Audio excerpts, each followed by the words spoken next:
He was the only prime minister in the European Union to express his support of President Donald Trump's policies.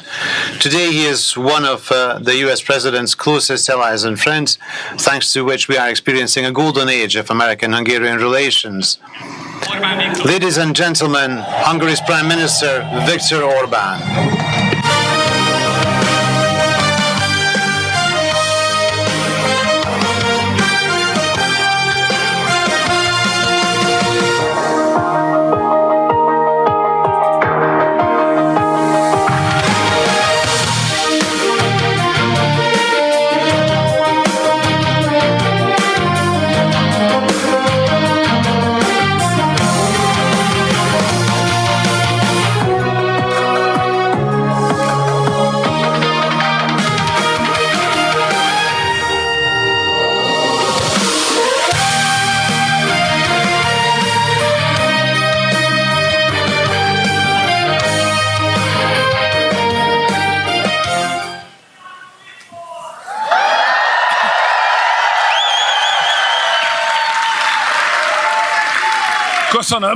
Well, thank you. Esteemed Vice President, esteemed American friends, esteemed celebrating crowd, I would like to warmly and respectfully greet the Vice President of the United States of America. Welcome to Budapest, Mr. Vice President. I thank you all for accepting our invitation and for celebrating together with us the Day of Hungarian-American Friendship. There is a saying in Hungary which goes like this: a man is best characterized by his friends. We are very happy and we are very grateful to the divine powers that be that we have such an important man as our friend. And the eagle has landed in Hungary, as they say. And the ancient Hungarian bird, the turul bird, welcomes the eagle here in Hungary. I think we have not ever had in our history such a joint day. This is not a simple diplomatic event. This is a meeting point, if you wish, of the struggles and the hopes of the two peoples, the golden era of Hungarian-American relations, and the political and business outcome of this relationship is not a cause, but is a consequence. The basis of Hungarian-American friendship is civilizational and is spiritual in nature. Two freedom-loving people meet here today. Who would love their freedom better, more than the Americans? The United States of America is a country born in a freedom fight. They're fighting a globalist empire to be free. They built themselves a huge country. They needed only, 250 years to build this country. So may the United States of America be happy and celebrate on their 250th anniversary. And who would love freedom more than Hungarians? There is no other nation in Europe which has had more empires that wanted to occupy them than the Hungarians. Every time someone wanted to oppress us, we stood up with the sword, with bloodshed, sometimes with enduring work, but we fought against every oppressing empire. We didn't win every freedom fight of ours. Our 1,100 years of history is testament to the fact that our struggle was never in vain. The conquerors are no longer there, and we prevail. We are still here. We're still alive.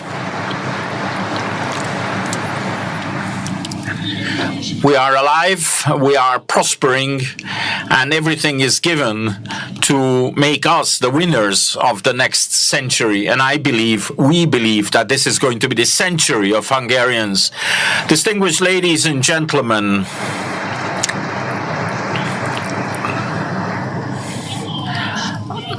the distance between America and Hungary is huge. It's an ocean that separates us. And despite this, the freedom struggles of the two nations bind us together. In the American War of Independence, Mihai Kovács was a hussar officer who organized the cavalry of the Continental Army. Lajos Kossuth was celebrated in America. After World War I, our country was occupied by looting countries.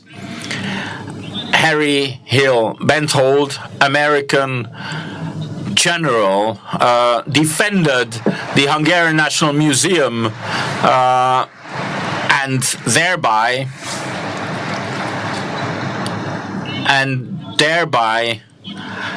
made it possible for us to keep our treasures and for the treasures to be not stolen. The general's statue is still there at Freedom Square in Hungary. And we also respect Ronald Reagan as a hero, because he decided that he's going to win the Cold War and that he's going to liberate the peoples of Europe from the Soviet occupation. And not only did he decide, but he launched this effort, and he allowed us to return to the freedom-loving peoples. Praise be to Ronald Reagan. Esteemed Mr. Vice President, Bartók, Teller, Neumann, Kertész, Cukor, Pulitzer, and all the others are people who desired freedom, so they found a home in the new world. They became successful in your country and brought fame to their new and their old country alike. And I personally also remember quite well the decisive role of President Bush in allowing us to end communism and to send home the Soviet soldiers. In 1989, he not only visited Budapest, but he also made it a condition that the reburial of the victims of 1956 had to be organized, and that led us to the reinstatement of democracy and freedom in Hungary. We thank him for that.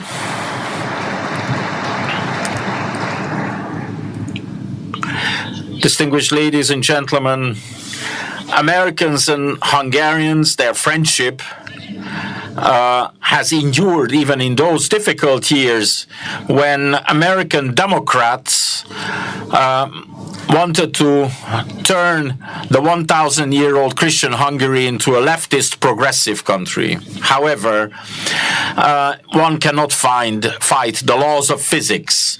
Freedom-loving people cannot be converted and to liberalist ideologies. The same thing will happen always. We will still be here and they are nowhere. And the Hungarian-American friendship is shining again in its old glory.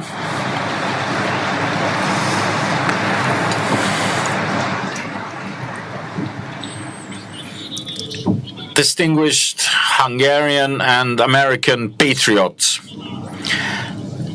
we are grateful to President Donald Trump for this pivot. He was the one who ended the power of globalist forces driven by ideologies and announced the era of strong nations. He was the one who turned on the power of the progressive elite, who called all the patriots of the world to arms by saying it is not a sin to be patriotic, it's a virtue.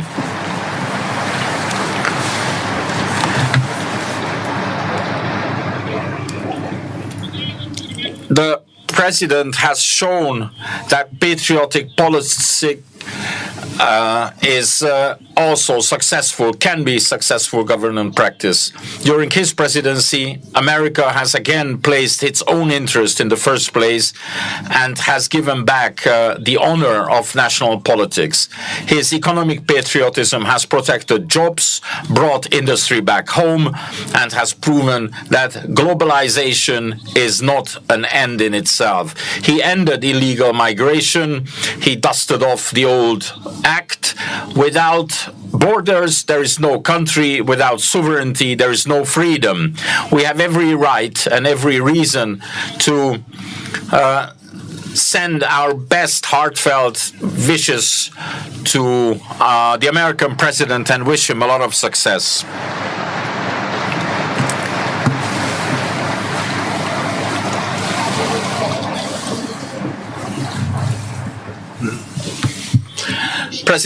The success of President Trump also is sending a message to Europe that national interest will not isolate but will reinforce.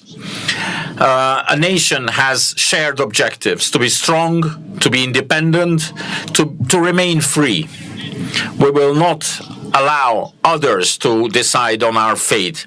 We will implement our own plans. Our government has been waiting for this moment since 2010, and it was excruciatingly difficult to fight the Brussels and Washingtonian progressives. Your victory, Mr. Vice President, was almost like a resuscitation, and we actually seized the opportunity. While Europe was still reeling from the result, we already placed down the basics, the foundations of our cooperation. In politics, you not only need to be courageous, but you also need to be good in timing.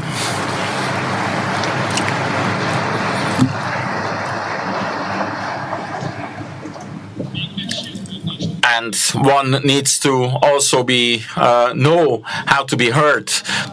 You don't have to be hurt when you have a reason, but you have to be hurt when it's worth. We are visa-free to travel to America. We are cooperating in economy, in defense, in high-tech, in innovation. We have launched joint programs in energy. And it's so simple. Two sovereign nations are thinking and working together to make this a world a better place for our people, and the basis for this is provided by our love for freedom. My dear friends, beside the president, there is also somebody without whom we could not be standing here today. This man is actually and soon going to be standing here next to me. It is indeed Vice President Vance. In his person, we have secured a very special friend.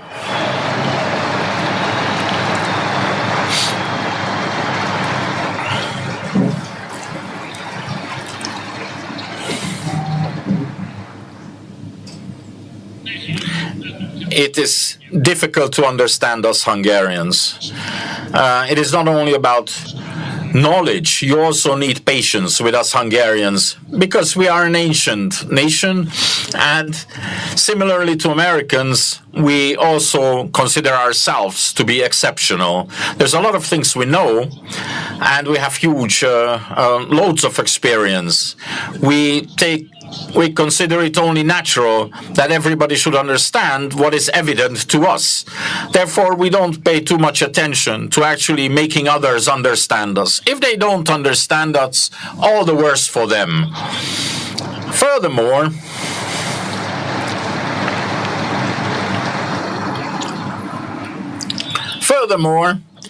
we also insist on our mistakes.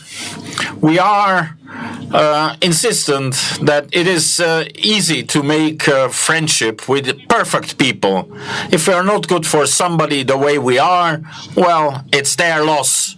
So it is not easy to be friends with us Hungarians.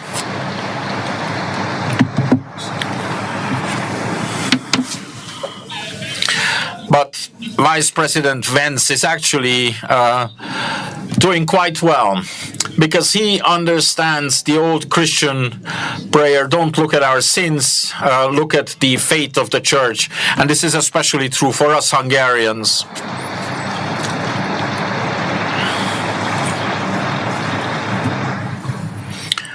Distinguished ladies and gentlemen, Vice President Vance already wrote how progressive liberalism is turning its back on the problems of simple people when it was not PC to talk about it. He wrote his book that even if there is this false social sensitivity, in the end, the left will always attack its own nation. And we know that. We've been there. We've done that. But there's also a liberating political thesis that we know from him. He once came to Europe, and as one of the Westerners among the Europeans, he said the following: Europe is facing dangers from within. Europe is not going to be defeated by an external enemy, but by an internal one. And with this, he wrote history.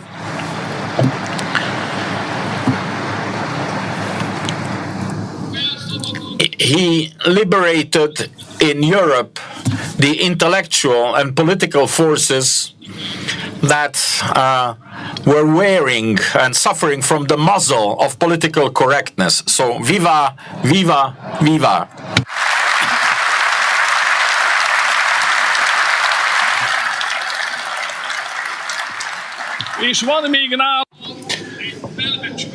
And he is in possession of fearful knowledge, or rather a life instinct.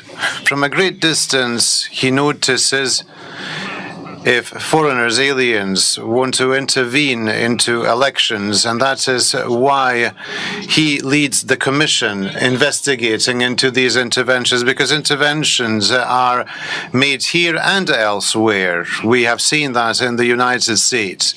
We pay attention too, and if we add up what we have seen, then that might not be a nice image on the Ukrainians. Mr. Vice President couldn't have come to the better place, and I recommend everyone keep their hands off Hungary.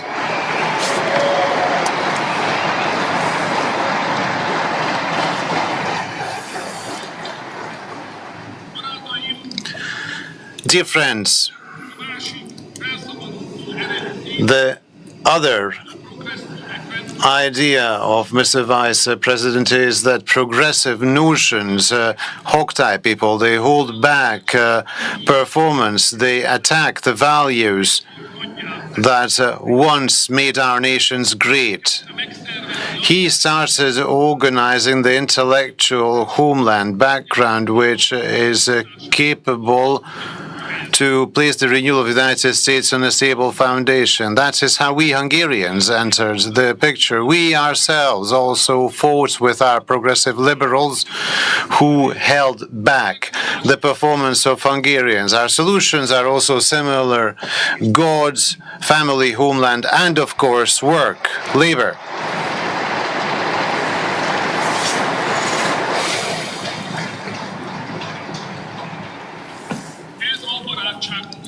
This is the foundation of our friendship, Mr. Vice President.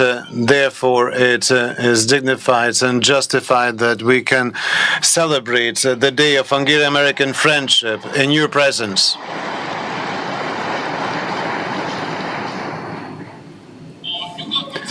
My friends, for the Americans and Hungarians who are worried about the future of Western civilization, they share a problem in common, and that problem is called Brussels. The progressive forces of the Western world have lost two important battles. First, they lost in Hungary, which opened the way for the other Central European countries. Then they received a massive blow. They lost overseas thanks to President Trump, Vice President Vance, the Republican Party, and the American people. They have drawn back from there. They have drawn back from there, and they have established themselves in Brussels. They have received countless blows, yet their power remains fearful. They are capable of preventing Europe from returning to the path of common sense and traditional values. Progressive ideologies keep the originally Christian foundation, European Union, tied up. Brussels calls for gender ideology, woke, and migration, and they wish to make that the organizing force of Europe. They are persecuting their political opponents. They use the institutions of the European Union to silence everyone who endangers their power. There are ridiculous and openly unlawful procedures against the patriots. There are persecutions by intelligence services, and there's impotent governance. The continent slowly but surely will get crippled. Still, they want to continue the war in Ukraine.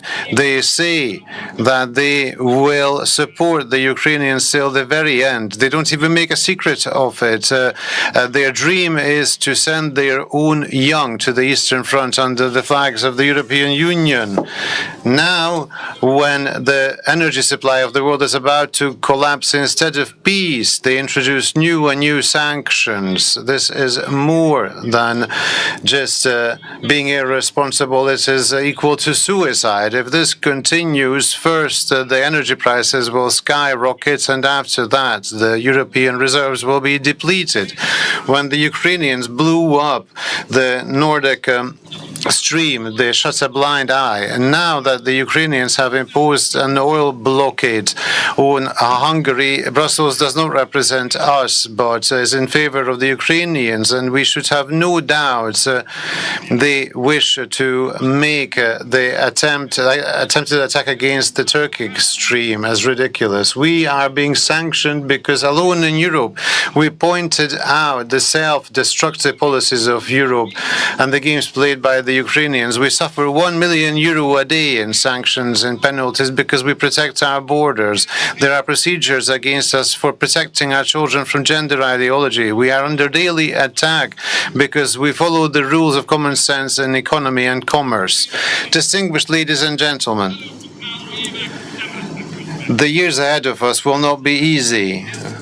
Europe is threatened in parallel by a financial and energy crisis. If Europe does not change, they will be losers of both crises. And no matter what a wonderful heritage we have, the Western world will tumble down in history, and therefore we freedom-loving Americans and Hungarians have to join forces. We must save Western civilization, and for that we must fight the progressives in Brussels. We must close the Russian-Ukrainian world, and we must resolve the energy crisis.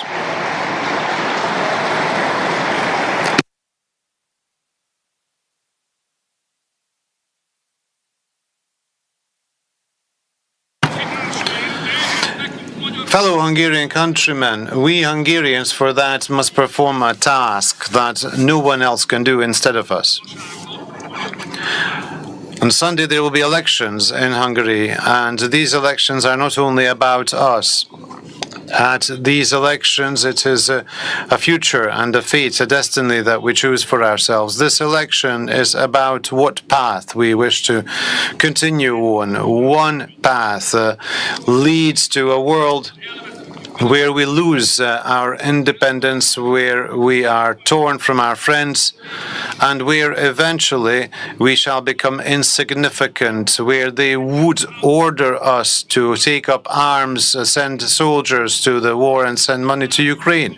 But there is another path. The other path is the path of freedom, the path of a world where we can stand up as a pride nation in our place set out in destiny, where we can build the 21st century Hungary successfully and freely, where we can do whatever we want, provide support for families, freedom for Hungarians, and peace for Hungary.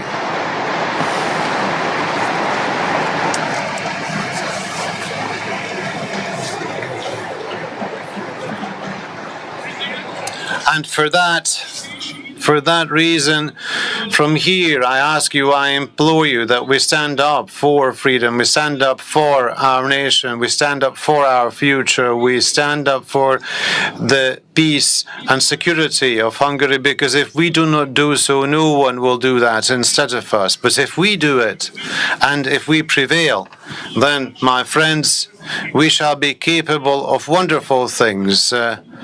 It shall be from here, Hungary, that the reconquista of Europe will start, which will put in power new patriotic governments, and the power will be established, which after Washington, D.C. will change Brussels, and from the headquarters of the progressives will turn it into a bastion of patriots. God bless Hungary. God bless the United States.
Distinguished patriots, dear guests, one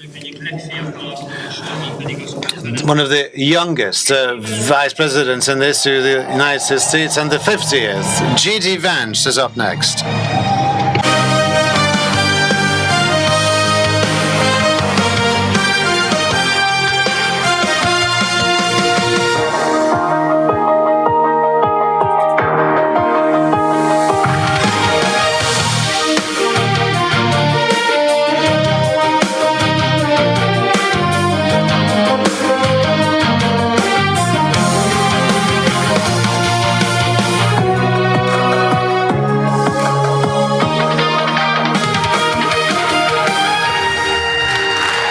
Thank you. Wow.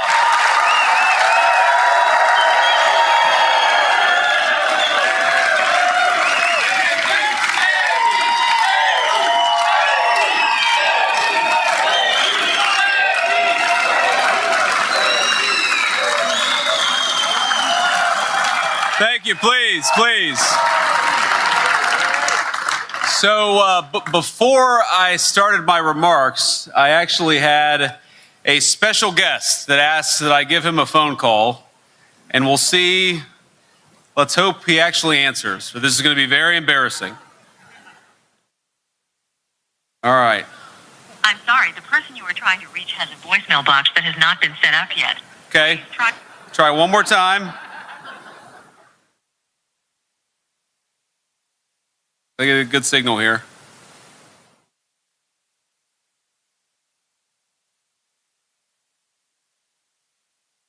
It's ringing. It's progress.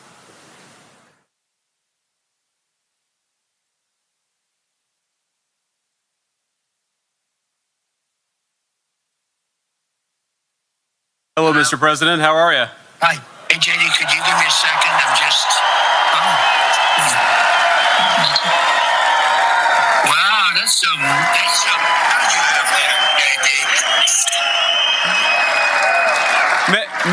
Mr. President, You are on with about 5,000 Hungarian patriots, and I think they love you even more than they love Viktor Orban.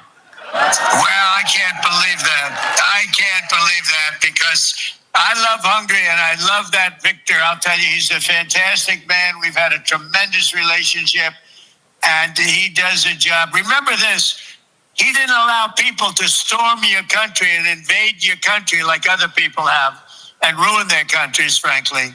He's kept your country good. He's kept Hungarian people in your country.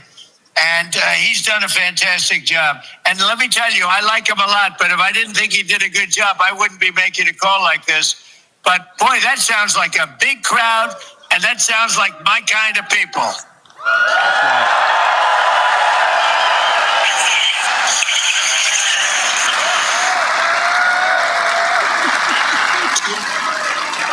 What a crowd. JD must have made a very good speech to get this kind of a response.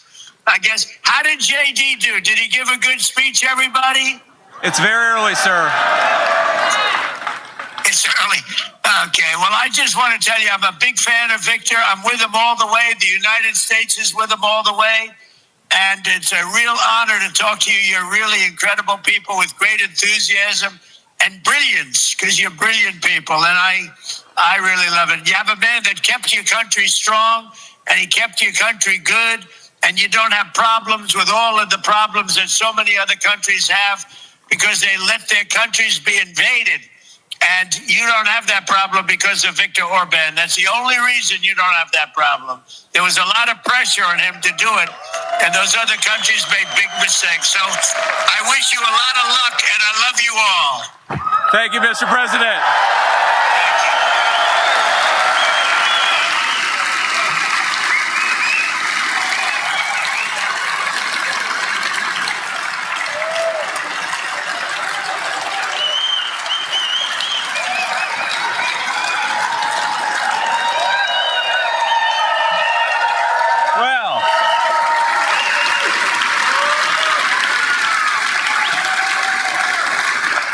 It's obviously a tough act to follow, but I'm going to do my best because we have got to get Viktor Orban reelected as Prime Minister of Hungary, don't we?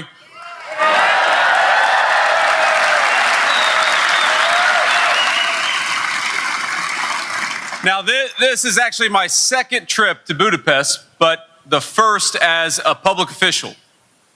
Then I was younger and less gray, and my wife, our beautiful second lady, was pregnant with our second child. Now,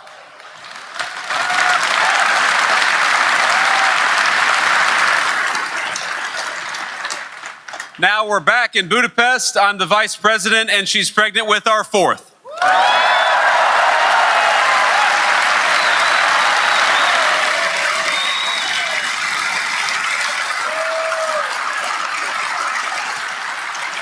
And during our official meeting with the Prime Minister, I asked him today whether we could benefit from some of those generous family subsidies. But he said, unfortunately, Mr. Vice President, they're only for Hungarians.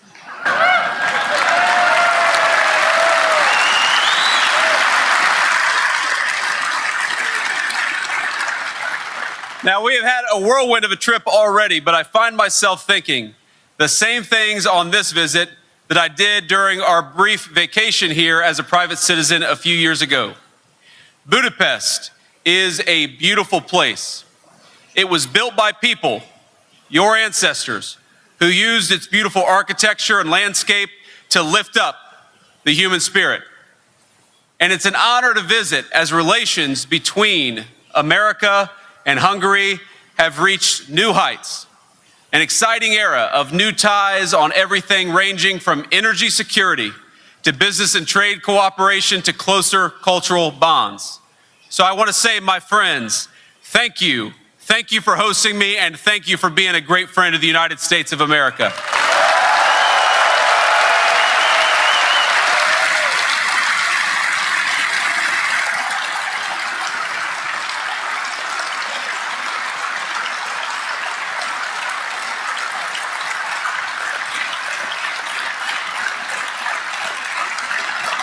This evening, I wish to address every man and woman in Hungary.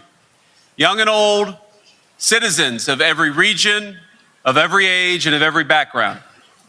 I want to speak to the mothers and fathers of Hungary, to the grandparents who recall the dark days of communism and those first lights of freedom, to the hardworking families who strive to give their children happy and healthy lives, to the young men and young women who seek to start families and careers themselves, and to everyone in this audience specifically, the young, bright, patriotic Hungarians who care passionately about this strong nation and its future.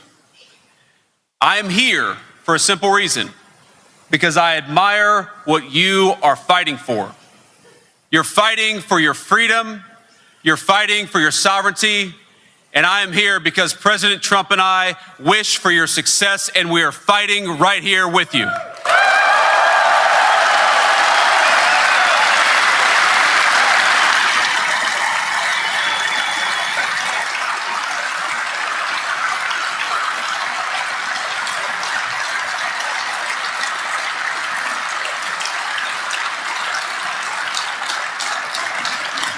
We want no more and we ask no more than to be allies against those who seek to push Hungary down. And you have drawn the attention of the American people, really people all across the world, because Hungary has been on the front lines of such foes. In 2016, when the rest of Europe threw open its gates, you said no. When strange activists came to tell you to erase your heritage, you said no. And when a war erupted in your neighborhood, you were kind and generous. You opened your neighborhoods, your homes, and your hospitals. But you never forgot the needs of your own people and why to Hungary, Hungarians must always come first.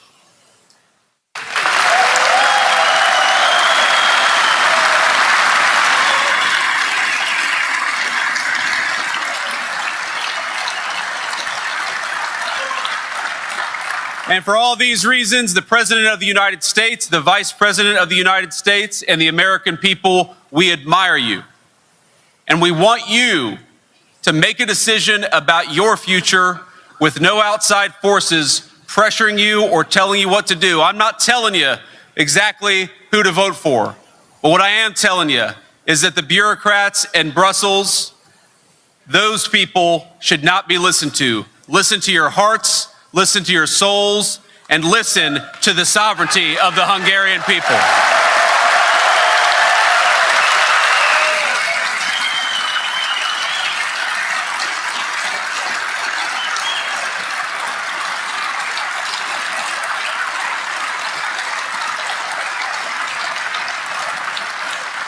Unlike some of the leadership of Brussels, I'm not threatening you or telling you that we're going to withhold funds to which you're legally entitled. You will make the decision about Hungary's future, just as my fellow Americans will make the decision about America's future. So I come here not in the spirit of telling you what to do. I come here in the spirit of friendship to offer a few observations about our shared civilization and how we can advance it together. You have advanced that civilization boldly in recent years, and you have done so with Viktor Orban at the helm of a proud Hungarian nation.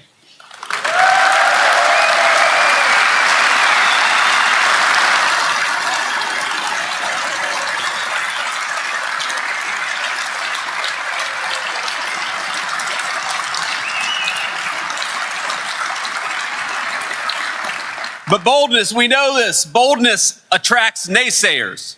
And that is something I want to talk about for a bit. A shared threat from within that both of our nations face. I speak, of course, of a far left ideology given quarter in university circles, in the media, and in our entertainment industry, and increasingly among bureaucrats on both sides of the Atlantic. Now, its followers don't see Western society as flawed, yet worthy of reform. Instead, they view the very foundations of our shared civilization as illegitimate In Western history, they don't see a proud tradition, they see only injustice. In our borders, they see exclusion and racism. In Christianity, they see not liberation, but oppression. And in the family, they see constraint. Their most radical members, of course, tear down monuments to our national heroes or throw buckets of fake blood on precious artworks in museums. They stage assassinations of law enforcement officers. They set fire to churches. They declare they're never going to have kids lest they increase their carbon footprint. But we, of course, we see something different, my friends. We defend our borders because we know that it's the most vulnerable among us who suffer when our streets are given over to chaos and violence. Some of them call themselves feminists, pretending they care about women. Yet it is their policies that have seen an explosion of migrant crime and sexual assault against the very women they claim to protect. We believe in energy security because we don't want the least of us to be unable to afford to heat their homes or to drive themselves to work. They say they care a lot about corruption. They take it very seriously. But they turn a blind eye to the corruption of Brussels, which has seen bureaucrats become millionaires by threatening and cajoling the sovereignty of the people across this beautiful continent.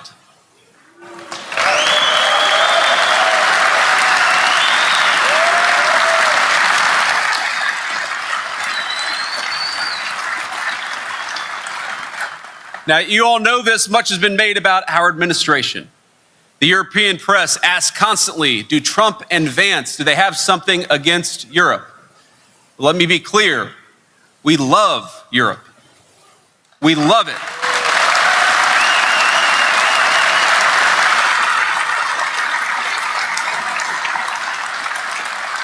How can we not? We were birthed from this continent, the United States of America. We love its people. We love its culture, we love its beautiful architecture, and we love the amazing history of this continent.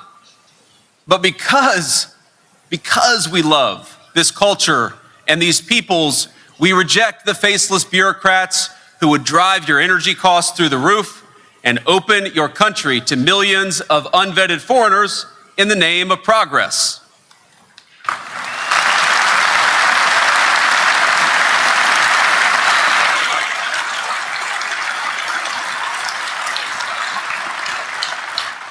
And in Hungary, I actually see real progress under a man named Viktor Orban. I see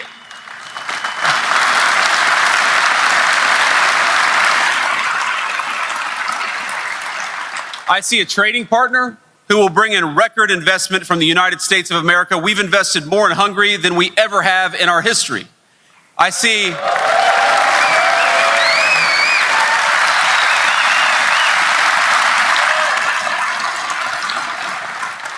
see clean streets where people of different faiths and tourists of all nationalities can enjoy a drink or a nice walk in safety and security. I see a government that invests in its own people, in promoting families, creating good jobs, and building an education system that teaches love of country rather than hatred of civilization. And most of all, my friends, because I'm the Vice President of the United States, I see what the bureaucrats hide from many of you. Energy costs are higher in almost every country in Europe than they are in Hungary. That's because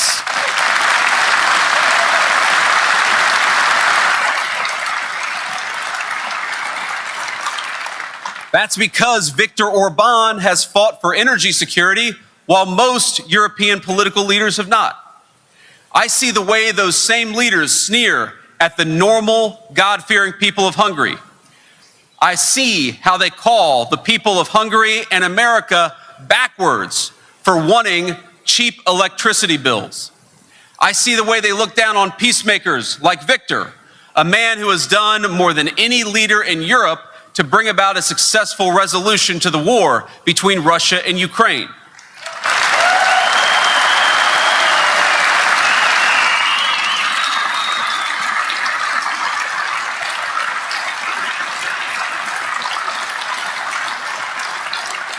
I see the way they look down at, they scoff at European and American peoples who want job security and control of migration.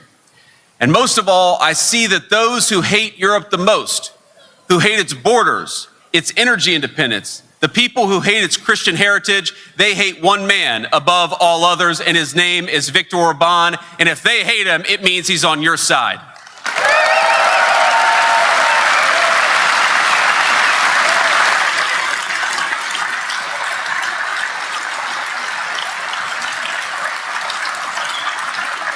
And to them, I'm going to say the reason you hate Viktor is because he is for the people of Hungary. And I stand here today because President Trump and I stand with Europe. We stand for sovereignty. We stand for Hungary. And we stand shoulder to shoulder with the man who has done more to defend those values than anyone else, Viktor Orban.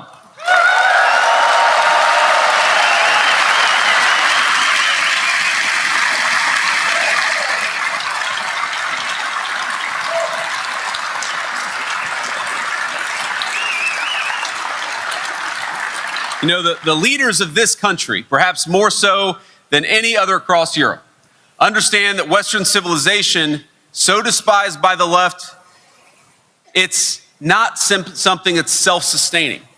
We can't sit on our hands and expect that everything is going to be fine. Our civilization, we've got to work at it. We've got to renew it. We've got to defend it.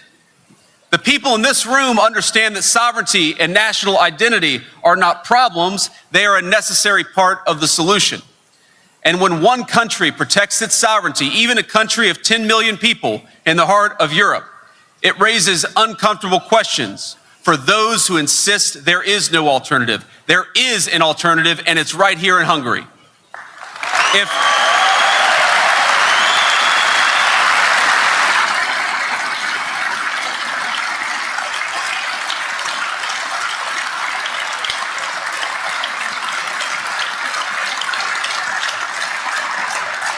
Think about this. If Hungary can secure its own borders, others can do the same thing.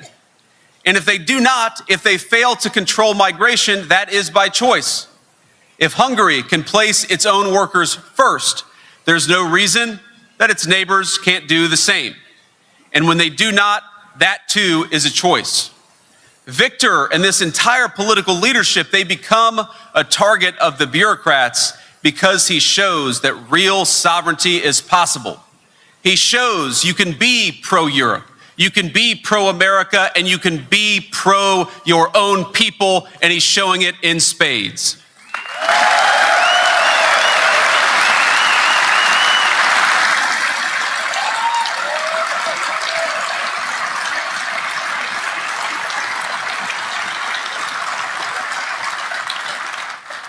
And you all know this, but we're not just protecting our own people, the citizens of our respective countries. We're protecting the ideas that allowed those people to flourish for hundreds and sometimes thousands of years. We just celebrated Easter, of course, all of us. And for 2,000 years, our civilization has been shaped above all and beyond all by the sacrificial love of Jesus Christ.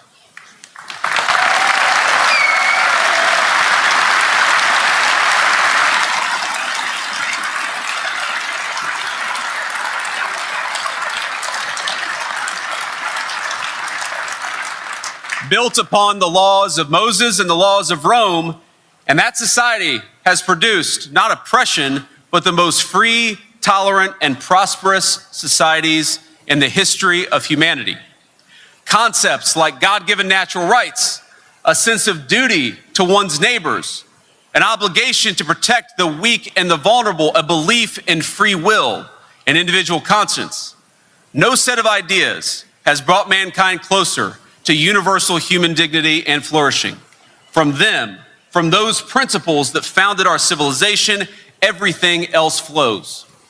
The way we pray, the way we form and raise our families, our sense of law and order, and the way we dispense justice. These are truths rooted in Scripture, but let's be honest, not every society shares them. Because our civilization, while I believe it's universally true, it has not been universally adopted. It is not the default state of human existence. The greatness of London or Munich or a picturesque village on Lake Balaton, it's easier to take for granted when it's the world you already live in. But that world didn't spring from nowhere. It had to be built. Every brick of that beautiful Parliament building here, every span of bridge across the Danube, every law, every custom, all belong to work of generations built over time. But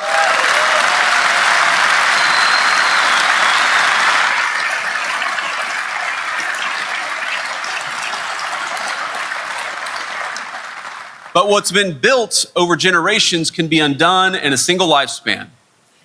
That means that what our ancestors built, we're proud of it, and we love them, we must protect. I think this audience, this group of people, uniquely understands the stakes. Because the story of Hungary, I saw this when I was here a few years ago, I've seen it again today, is of a people who have repeatedly prevailed over those who would erase their sovereignty. And in that process, those people tried to erase what makes Hungary so special to begin with. Now, most recently, of course, that came in the form of communism, a lie that took the noble pursuit of equality and claimed it could be enforced by gunpoint.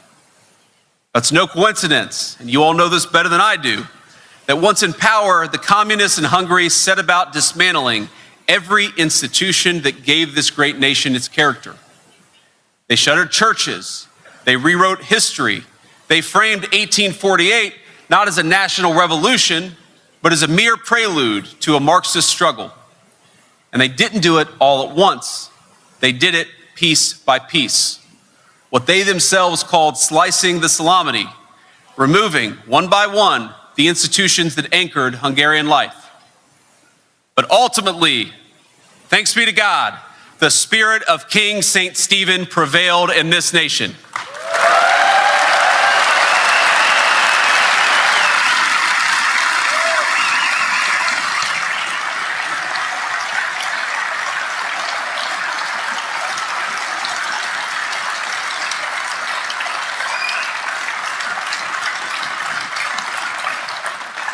And today what I'm asking is very simple. I want us all to renew that spirit together.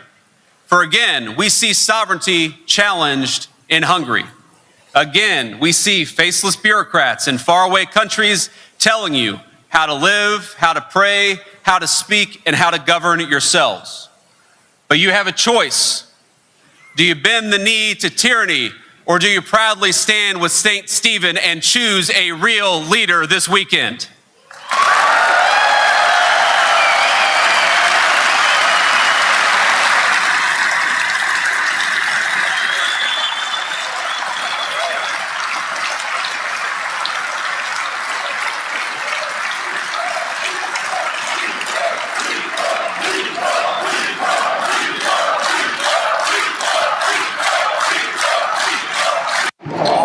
And the crowd is chanting encore.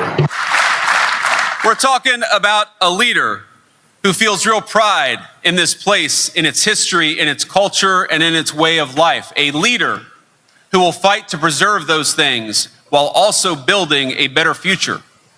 Because the real divide in our time it's much more fundamental than partisan labels or specific policies. It's fundamentally between those who believe in the future and those who do not. Across the West, we've got a small band of radicals, people who do not believe in the future and are often the very people who so wish to govern us. It's kind of weird. If they don't believe in the future, why do they want a life in politics? Yet they speak not of renewal for our nations, but management. They're not trying to build a great future, they're trying to manage the decline of the greatest civilization in the world. Some of them say things like, human beings are no more than pollution upon the earth. They look at our cultures and our borders, they look at the very idea of a nation and ask how we can get rid of them. Every position, I believe, flows from this fundamental error. They reject mothers and motherhood, fathers and fatherhood in the name of liberation. They condemn children to mutilization and sterilization in the name of gender care. and they practice institutional murder in the name of, quote, end of life planning. And if you dare speak up about it, they will fight using the modern tools of social media to silence you through censorship. We understand that we have a sacred duty to protect life, to defend the value of our people's hard work, to invest in our workers, our families, and our industry.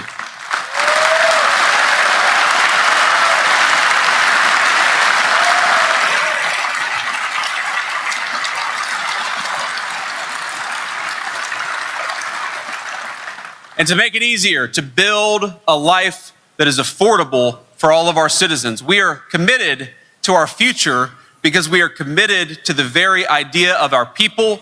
We're committed to the idea of life itself because it is a gift from God and we never forget it. Now that's why I'm here.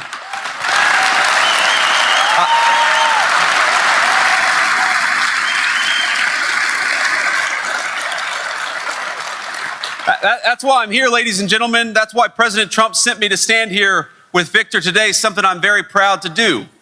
Because I believe our nations are incredibly capable of greatness when we come together.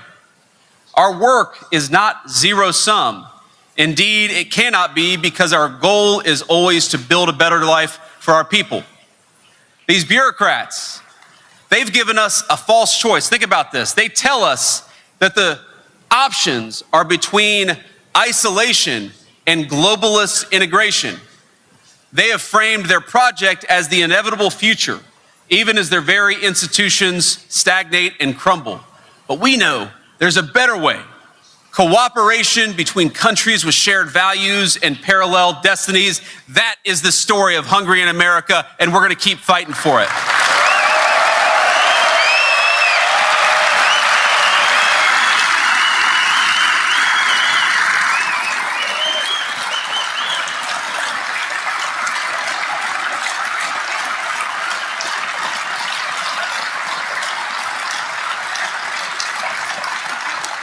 A lot of you may not know this, but this is the story of a much longer Hungarian-American friendship. When my own country sought its independence 250 years ago, almost to the month, it was a Hungarian soldier by the name of Michael Kovács who helped found the first American cavalry units, ultimately giving his life in our struggle for independence against the British Empire. A generation later, Americans welcomed Louis Kossuth, the hero of 1848 and the father of Hungarian democracy.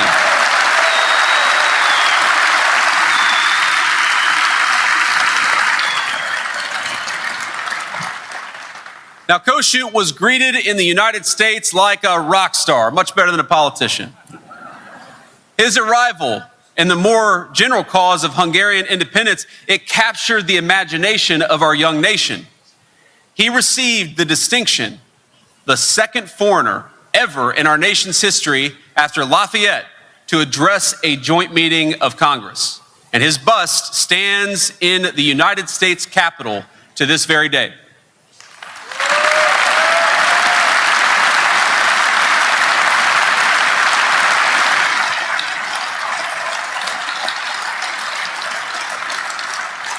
Now, during that trip, I didn't realize this until a few days ago, that during that trip to the United States, Kossuth visited my home state of Ohio to make his case for Hungarian independence.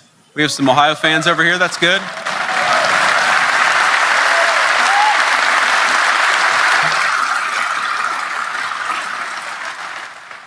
Before the state legislature in Columbus, Ohio, he declared, quote, "The spirit of our age is democracy.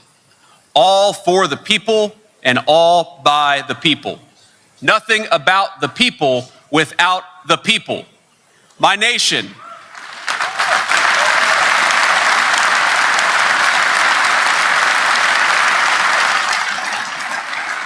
He went on, "My nation will rise, called to resurrection by the eternal principles of the law of nature and of nature's God." Even then, this great Hungarian patriot was aware of the intimate link between sovereignty, between self-government, and between our divine creator. And I'm proud to say that according to the history books, the part of the country that gave him the proudest reception and the biggest reception during his entire time in America was my hometown of Cincinnati, Ohio.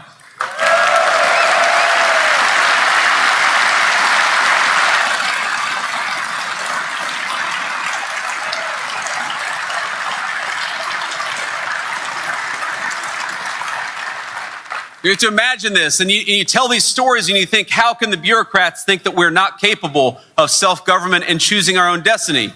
Because when Kossuth came to Cincinnati during his tour of Ohio, there were railroad tracks lined with citizens, delighted to behold Hungary's great freedom fighter. Reportedly, 100,000 of them showed up just at his one stop in my hometown. And the affection, I gotta say, I'm a little biased here, the affection was mutual. The people of Cincinnati, Kossuth said, quote, changed a wilderness of primitive forests into an immense city, of which there exists a prediction that by the year of our Lord 2000, it will be the greatest city in the world. And no offense to Budapest, but I think he's right about that.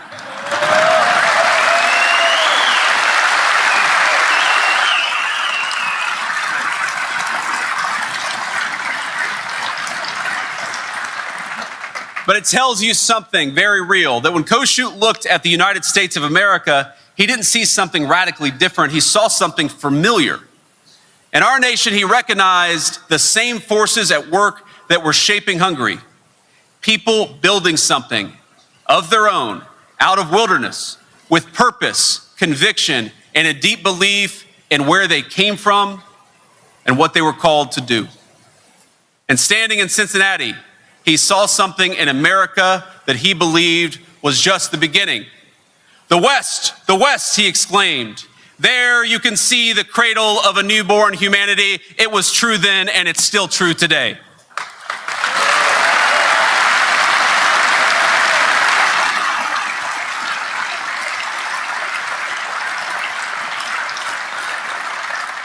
But America, like Hungary, was not a place just of rest.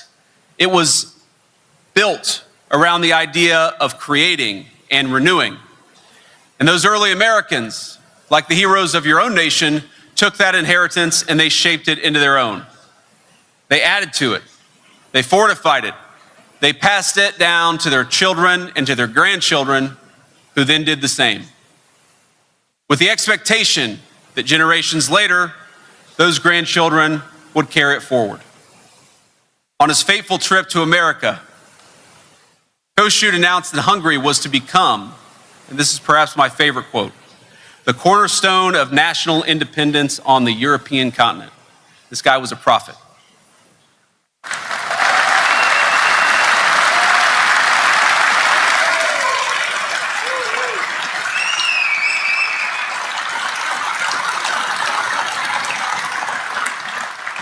Kossuth called this the cornerstone of independence, the cornerstone of sovereignty on the European continent. And though he didn't live to see it become so, I declare that prophecy is true today in 2026.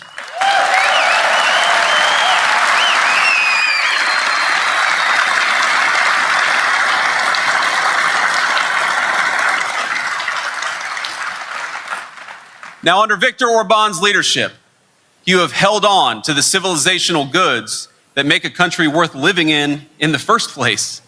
Sovereignty, prosperity, history, a sense of national community, the redemptive nature of bringing new life and new families into the world. This is an awesome and difficult responsibility, because across much of the West, there's a growing uncertainty about whether these things matter or whether they're worth fighting for. But not here. You have stood up to the bureaucrats. You have stood up to the nihilists. And now I wonder, will you do it again?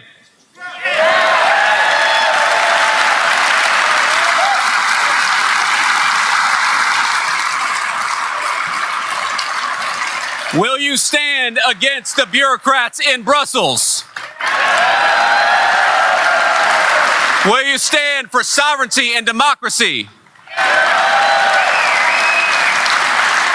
Will you stand for Western civilization?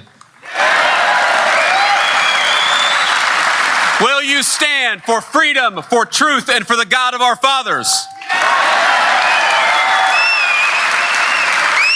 Then, my friends, go to the polls in the weekend, stand with Viktor Orban because he stands for you and he stands for all these things. God bless Hungary and God bless the United States of America. Thank you.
Good afternoon, ladies and gentlemen. Good afternoon, ladies and gentlemen. I'd like to respectfully welcome you all, and I'd like to especially welcome His Excellency J.D. Vance, Vice President of the 50th Vice President of the United States of America, at this press conference on the occasion of his visit to Hungary. I'd like to welcome Prime Minister Viktor Orban, Hungarian and American delegation members. I'd like to ask Prime Minister Viktor Orban to deliver his statements. Good afternoon, ladies and gentlemen. If you'll allow me, I'm going to speak in my mother tongue, Hungarian.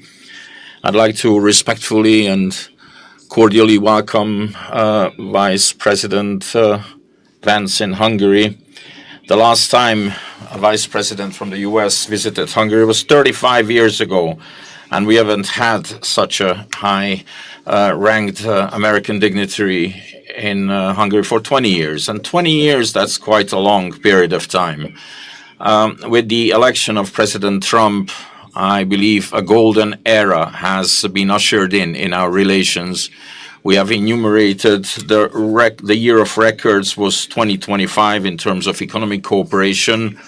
26 also is increasing impetus. We have increased our turnover with 50%, and we had 30 American companies announce FDI to the tune of 100 billion Hungarian forints. We've also strengthened our cooperation, expanded it with space technology and defense. We owe gratitude to President Trump and Vice President Vance for standing by Hungary during the past years. The United States of America is the strongest country in the world, and I am happy to say that they are our allies today. The peace and the security of Hungary, therefore, is guaranteed. Ladies and gentlemen, we also discussed the fact that Europe is heading towards one of the worst energy crises of all times. We are seeing drastic price hikes, and if we do not take measures on time, we are going to see a shortage of energy, oil, and gas. And in this situation, it is especially important that we have the energy cooperation between the US and Hungary, without which we would not be able to guarantee the energy needs of Hungary, and we could not cap our utility prices. We have talked about the United States' efforts to achieve peace. Hungary has always supported the US and President Trump personally in this peace effort. We've been living in the shadows of a war for 4 years now, and we are convinced that if President Trump were the president in 2022, there would not be a war now. It would not have started. And if the Europeans, especially Brussels, would not be blocking the peace efforts of the president, peace would prevail, would have been reinstated in Ukraine for a long time already. I've also explained to the vice president that Hungary is experiencing a very, very harsh and very open interference by foreign security services into our elections. This is why we especially welcome the decisions of the President of the United States of America, with which he has closed the financial taps that supported interference into the elections of other countries. I've been waiting for a long time for this meeting, and I'm very grateful that we met today. I am grateful that we were able to discuss with the Vice President the pressing issues, the great issues of Western civilization. I am not sharing any secret when I say that there is a continuous discussion between us, an exchange of experiences related to government work, especially in 4 areas. 1, migration. Number 2, gender ideology. Number 3, family policy. And number 4, global security. Because in these fields, Hungary has amassed substantial experiences and quite an extended network of contacts in Eastern Europe and the Balkans. And as a result of our discussions today, we have agreed that it is in the interest of both parties to continue this cooperation, and that the strategic cooperation between the 2 countries is going to be continuous and will be continued. Thank you very much for honoring us with your presence, for coming to Hungary. Miniszterelnök úr, köszönöm szépen. Prime Minister, thank you very much. And now I ask J.D. Vance to deliver his statement.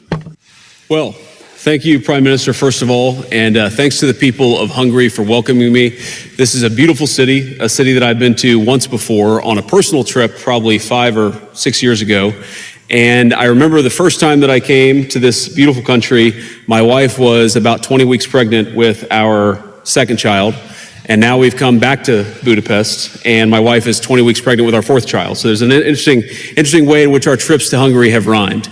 I also want to thank the President of the United States, who of course is a dear friend of Prime Minister Orban and a very strident supporter of Prime Minister Orban, because together the President of the United States and the Prime Minister of Hungary have been able to do amazing things. And we're here because we want to celebrate those amazing things. We want to build upon those amazing things. And of course, I want to help as much as I possibly can the Prime Minister as he faces this election season, which I believe is happening in just about a week, the election to elect the next Prime Minister of Hungary. Now, I don't expect, of course, the people of Hungary to listen to the Vice President of the United States. That's not primarily why I'm here. But I did want to send a signal to everybody, particularly the bureaucrats in Brussels who have done everything that they can to hold down the people of Hungary because they don't like the leader who has actually stood up for the people of Hungary. And I think it's important to say that. There are so many things that we could point to. There are so many economic pieces of cooperation, so much investment that's come into Hungary from the United States. I think Viktor Orban has been the single most profound leader in Europe on the question of energy security and independence. It is funny to watch prime ministers and leaders in some of the Western European capitals talk about the energy crisis when, frankly, they should have been following the policies of Viktor Orban in Hungary. And if they had, the energy crisis that they're experiencing would be a lot less bad, because what's going on in Hungary right now is that while, yes, energy prices are elevated, they're far less elevated here than they are almost anywhere else in Europe. And that's because of the leadership of the man who's standing next to me. And I think that leadership can provide a model to the continent. We want Europe to be successful. We want European families to be able to afford to heat their homes and to build great things. We want Europe to be energy independent and even energy dominant, but it's not going to be energy secure if it continues to follow the failed policies of the past. And so I think Viktor has been a great example in charting a course that could lead to a better, more prosperous, and more energy secure Europe. There's a lot of other cooperation in technology and artificial intelligence and manufacturing. There are so many ways in which the United States and Hungary have been great economic partners, and that partnership has really accelerated over the past couple of years under President Trump's leadership. But ladies and gentlemen, I'm not here primarily, Victor, because of the economic cooperation between our countries. I'm here because of the moral cooperation between our 2 countries. Because what the United States and Hungary together represent under Viktor's leadership and under President Trump's leadership is the defense of Western civilization. the defense of the idea that children should be able to go to school and get educated and not indoctrinated, the defense of the idea that European and American families should be able to transport themselves and be able to afford to heat and cool their homes, the defense of the idea that we are founded on a certain Christian civilization and Christian values that animate everything from freedom of speech to rule of law to respect for minority rights and protection of the vulnerable. There is so much that unites the United States and Hungary, and unfortunately, there have been too few people who have been willing to stand up for the values of Western civilization. Viktor Orbán is the rare exception that has unfortunately proved the rule. That's one of the reasons why I'm here. I'm here because Viktor is a statesman, and we have seen so much talk in European capitals about the need to end the war in Russia and Ukraine, and we certainly agree with it. The war would have never started if President Trump had been president 4 years ago, but now that it has started, probably the two leaders who have done the most to actually end that destructive conflict have been Donald J. Trump and Viktor Orbán in Hungary, and they've done it through diplomacy, through talking to people, through trying to understand what the Ukrainians and the Russians need to end the war. We're going to continue to participate in that process, but I think that it is a testament to the people of Hungary that you're a country of 10 million people, but I'm telling you, I've sat in all the rooms and I've been on all the phone calls. Your leadership has been a far, far more important and constructive partner for peace than almost anyone anywhere else in the world, and that is a great testament, I think, to the wisdom and the courage of the people of Hungary. And then finally, I just want to say one final observation about this election. What has happened in this country, what has happened in the midst of this election campaign is one of the worst examples of foreign election interference that I've ever seen or ever even read about. The bureaucrats in Brussels have tried to destroy the economy of Hungary. They have tried to make Hungary less energy independent. They have tried to drive up costs for Hungarian consumers, and they've done it all because they hate this guy. But I think that what the people of Hungary, what I would encourage them to do is ask themselves the question, not who's pro or anti-Europe, not who's pro or anti the United States of America, but who is pro you, who is pro the people of Hungary.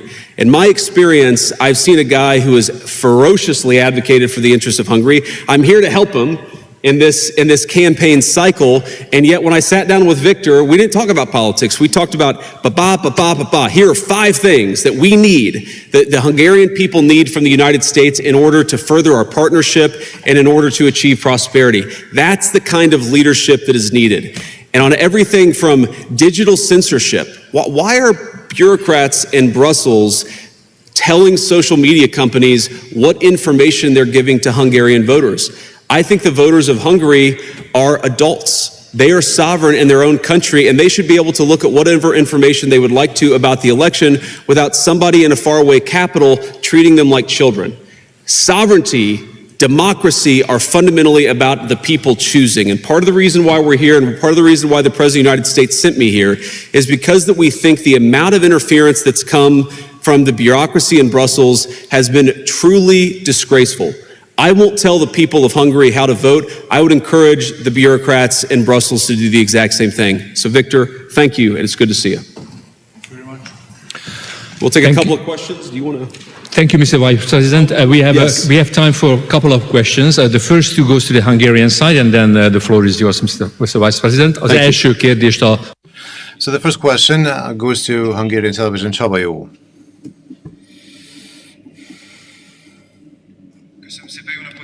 Thank you very much, and good afternoon. I would not like to stand up because of the cameras. Thank you. I have 2 questions. One is to Mr. Prime Minister, and the other one is to Mr. Vice President. From the Prime Minister, I would like to ask if they touched upon the possibilities of ending the Russian-Ukrainian war during the negotiations. And from the Vice President, I would like to ask you to comment on the threats of President Zelensky towards Hungary and personally towards Viktor Orbán. Thank you.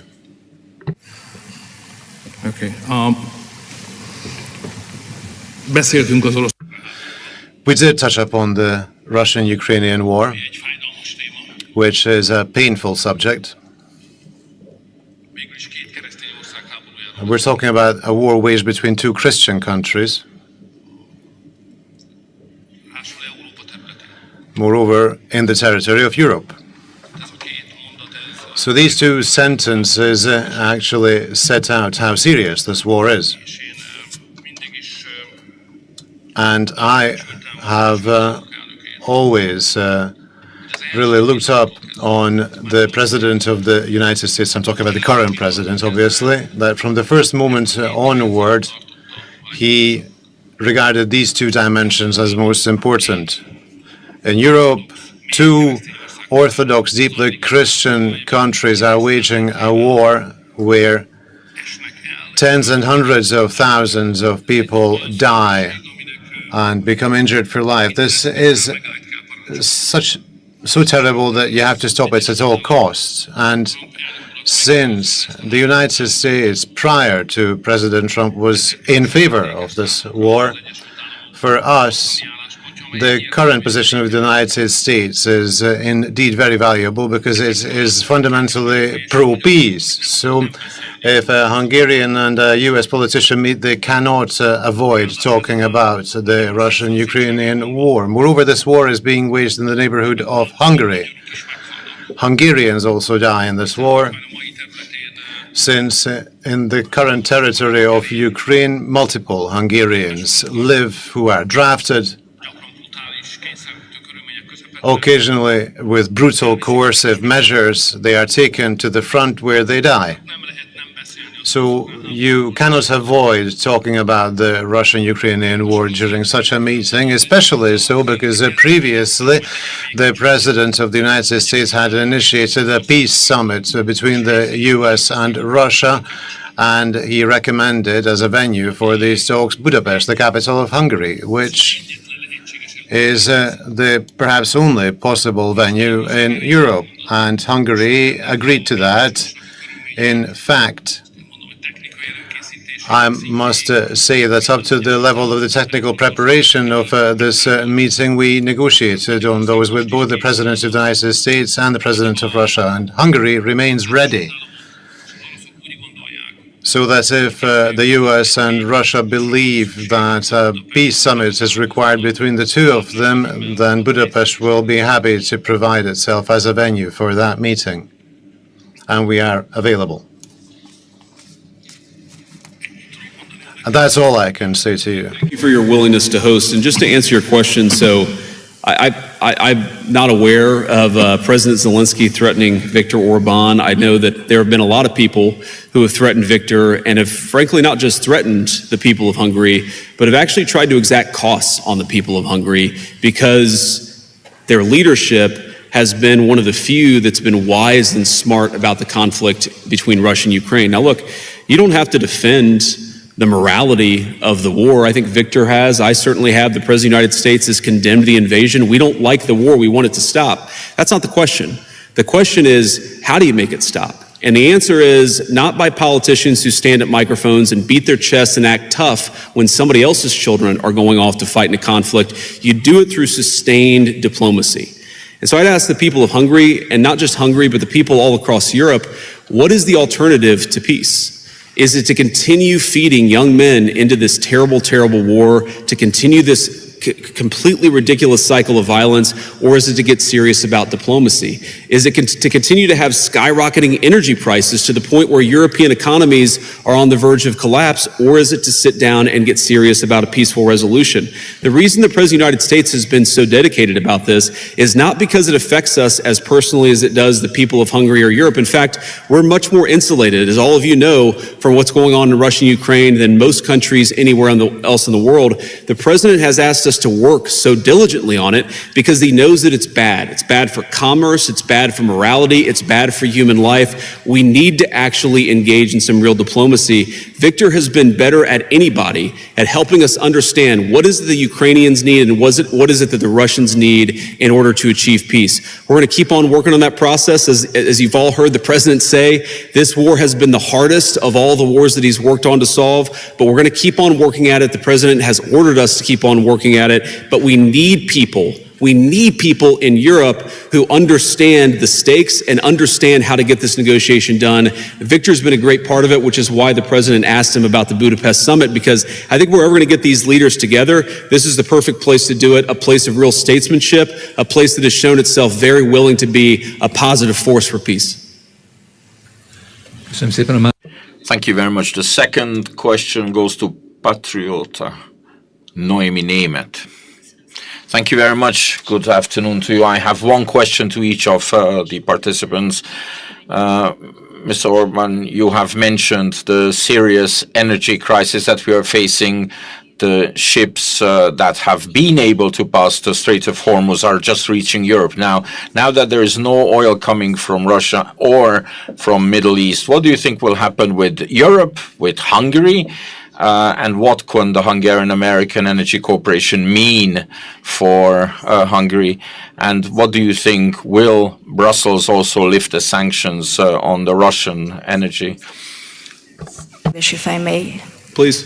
So, according to recent US intelligence reports, Ukraine may have interfered in the American elections, helping the Democrats. It has also come to light that the Ukrainian intelligence treats Hungary as an operational zone as well. What kind of political motivation could be behind Ukraine targeting conservative, patriotic political forces both in the United States and in Hungary? Thank you very much.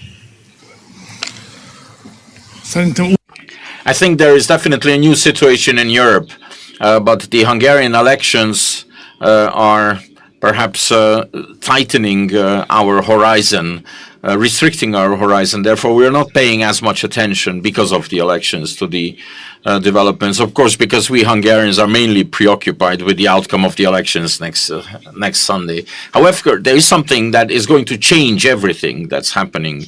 The thing is that the strategy that the Europeans have followed to support Ukrainians so far has ended, has failed. This strategy has failed. At the start already, it was an extremely strange idea to actually help the Ukrainians and try to bring about a situation where the protracted war puts Russia in such dire straits economically that in the end the Ukrainians, from the perspective of the Ukrainians and the Europeans who support them, the Russians will be forced to sit down with them in a weakened status that is preferable for the opposition.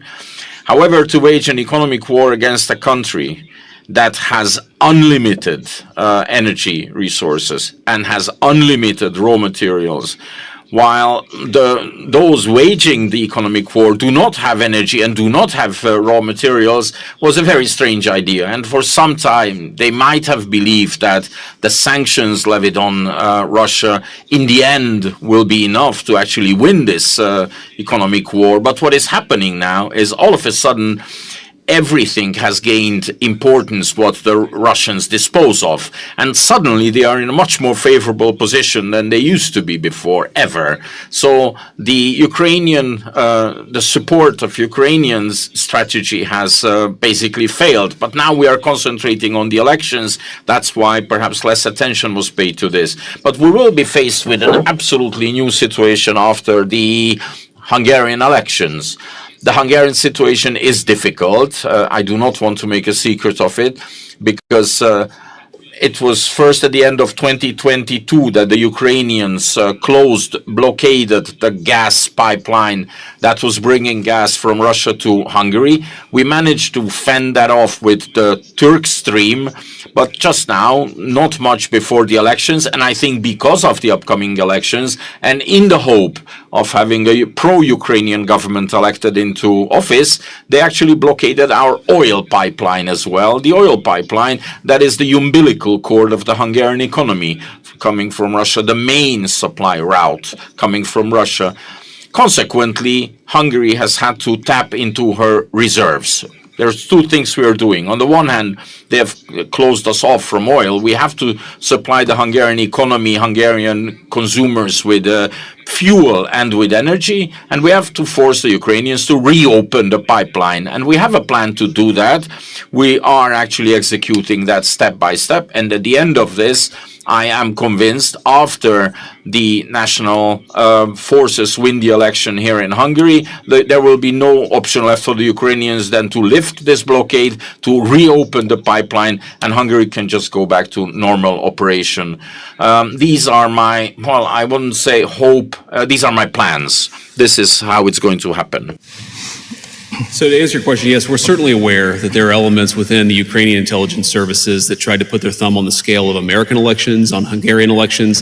This is just what they do. This is part of the cost of doing business within some elements of their system. I try to remind myself that Ukraine, like the United States, is a very complicated place. There are good people and there are bad people. There are people that try to interfere in others' elections, and there are people who actually just say, you know what, we believe in sovereignty for everybody, and that's what we support. For example, there were people in the Ukrainian system who were campaigning with Democrats literally in the weeks before the presidential election where Donald Trump won very comfortably in November of 2024. So I'm aware of that stuff, but, I don't think Victor lets that stuff get to him. I don't let that stuff get to me. We're here to try to solve the problems for the people that we represent. And whatever certain elements within the Ukrainian system think about me or think about anybody else, I really believe it's in the best interest of Ukraine, the best interest of Europe and Hungary, the best interest of the United States for this war to come to as rapid of a close as possible. This is the seeds of this war, the seeds of this conflict were actually planted well before the fighting started.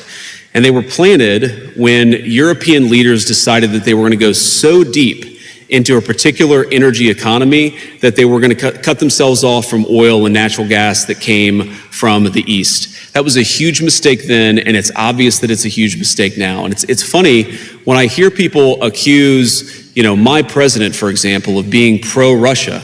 My president has done more to help Europe out with energy and liquid natural gas than anybody in the world, which weakens Russia.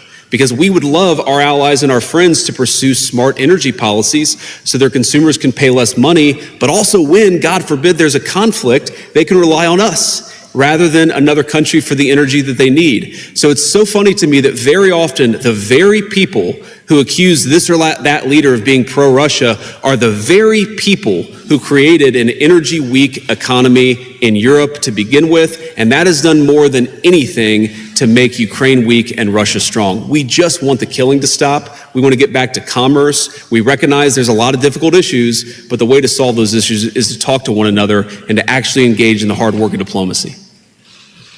And Mr. Vice President, 2 questions. It's your call, please. Sure. So I want to call on a couple members of my pool because they traveled all night and are here with us. So let's start with Natalie at the Washington Post.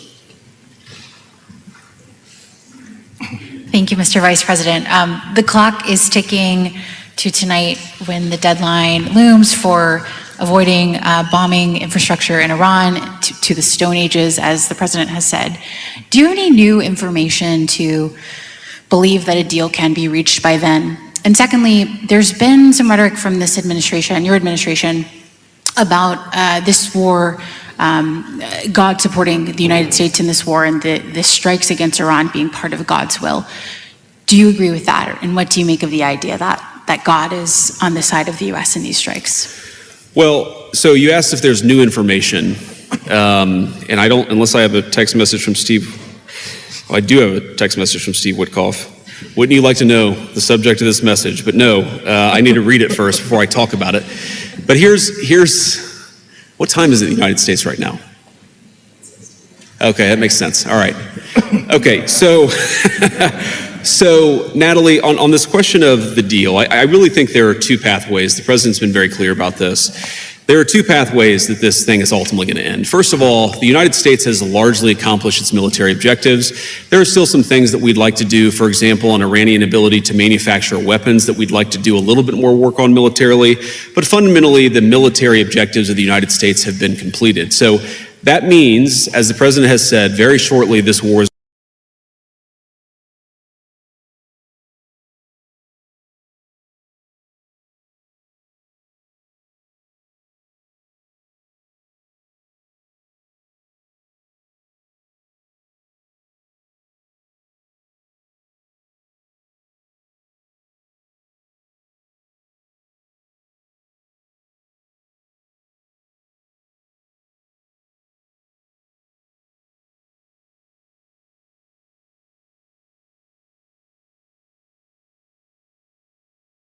neighbors, not just Israel, but of course their Arab neighbors too, then the economic situation in Iran is going to continue to be very, very bad, and frankly, it will probably get worse. And so what the president has asked his entire team to do, particularly Steve Witkoff and Jared Kushner, is to figure out what are the contours of a potential deal.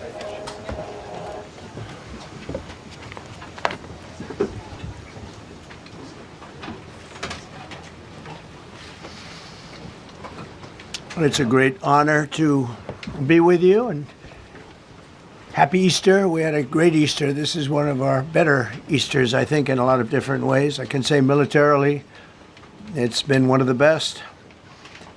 So, good afternoon. We have quite a bit to discuss. We'll go into pretty good detail, and we have the people that are most involved. We'll give you exactitude. And we're here today to celebrate the success of one of the largest, most complex, most harrowing combat searches. I guess you would call it a search and rescue mission ever attempted by the military. Generally, when planes are knocked down in war, especially when you're fighting a strong group, an evil group, you can't really do this because you send in 200 men to pick up one. And it's something that's usually not attempted as much as you want to attempt. And bad things happen to that one or two. And in this case, we did two, and it might not have been attempted before, but we did. And we had great talent, but we got a little luck too, I would say. And we were helped by a lot of people, a lot of great people. And it was an honor to be involved with it. It's very historic. This is a rescue that's very historic. It'll go down in the books. Late Thursday night, an American F-15 fighter jet went down deep inside enemy territory in Iran while participating in Operation Epic Fury, where we're doing unbelievably well, well at a level that nobody's ever seen before. The entire country can be taken out in one night, and that night might be tomorrow night. Both members of the crew ejected from the aircraft and landed alive. On Iranian soil, I immediately was asked to make a decision. I ordered the U.S. Armed Forces to do whatever was necessary to bring our brave warriors back home. A risky decision, because we could have ended up with 100 dead as opposed to 1 or 2. It's a hard decision to make. But in the United States military, we leave no American behind. We don't do it. Within hours, our armed forces deployed 21 military aircraft into hostile airspace, many flying at very low altitude, being shot by bullets.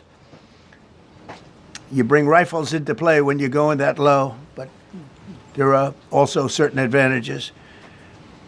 And in broad daylight over Iran for 7 hours, at times facing very, very heavy enemy fire. We have a helicopter that's got a lot of bullets in it. It's amazing. We just realized how good those weapons are. Those our machines are. Nobody has the equipment that we have, and nobody has the military that we have. Not even close.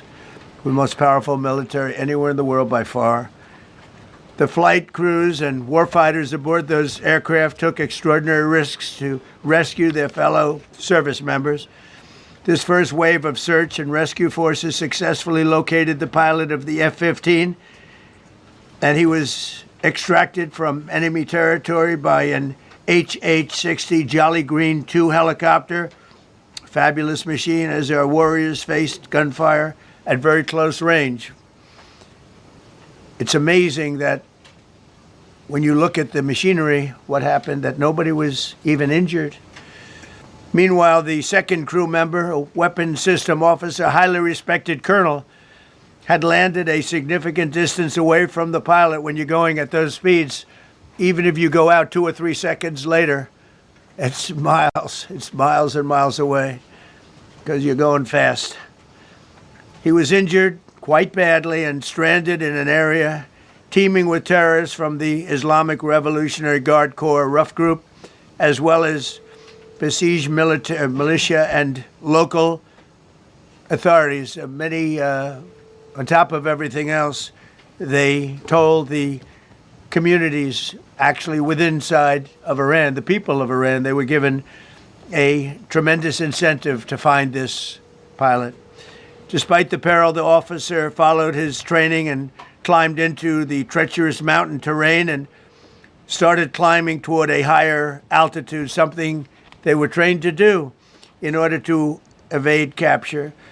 They want to always go as far away from the site of the shoot down. You want to go as far away because they all head right to that site. You want to be as far away as you can. And he was injured, and he was an amazing, amazing thing. He scaled cliff faces, bleeding rather profusely, treated his own wounds, and contacted American forces to transmit his location. They have a very sophisticated beeper-type apparatus that is on them at all times. And when they go out on these missions, they make sure they have lots of battery space and they're in good shape. And this one worked really well, amazingly, saved his life. We immediately mobilized a massive operation to retrieve him from the mountain holdout. And he kept going higher and higher. The mountain kept getting rougher and rougher and really very, very hard to find. The second rescue mission involved 155 aircraft, including 4 bombers, 64 fighters, 48 refueling tankers, 13 rescue aircraft, and more. We were bringing them all over, and a lot of it was subterfuge. We wanted to have them think he was in a different location because they had a vast military force out there. Thousands of people were looking. So we wanted them to look in different areas, so we were scattered all over like we were right on top of them. We had 7 different locations where they thought, and they were very confused. They said, well, wait a minute, they've got groups here, they've got groups there. It's an amazing thing. I was listening to these great people, these great generals. General Raisin Kane was amazing, and Pete Hegseth was amazing. But I listened to the whole thing. It was pretty amazing. So they had all these different sites where everybody thought he was located. We think we have him over there because they have 9 planes circling a little area that's 25 miles down the coast. So in a breathtaking show of skill and precision, lethality and force, America's military descended on the area, the real area, engaged the enemy, rescued the stranded officer, destroyed all threats, and exited Iranian territory while taking no casualties of any kind. The heroic F-15 weapons system officer had evaded capture on the ground in Iran for almost 48 hours. That's a long time when you're in tough shape and when you're bleeding. It's a long time. When we left, as you probably know, we had 2 large planes, pretty old planes that carried a lot. We needed a lot more equipment going in than coming out, obviously, because going in, we needed to be able to scale mountains. And we had a lot of equipment. But the sand was sandy, wet sand.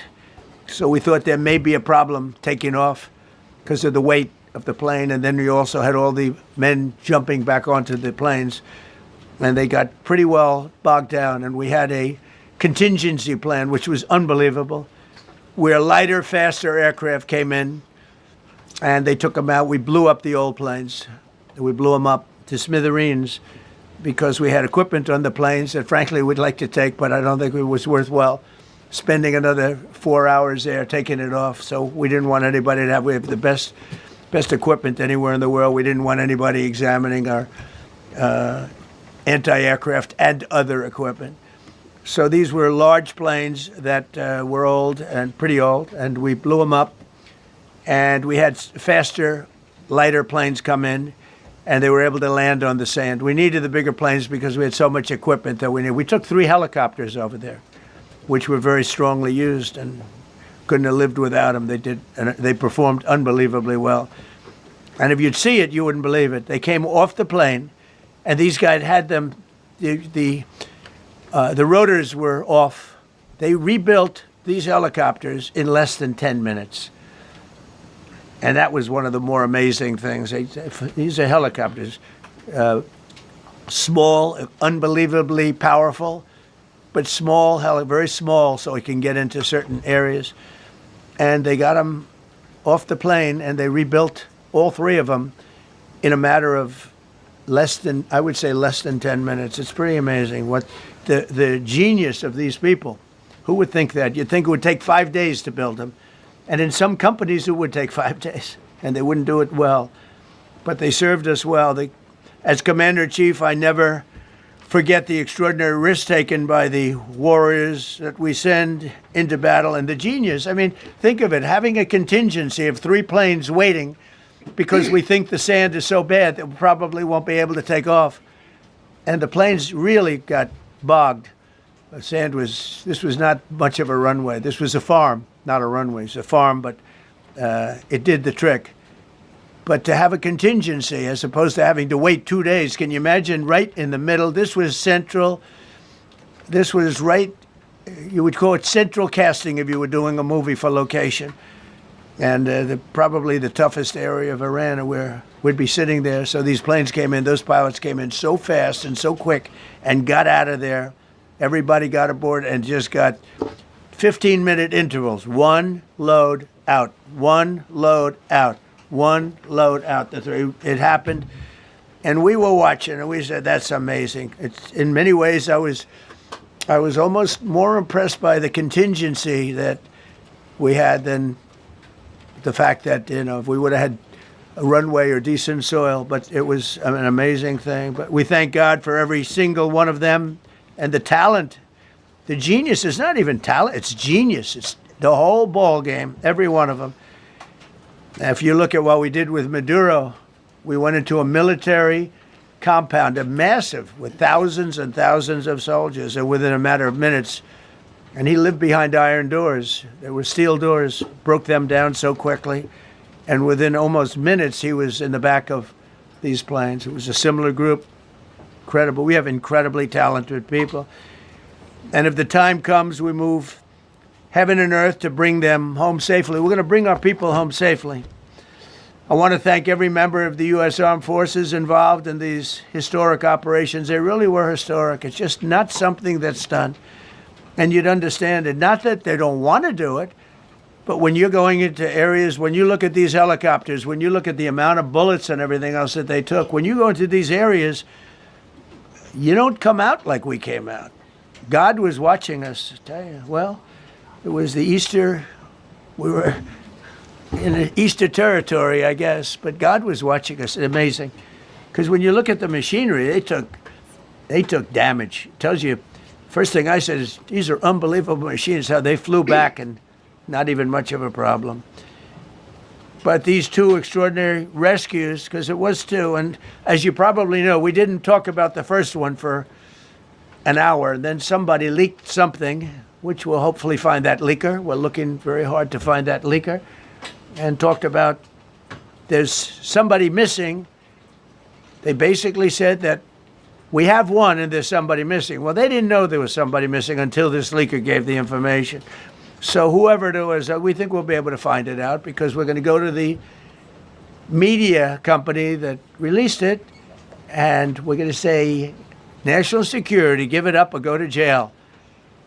And we know who, and you know who we're talking about, because some things you can't do. Because when they did that, all of a sudden, the entire country of Iran knew that there was a pilot that was somewhere on their land that was fighting for his life. And it also made it much more difficult for the pilots and for the people going in to search for him. All of a sudden, they know that there's somebody out there. They see all these planes coming in. It became a much more difficult operation because a leaker leaked that we have one, we've rescued one, but there's another one out there that we're trying to get. So actually, the country, Iran, put out a major notice, you all saw it, offering a very big award for anybody that captures the pilot.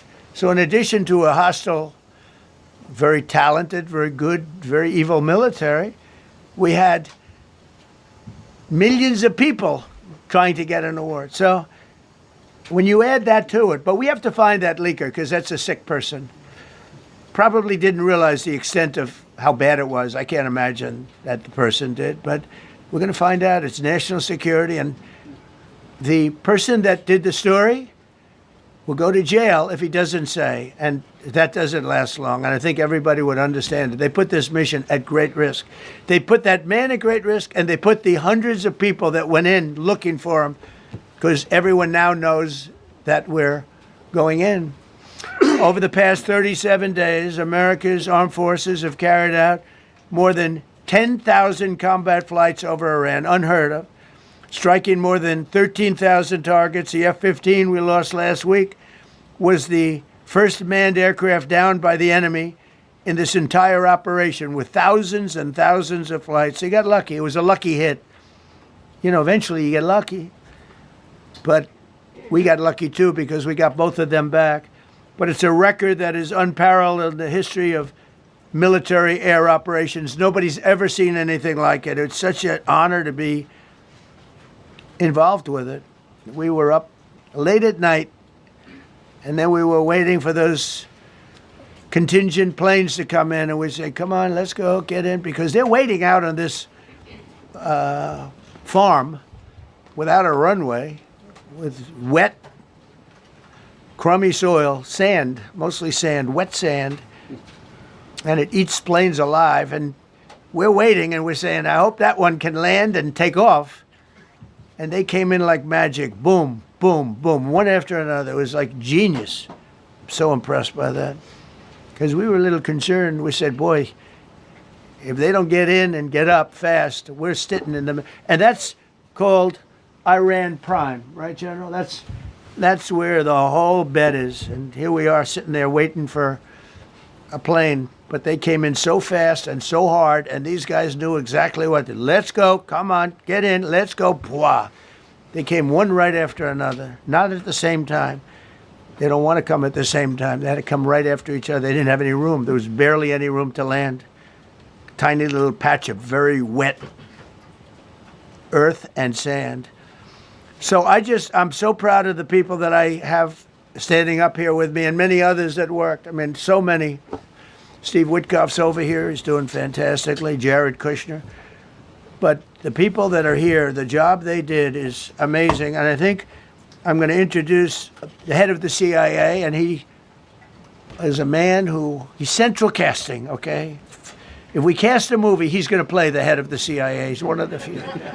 John Ratcliffe, he did a phenomenal job that night. He did something that I don't know if you want to talk about it. If you want, you can. I'm not sure you're supposed to. I'm not going to talk about it. But the CIA was very responsible for finding this little speck. It's like they used an expression on one of the shows. A general was talking about, it's like finding a needle in a haystack, finding this pilot. And the CIA was unbelievable. And you may, if you can, you'll talk. It might be classified, in which case I'd have to put him in jail if he talks about it. And I don't want to put him in jail. He doesn't deserve that. So, John, do you want to say a few words? Thank you. Thank you, Mr. President. It's a privilege to be here with you today to share what we can about this exceptional mission and to recognize the ingenuity and bravery of those who executed it, as well as the leadership and resolve of the president who ordered it. One thing that has been clear to me in this role is that the flawless military operations that the Department of War is known for are hostage to flawless intelligence. We saw that in the skies over Iran in Operation Midnight Hammer last summer. We witnessed it in Venezuela during Operation Absolute Resolve. We've seen it against the cartels in the Western Hemisphere, and we're seeing it every day in Operation Epic Fury, including this mission to rescue an aviator buried deep behind enemy lines. Because it is the unique tradition of the U.S. Armed Forces that we leave no man or woman behind, this was a no-fail mission. That was the spirit in which the President put us to work, and we were determined not to let him down or our airmen down. As an agency, the CIA possesses unique capabilities that only the President can deploy. Some of these capabilities fall under covert action authorities. And because covert means exactly that, I'm not going to be able to tell you everything that you want to know. At the President's direction, we deployed both human assets and exquisite technologies that no other intelligence service in the world possesses to a daunting challenge, comparable to hunting for a single grain of sand in the middle of a desert. This was also a race against the clock, as it was critical that we locate the downed aviator as quickly as possible, while at the same time keeping our enemies misdirected. For that reason, in addition to the human and technical assets deployed by the President to find our airman, CIA executed a deception campaign to confuse the Iranians who were desperately hunting for our airmen. On Saturday morning, we achieved our primary objective by finding and providing confirmation that one of America's best and bravest was alive and concealed in a mountain crevice, still invisible to the enemy, but not to the CIA. That confirmation was relayed by Secretary Hegseth to the President, and the operation quickly moved to the execution phase. Following the successful exfiltration on Saturday night, our intelligence reflects that the Iranians were embarrassed and ultimately humiliated by the success of this audacious rescue mission. When the President asked me to lead the CIA, he made it clear: get back to basics, no politics, no agendas, tackle the hardest problems, and execute the toughest missions. This President is about results, and now that's what his CIA is about too. The professionals at the agency and at the Department of War deserve immense credit for their flawless execution during this daring mission. Their skill, creativity, and courage are unmatched on the battlefield wherever they step. But none of that matters, and all of that is wasted without a president with the political courage to put them into action. Mr. President, I've had the privilege of seeing you act with political courage in the best interest of the United States up close on a daily basis, and I'm grateful that this successful mission has given the American people a window into that as well. The Secretary and Chairman will tell you that our service members' confidence is boosted by a Commander-in-Chief who has their back the same way they have yours. And I know that the confidence of CIA's officers is boosted by the knowledge that their work is informing a president who's not afraid to make the hardest decisions when the stakes are highest. And to the American people, your confidence should be boosted by knowing that the security of the nation is in the hands of a president who's willing to take on problems that have confounded both sides of the political aisle for nearly half a century. It is an honor to serve under a leader who just proved that you can believe him when he says, no matter what, we will leave no one behind. We will come for you. Thank you. Thank you.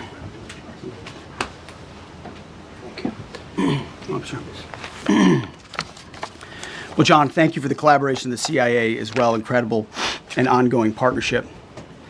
Ladies and gentlemen, fellow Americans, and especially the brave warriors in our armed forces, over this Easter weekend, the United States military has once again proved why we possess the greatest fighting force the world has ever known. In two extraordinary combat search and rescue operations deep inside enemy territory in Iran, our warriors executed missions of breathtaking skill, courage, and precision. When our warriors are unleashed, as this president has allowed them to be, they are unstoppable. When American airmen were down behind enemy lines, our forces and our president did not hesitate. Special operators supported by elite air crews and intelligence professionals moved swiftly and decisively into treacherous mountain terrain under the constant threat of Iranian forces closing in. Ultimately, it was an impotent Iranian threat. And today, as the CIA director mentioned, Iran's military, and we know this, is embarrassed and humiliated, and they should be. Now, these are not routine operations. They were high-risk, high-stakes missions conducted in the heart of enemy territory. This was not just barely into Iran, this was deep into Iran, involving coordinated strikes to suppress threats, deception tactics to protect our teams, and full synchronization across air, ground, and special operations. The Iranians are still asking themselves right now, how did the Americans do this? One downed airman evaded capture for more than a day, scaling rugged ridges while hunted by the enemy. When he was finally able to activate his emergency transponder, his first message was simple, and it was powerful. He sent a message, God is good. In that moment of isolation and danger, his faith and fighting spirit shone through. You see, shot down on a Friday, Good Friday, hidden in a cave, a crevice, all of Saturday, and rescued on Sunday. Flown out of Iran as the sun was rising on Easter Sunday.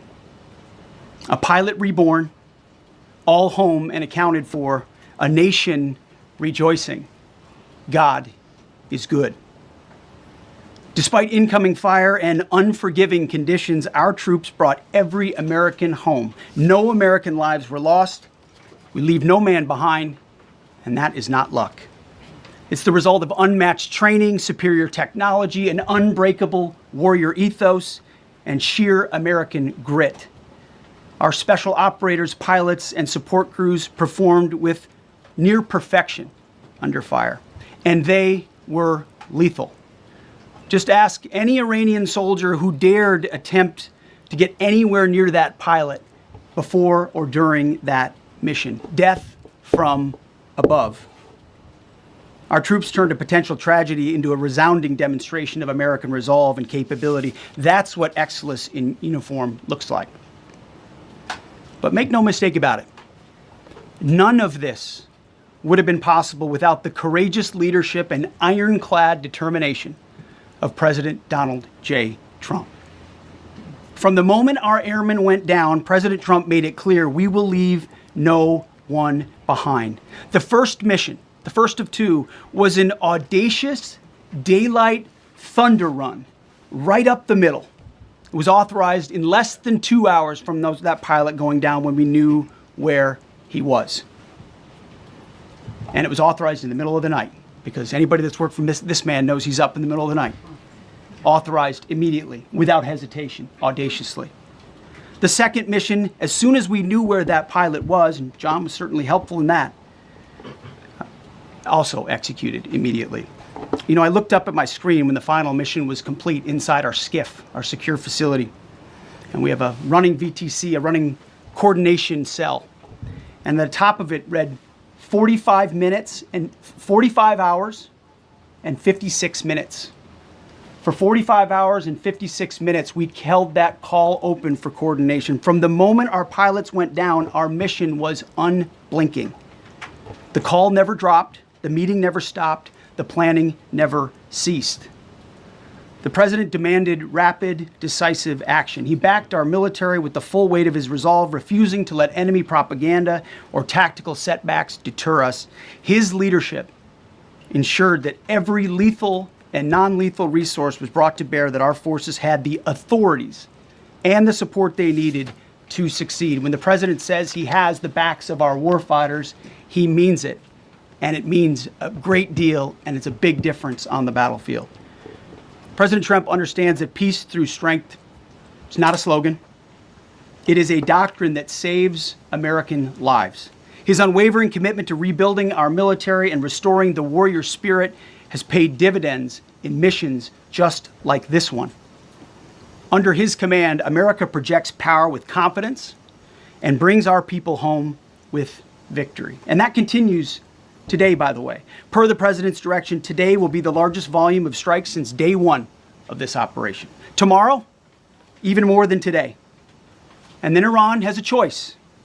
Choose wisely, because this president does not play around.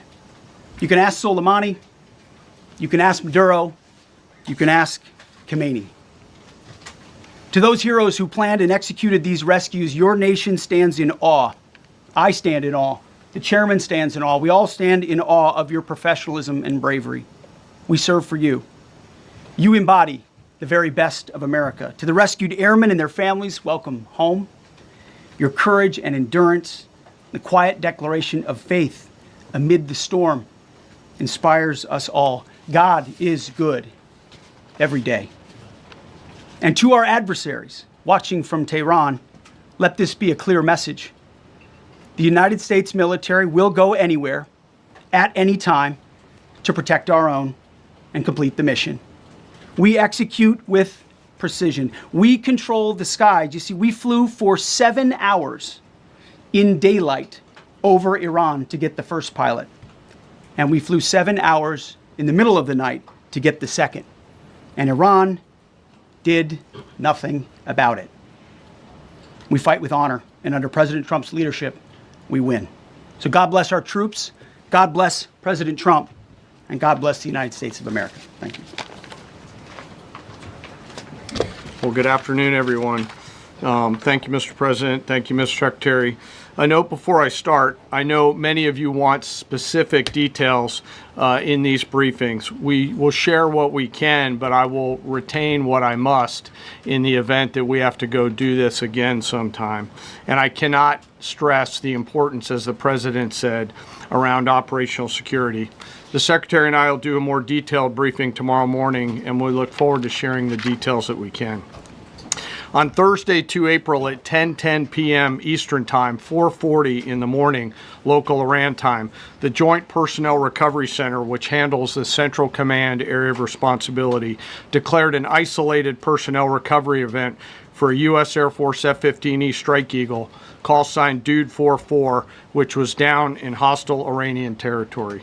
The pilot and weapons system officer had both safely ejected and were isolated behind enemy lines.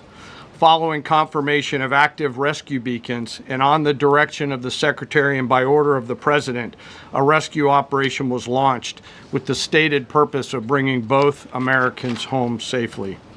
As the Secretary said, several hours later on the morning, after positively locating the front seater, call sign Dude 44 Alpha, and aware of an aggressive ongoing search by the enemy, a U.S. Central Command plan was approved by the Secretary and the President. Shortly thereafter, a U.S. Air Force Combat Search and Rescue Task Force, comprised of A-10 Warthogs in their Sandy role, and I'll describe what that is in a minute, HC-130 Combat King 2s, HH-60 Jolly Green 2 helicopters, and Air Force Special Warfare Airmen, a package comprised of combat rescue officers and pararescueman operators, audaciously penetrated enemy territory in broad daylight to find, fix, and recover Dude 44 Alpha from behind enemy lines. This was an incredibly dangerous mission, an incredibly dangerous undertaking, but a filled promise made to every American warfighter that you will not be left behind. We will always come find you, and we will always bring you home. Over the next hours, the Search and Rescue Task Force crossed the beach, entered into Iranian airspace, protected by a fighter strike package, and moved into the objective area, all under fire. En route, as some of you have seen on social media, the helicopters took gas off the C-130s and pressed onward and forward up into the objective area. While this was ongoing and out in front of them, the Sandy flight of A-10s and other remotely piloted aircraft, drones, and other tactical aircraft were violently suppressing and engaging the enemy in a close-in gunfight to keep them away from the front seater and allow the pickup force to get into the objective area. During this engagement, one of the Sandy aircraft, the one primarily responsible for communicating with the downed pilot, was hit by enemy fire.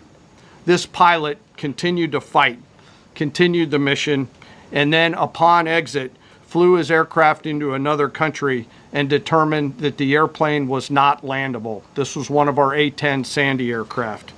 The pilot then made the decision to eject over friendly territory and was quickly and safely recovered and is doing fine. After picking up Dude 44 Alpha, the HH-60 Jolly Green fight was engaged by every single person in Iran who had a small arms weapon. And one of the aircraft, the trailing aircraft, took several hits. The crew sustained minor injury, and they are going to be fine. A note for those of you that do not know what a Sandy does. Named after the flight call sign that did this very mission in Vietnam, flying A-1 Sky Raiders and A-7 Corsairs. A Sandy has one mission: get to the survivor, bring the rescue force forward, and put themselves between that survivor on the ground and the enemy. They are committed to this. This is what they live for, and this is what they've trained for over many, many years. The A-10 force and the rescue force did a fantastic job rescuing Dude 44 Alpha. He was recovered Friday afternoon. As I said, and the nation needs to know this, this was an incredibly brave and courageous mission, and a testament to the courage, skill, and tenacity of the joint force and our leaders. And especially a daylight option, having the guts to try, means so much to so many. Meanwhile, the backseater, as the President and the Secretary have said, had continued to work and survive. Through the hours of daylight, Dude 44 Bravo, the backseater, evaded. Using every means available, the efforts of the United States military, the Central Intelligence Agency, and others were attempting to find and locate with precision Dude 44 Bravo, the backseater. A note on the backseater and the front seater. The single most important contributor to a successful rescue operation is the spirit of attack inside the heart of that downed aviator. Their will to survive, their will to evade, their will to recover is everything. In this case, the backseater's absolute commitment to surviving made much of our efforts possible. On Saturday, 4 April, after establishing positive communications with the backseater, we learned, as the President said, that he was injured and actively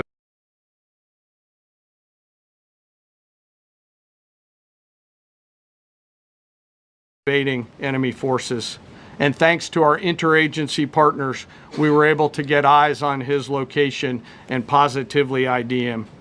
Throughout this entire time, the enemy force continued to search for 44 Bravo, and the joint force continued to strike them over and over and over again. Fighting off marginal weather in Iran and the enemy's search for a second time on Saturday, at the recommendation of the CENTCOM commander and at the approval of the Secretary and the President, we launched a rescue task force to recover Dude 44 Bravo. Again, this came to the President and the Secretary for approval, this time with a much larger force package based on the time that the enemy had to prepare to find 44 Bravo. Again, this force was protected by A-10 Warthogs using the Sandy call sign. And this force had one single mission: do everything they can to bring an American home. This meant having a plan, being prepared to execute that plan, and, more importantly, being prepared for multiple, simultaneous contingencies. And because of this force's professionalism, grit, and determination, fight off two enemies at the same time: the enemy searching for 44 Bravo and contingencies, which anyone who has done these types of missions knows we run into every single time. The force fought off both of those enemies incredibly well. During the period of darkness on Saturday, and as the Secretary said, into Easter Sunday and into the daylight, the force fought its way in and rescued Dude 44 Bravo. They were protected overhead by an air armada, including tactical drones, strike aircraft, and others. The force fought through multiple simultaneous contingencies, something no other nation, no other military can do, and safely returned Dude 44 Bravo, the backseater, home, and all other Americans home as well. At midnight 12 local Eastern time, Easter Sunday, more than 50 hours after the start of this operation, the Joint Personnel Recovery Center declared Dude 44 Bravo, both the front and backseater, returned to friendly territory. The courage demonstrated by both the pilot and the weapons system officer while isolated and them invading the enemy cannot be overstated. Their grit and warfighting tenacity is a direct result of the absolute trust they have in our rescue forces, their training, and their will to survive and return. They always knew that we would be ordered to go get them, and they always knew that we would be coming to get them. These two operations reflect our nation's most sacred obligation to our military service members. We leave no one behind, bless you.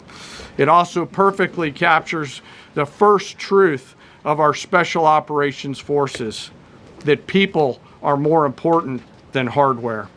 That is the standard we live by, and the rescue forces that execute these missions operate under a clear motto: these things we do that others may live.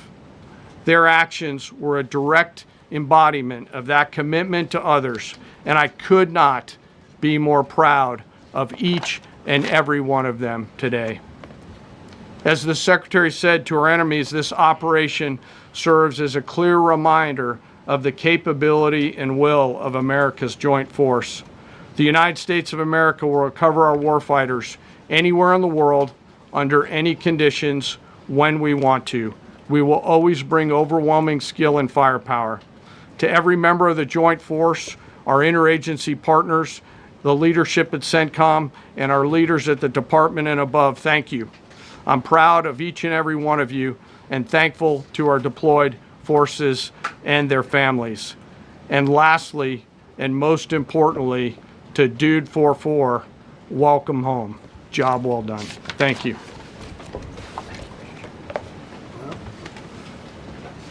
Pretty amazing. Pretty amazing. And these two gentlemen have been, from day one, they've been perfecto. You know, I got to know General Kane in my first term because he was able to take out ISIS in 4 weeks instead of the 4-year projection that was given to me by other much lesser generals. And I said, you know, if I ever do this again, that's going to be the head of my Joint Chiefs of Staff. And we worked it that way, didn't we? It's amazing. He took out ISIS. We defeated ISIS in 4 weeks. I was told it would take 4 years. I flew to Iraq to find out with the greatest equipment in the world, why would it take 4 years? And he told me, sir, it won't. It'll take 4 weeks and you'll have time left over. And that's exactly what happened. So he's great. And Pete, all I can say is that he was treated very unfairly. And now those same people that treated him unfairly, that fought against him, they called me up saying, what a great choice he was. They said, well, what happened during his nomination? What happened to you? I'm telling you, people that were not for him, senators, friends of mine, sir, I don't think you're doing the right thing. Now they're calling me up. What a choice. These two guys are fantastic. And John Ratcliffe was incredible. It was actually their genius that called us from, it was 40 miles away. And he said, you know, we're seeing something moving up in the mountain. This is at night. And they kept the camera on him for 45 minutes. It wasn't moving. And they said, you know, probably wrong, but we're seeing something moving. This is a vast mountain. Vast, thick, with bushes, trees. He said, we see something moving 40 miles away. It was the head of a human being, I'm telling you, it's moving. And then all of a sudden, 45 minutes later, he moved a lot. He stood up, and they said, we have him.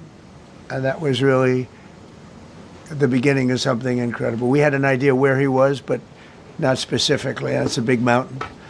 So I want to thank the CIA, too. I don't think they get enough credit for the great job they've done. Yes, please. Thank you very much, Mr. President, for this great opportunity. Country, it has super army. You make a difference, Mr. President. Thank you for your greatest leadership. Thank you. I have two quick questions, Mr. President. What was your reaction when you learned that Kurdistan region had resumed exporting oil to the international market with your support as United States of America? Well, I expected that. We've gotten along with the Kurds for a long time, so I expected that. Another question, what would be your reaction if the Iranian people rise up against their regime during a ceasefire, Mr. President? Well, they should do it, but again, the consequences are great. I mean, they were told, if you protest, you will be shot immediately. You saw what happened to the young wrestler. He was a great champion, by the way. He was a great wrestler, one of the top in the world. And he and his two friends were hung.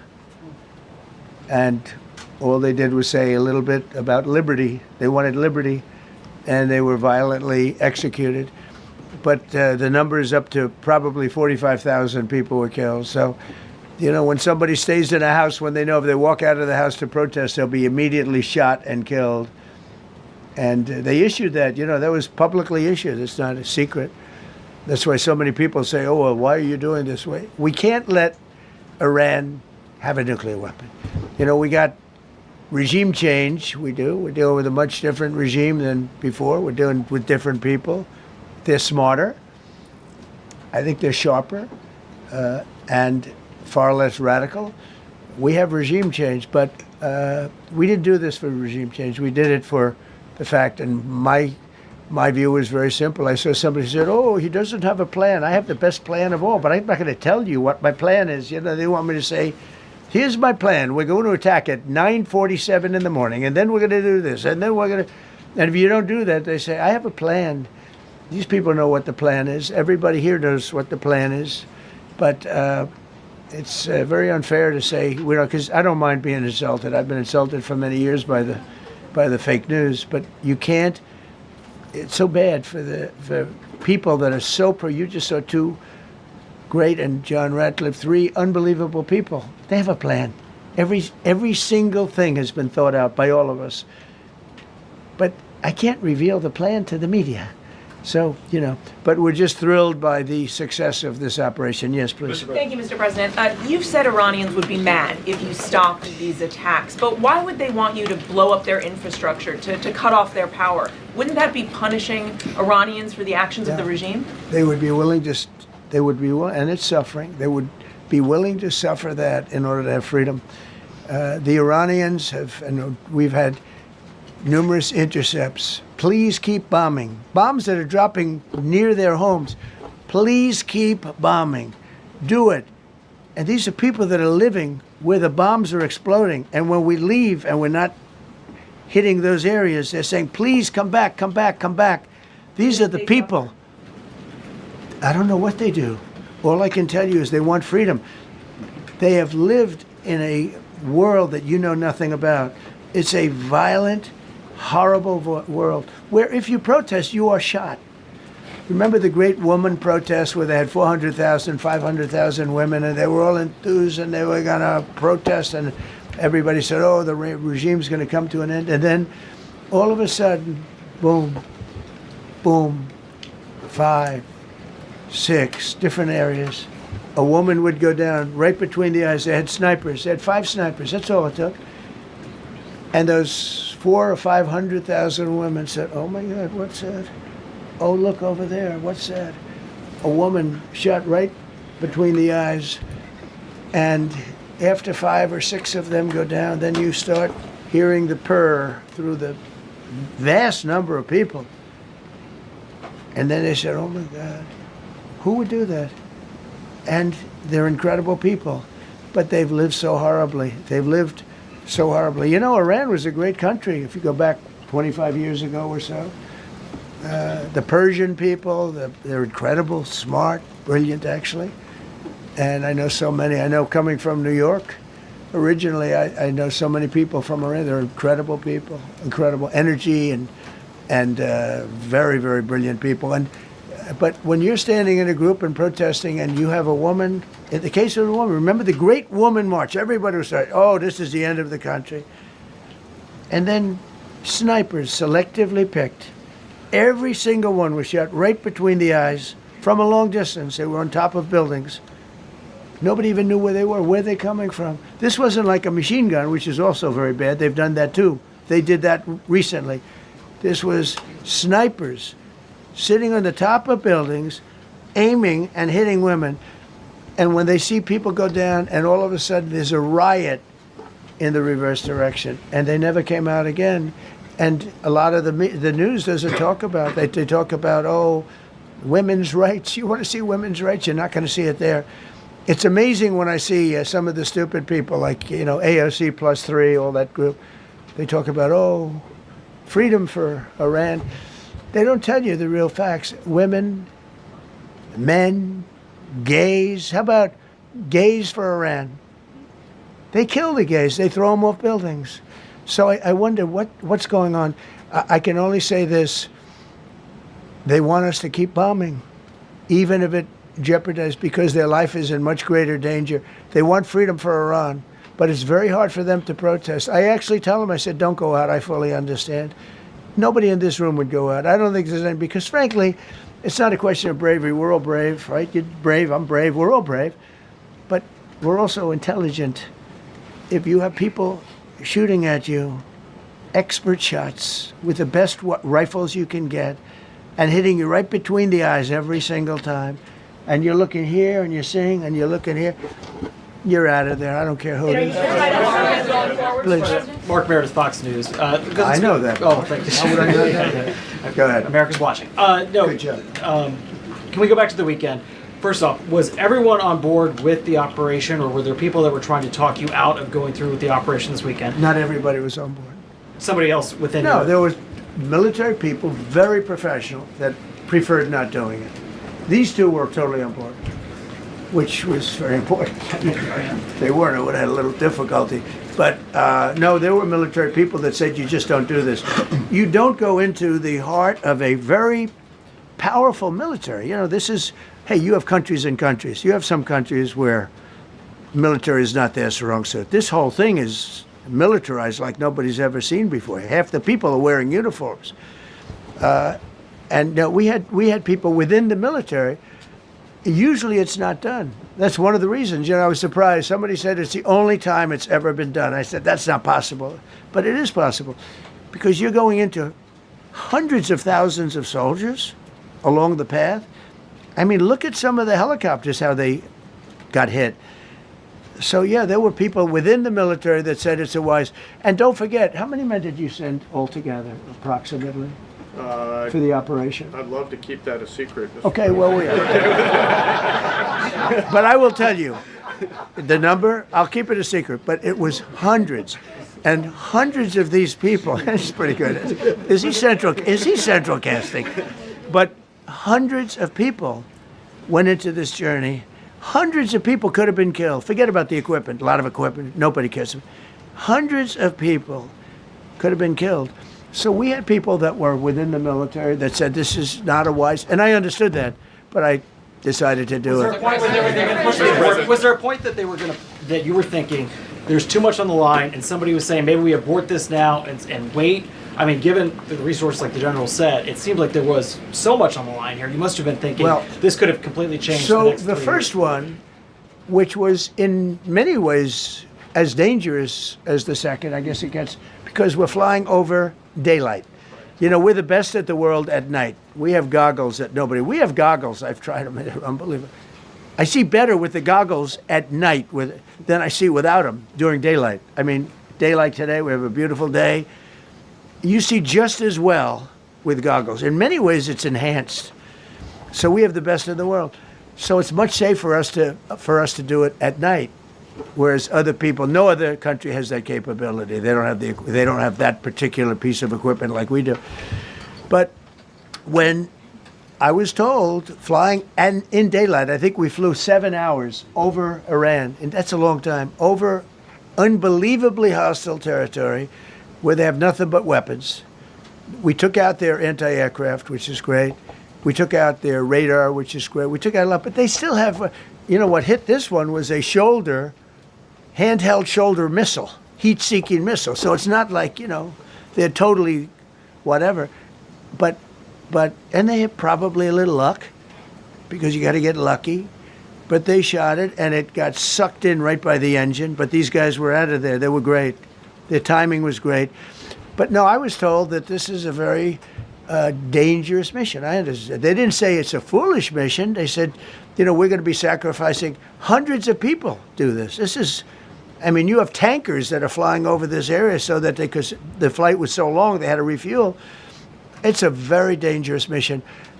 I just felt it was worth it. If you would have told me that we would have been successful, gotten both, and nobody was even essentially injured, I would have said that would be impossible. Yeah, please. Mr. President, thank you very much.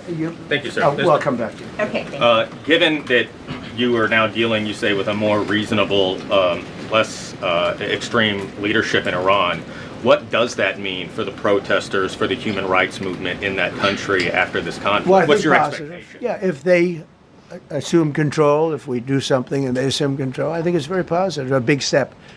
I don't think you'd see the radicalization that you have seen in the last. Look what happened. Women are being executed because they're not properly clothed, they say. They're not properly clothed, and they execute the women. They shoot them right on the street. No, you have a much different group of people. Now, I'm not saying we are dealing with them. Essentially, they have till 8 o'clock tomorrow night, Eastern time. But we are dealing with them. I think it's going well. Mr. Witkoff is here, and JD's involved in the dealing. Mr. Witkoff is sitting right here, and I think it's going fine, but we'll have to see. You have to understand, we've been dealing with these people for 47 years. I'm standing here with a much more powerful Iran as of a month ago, not anymore. Right now, they are decapitated. But I'm standing here a month ago with a much more powerful Iran than it was at any point during 47 years. This should have been handled by 7 presidents, a lot of presidents. And those presidents are saying now, every one of them to their friends, we should have done this a long time ago. So it's not something I like doing. It's very dangerous, and we're getting them at the height of their strength. If I didn't terminate the Barack Hussein Obama Iran nuclear deal, they would have had don't forget, that was a path to a nuclear weapon. Remember this. He chose Iran over Israel, pure and simple. How Israel can vote for a Democrat is, if you're Jewish in New York City or any place else in this country, and how you can vote for a Democrat is unbelievable, because he chose Iran, a very hostile Iran. Remember when he filled up a 757 with cash, billions of dollars of cash, and he sent it over to them. Then they gave them tens of billions of dollars. He chose Iran over Israel and really the Arab world, if you look, because, the other, Saudi Arabia, Qatar, UAE, you take a look. I can add Kuwait and I can add Bahrain, and you can add others. He chose such an unlikely candidate. Nobody could believe it. Frankly, if you're going to choose between Iraq and Iran, he should have befriended Iraq. He went in the exact opposite direction of all thinking, and he made a terrible mistake. But that was a road to a nuclear weapon. And when I terminated that, everyone said, oh, he terminated it. It was one of the best things we ever did, because he had a road to a nuclear weapon. And it was a very short-term deal. Countries don't do 10-year deals. Countries do hundreds of years. You don't do a 10-year deal. For a country, this isn't, you're a landlord and you're renting a store on a certain street and you give somebody a 5-year or a 10-year lease. This is a country. It was a short-term deal. It was ready to expire. I terminated it before it expired. It took a lot of heat, and it was one of the best things I ever did, because he would have had a nuclear weapon. Then he would have had another nuclear weapon. Had those beautiful B-2 bombers not gone in 8 months ago, and obliterated that site. And by the way, the word is obliteration. CNN said, well, maybe it wasn't complete. It was so complete that they still haven't been able to get it. It was obliteration. But if we didn't hit them, that was a courageous decision too, because we had all those planes flying in at night with very little cover, unbelievable stealth planes, and they were able to do their job. If we didn't do that, Iran would have had a nuclear weapon at a high level, either one of those two instances. And if they did, in my opinion, I told this to Bibi Netanyahu yesterday, Israel would have been extinguished. Large portions of the Middle East would have been extinguished, whether it's Saudi Arabia, Qatar, UAE, or others. And you saw that with thousands of missiles raining down upon them. They didn't think they were going to be hit. They thought they'd be watching us fight. And all of a sudden, UAE got hit by 1,500 missiles. He would have taken them out also. And they were powerful. If I didn't come along and terminate the Obama deal, which was terrible, the Iran nuclear deal was a road to a nuclear weapon, a big one, unlimited, legally. I terminated it without even much thought. It was so easy. I terminated that, and then the B-2 bombers. And I did one other thing. I had killed Qasem Soleimani, who was an evil genius. And the reason I did it, I heard he was going to knock out 5 of our military bases. And had he lived, I believe we would be fighting perhaps a different Iran right now, because he's never been replaced, you know. And I did one other, but this one was not picked up. Osama bin Laden. If you read my book, I said you got to take him out 1 year before the World Trade Center came down. So I wish you'd read the book. But you, as a president, to be a good president, I believe you have to have good instincts. And a lot of this is instinct. Yeah, please. Thank you so much for taking my question, Mr. President. Mr. President, last week you suggested that Europe should take the lead on reopening the Strait of Hormuz. Has circumstances changed now that you're issuing a direct 48-hour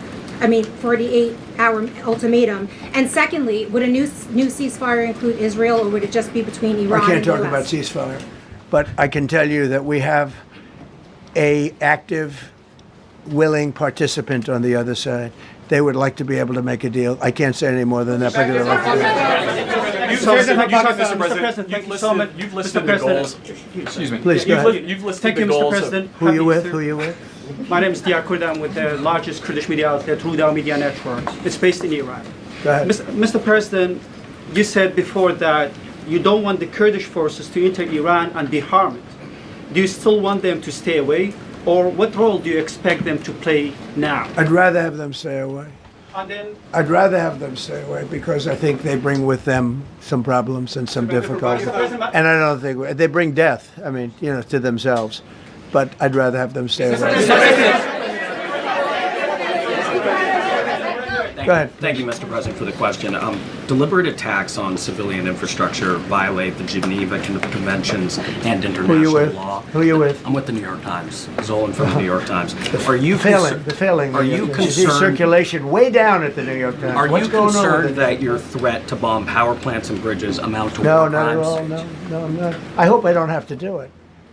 But again, I just said 47 years they've been negotiating with these people. They're great negotiators. And because they're not going to have a nuclear weapon. And if somebody that takes my place someday is weak and ineffective, which possibly that will happen because we had numerous presidents that were weak, ineffective, and afraid of Iran, we're never going to let Iran have a nuclear weapon. And if you think it's okay for people that are sick of mind, that are tough, smart, and sick, really sick, from a policy standpoint, from a any which way you want to say, mentally, these are disturbed people. If you think I'm going to allow them, and powerful and rich, to have a nuclear weapon, you can tell your friends at the New York Times, not going to happen. It means violating international law. Quiet. You no longer have credibility at the New York Times. Because the New York Times said, oh, Trump won't win the election, and I won in a landslide. I won every swing state. New York Times said, oh, Trump won't win the election. New York Times has no credibility. The credibility they have is it used to be all the news that's fit to print. The old gray lady, it was great, but they're running on past fumes, and you can't keep doing that. You have to be able to give the correct news. And people like you, who I know, are fake. You're fake. Go ahead, please. Your messaging on the war has moved from the war is coming to an end to war going to be bombing Iran to the Stone Ages. Right. And we've heard a range of those kind of messages. So which is it? Are you winding this down or are you escalating I can't tell you. I don't know. I can't tell you. Depends what they do. This is a critical period. They have a period of, well, till tomorrow at 8 o'clock. I gave them an extension. They asked for an extension of 7 days, right? I said, Steve, give them 10 days. 10 days is up actually today, so I gave them 11, I guess, indirectly. I thought it was inappropriate the day after Easter. I want to be a nice person. They have till tomorrow. Now, we'll see what happens. I can tell you they're negotiating, we think, in good faith. We're going to find out. We're getting the help of some incredible countries that want this to be ended because it affects them also. A lot of people are affected by this, but we're giving them till tomorrow, 8 o'clock Eastern time, and after that, they're going to have no bridges, they're going to have no power plants. Stone Ages, yeah, Stone Ages. CNN fake news. Are you willing to make a deal that does not include reopening the Strait of Hormuz, or is that now a top priority? I would say it's a very big priority because, see, that's one thing that's a little different than other things. We can bomb the hell out of them. We can knock them out for a loop. But to close the strait, all you need is one terrorist that somehow has a truck loaded with, because you can carry them in trucks, large trucks, a water mine, drop them in the water, and now you tell people that own ships that cost $1 billion to don't worry about the mine. You can do that even just by saying we put mines in the water. So it's not like the rest. We can knock out their military. We already have. We've knocked out their Navy. We've knocked out their Air Force completely. We've knocked out 158 ships in 3 days. We've knocked out even their mine droppers. They don't have any mine droppers anymore, but they put them on other boats, and they could drop them. I'm not even sure they have any mines there, by the way. I'm not sure. I'm personally, they say there might be 8. I don't know. I think there might be none because they're very good bullshit artists. That's why for 47 years they've been bullshitting other presidents, and they haven't done the job. And people are living in hell. You live in that country, they're living in hell. No, I think that 47 years of this stuff is long enough. They're at the weakest point they've ever been. They have no Navy, they have no Air Force, they have no anti-aircraft weaponry, they have no radar, they have no communication. In fact, the biggest problem we have in our negotiation is that they can't communicate. I said to Steve, what are they saying? Sir, they can't communicate. They have no method of communication. So we're communicating like they used to communicate 2,000 years ago with children, bringing a note back and forth. They have no communication. But all I want to see is I want to have a safe world. And you're not going to have a safe world. Israel will be gone. The Middle East will be gone. And then they're coming for Europe. And I have to tell you, I'm very disappointed in NATO. Very. I think that NATO... I think it's a mark on NATO that will never disappear in my mind. You know, they're coming to see me on Wednesday. They're going to say, oh, we'll do this, we'll do that. Now they all of a sudden want to send things, you know. But they said it loud and clear at the beginning when I spoke to UK of all. I would have said they would have been the first because they're the oldest. And I say, yeah, I'd love to have a little help. He said, no, sir, we'd rather wait till you win. I said, I don't need help after we win. They have 2 old broken aircraft carriers, barely work. I said, I guess we can use them. Who the hell knows? I called the general. He didn't even want them. He said, we don't really need them. We got the SS Abraham Lincoln, sir. We don't need them. Do you know, we have, in terms of technology, we had one day 101 missiles going at 2,700 miles an hour, aimed at the Abraham Lincoln. 101 missiles. Out of 101 missiles, 101 missiles were shot down. Unbelievable technology.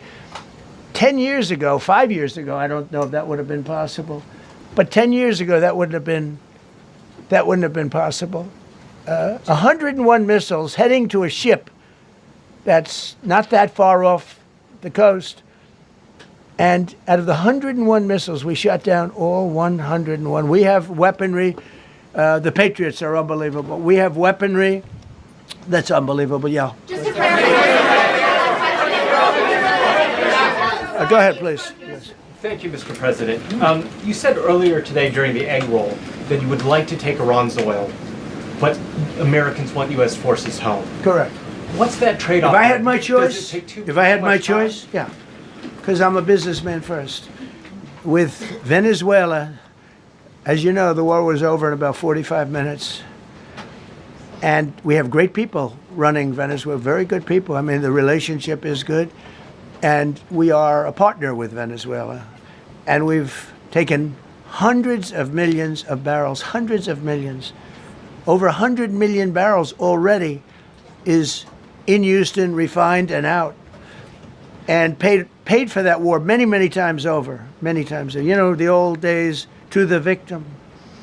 Okay, you know that. To the winner belong the spoils, go the spoils. And I've said, why don't we use it? To the victor, go the spoils. And we don't have that. We haven't had that in this country probably in 100 years, because even the Second World War, you look at the Second World War, we didn't have it with the Second World. We helped rebuild all those countries. We rebuilt Germany. How about Germany telling us that, well, it's not their war. We had nothing to do with it. They wanted me to go and tell them everything I was doing. We didn't know anything about it. Well, if I would have told them, they would have leaked it, and we wouldn't have been nearly as successful, possibly, right? But to the victor belong the spoils. So we haven't heard that in, I think, maybe hundreds of years. Now with Venezuela, and we, just so you understand, the people of Venezuela, they say if I ran for president of Venezuela, I'm polling higher than anybody has ever polled in Venezuela. So after I'm finished with this, I can go to Venezuela. I will quickly learn Spanish. It won't take too long. I'm good at language. And I will go to Venezuela. I'm going to run for president. But we're very happy with the president-elect that we have right now, the people that are running it. If you remember Bush with Iraq, they fired the generals, they fired the police, they fired the people that worked in their equivalent of the White House. They fired everybody. And you know what they had? They had a mess. And you know what happened? ISIS formed. Those generals and those soldiers got together. The police got together. They all got together. They formed ISIS. Not going to happen with us. So Venezuela has been an incredible situation. We went in. We were very successful. Military power like nobody's ever seen. The general, Venezuelan general, said, I was on that site. I said, I've never seen ferocity like that. I've been doing this for 40 years. He said, I've never seen it. They hit us from 17 different, they were all set. They saw that big, beautiful aircraft carrier, the Ford in that case, and planes were pouring off it at 1 o'clock in the morning. So typically when you see that late at night, you know, you could be in trouble, right? And we were all ready. They had their equipment. It was Russian. And they had Chinese equipment. It was all set. They were going to give us a fight. He said, and then they came. And they came at speeds like we've never seen. And they came at 17 different angles. The general and his people, that was a lot of angles. They hit him from every angle. He said, we knew it was over in 3 minutes. We were waiting for them. Their equipment didn't work. And there's a reason it didn't work. Someday we'll explain that to people. They pressed the button. Nothing happened. They pressed it again and again. Nothing happened. And he said, we knew this whole thing was over in 3 minutes. We've never seen any, he used the word ferocity. The ferocity of these planes from 17 different angles. And it was over. They went inside. And remember, that was on a military base with thousands of soldiers. And those soldiers looked and they said, get the hell out of here. Thousands. We didn't have thousands. We had like 200 people. So we have a great military. And I'll tell you what, somehow this rescue captured the world's attention, more so than normally. You're talking about two people. But this rescue captured the world's attention. But we did it in Venezuela. That was amazing. And now we have a very bad man in prison and going to trial. I mean, he released, aside from the drugs, which he was terrible, Maduro released hundreds of thousands of people from jails into our country. Drug dealers, murderers, the worst people in the world were released into our country because we had a stupid president who probably didn't know. And we had a border czar who never went to the border and never once called our great Border Patrol agents, right? Not once, Kamala. She never called the Border Patrol. She never said, how are we doing? I used to call the Border Patrol guys every day.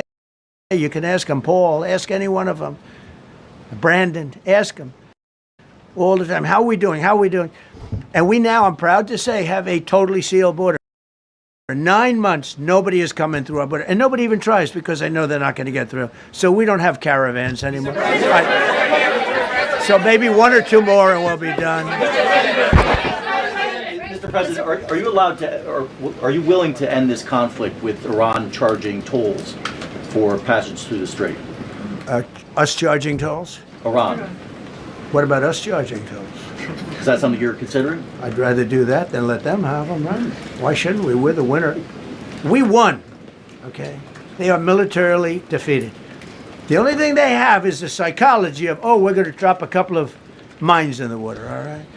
No, we have a concept where we'll charge tolls, okay? I thought you meant us. Your question would have been more accurate if you said us. Go ahead. Thank you very much. So just to clarify, in order for Iran to successfully meet your deadline tomorrow, do they have to make a deal, open the strait, or both? We have to have a deal that's acceptable to me. And part of that deal is going to be, we want free traffic of oil and everything else. Mr. President, thank you very much. You've said glory be to God in this conflict. Do you believe that God supports the United States' actions in this war? I do, because And God is good. Because God is good, and God wants to see people taken care of. God doesn't like what's happening. I don't like what's happening. Everyone says, I enjoy it. I don't enjoy this. I don't enjoy it. These two guys don't enjoy it. You know, people say, oh boy, they're so tough. I don't like seeing people killed. I've ended 8 wars. Nobody's ever done it. The person who won the Nobel Prize came to me and said, you deserve the Nobel Prize. She announced that. When they announced, they said, goes to Maria. She's a great person, really a good person. She said, no. This is ridiculous. They gave me the Nobel Prize. President Trump ended 8 wars. I could go over every one of them, including India and Pakistan, where the Prime Minister of Pakistan said President Trump saved from 30 to 50 million lives. That makes me much happier than what we're doing right now. That makes me much happier. We have one more to end, by the way. Okay. President, you called yesterday in your Truth Social, you called the Iranians crazy bastards. True. What is your response to critics who say that I don't care about critics. What is your response to critics who say that it is your mental health that should perhaps be examined as this war continues? I haven't heard that. But if that's the case, you're going to have more people like me, because our country was being ripped off on trade, on everything for many years until I came along. So if that's the case, you're going to have more people. Dasha, go ahead. Dasha, go. You said that very little is off limits in Iran as far as targeting, including power plants, bridges, you've mentioned those. Very little is off limits. Are there certain kinds of civilian targets, though? I'm thinking schools I don't want to or tell you hospitals that. you I don't want say to tell is you off- that. We have a plan, because of the power of our military, where every bridge in Iran will be decimated by 12 o'clock tomorrow night, where every power plant in Iran will be out of business, burning, exploding, and never to be used again. I mean, complete demolition by 12 o'clock. And it'll happen over a period of 4 hours if we wanted to. We don't want that to happen. We may even get involved with helping them rebuild their nation. And you know what? If that's the case, the last thing we want to do is start with power plants, which are among the most expensive things, and bridges. You saw the bridge. The bridge went. We were very close to a deal. And then I got a call from Mr. Witkoff, Mr. Kushner, and JD saying, I think they're breaking the deal. I said, tell them that's okay. Don't worry about it. But tell them to look out their window and watch. And within 45 minutes, I gave the order to knock out the biggest bridge. I gave the order, knock out the biggest bridge in, I believe, the Middle East, but the biggest bridge in Iran.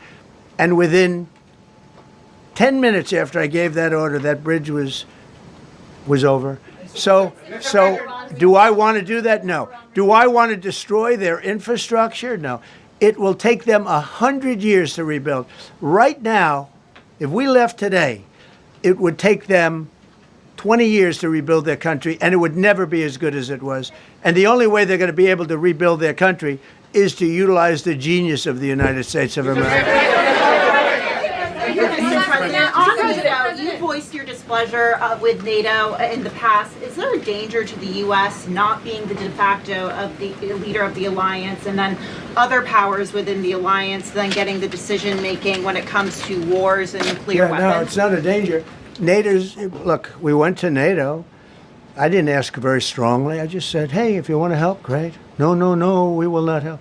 I said, that's all right. You don't want to help? Because I've always said NATO's a paper tiger. See, NATO's a paper tiger. Putin's not afraid of NATO. Putin's afraid of us, very afraid of us.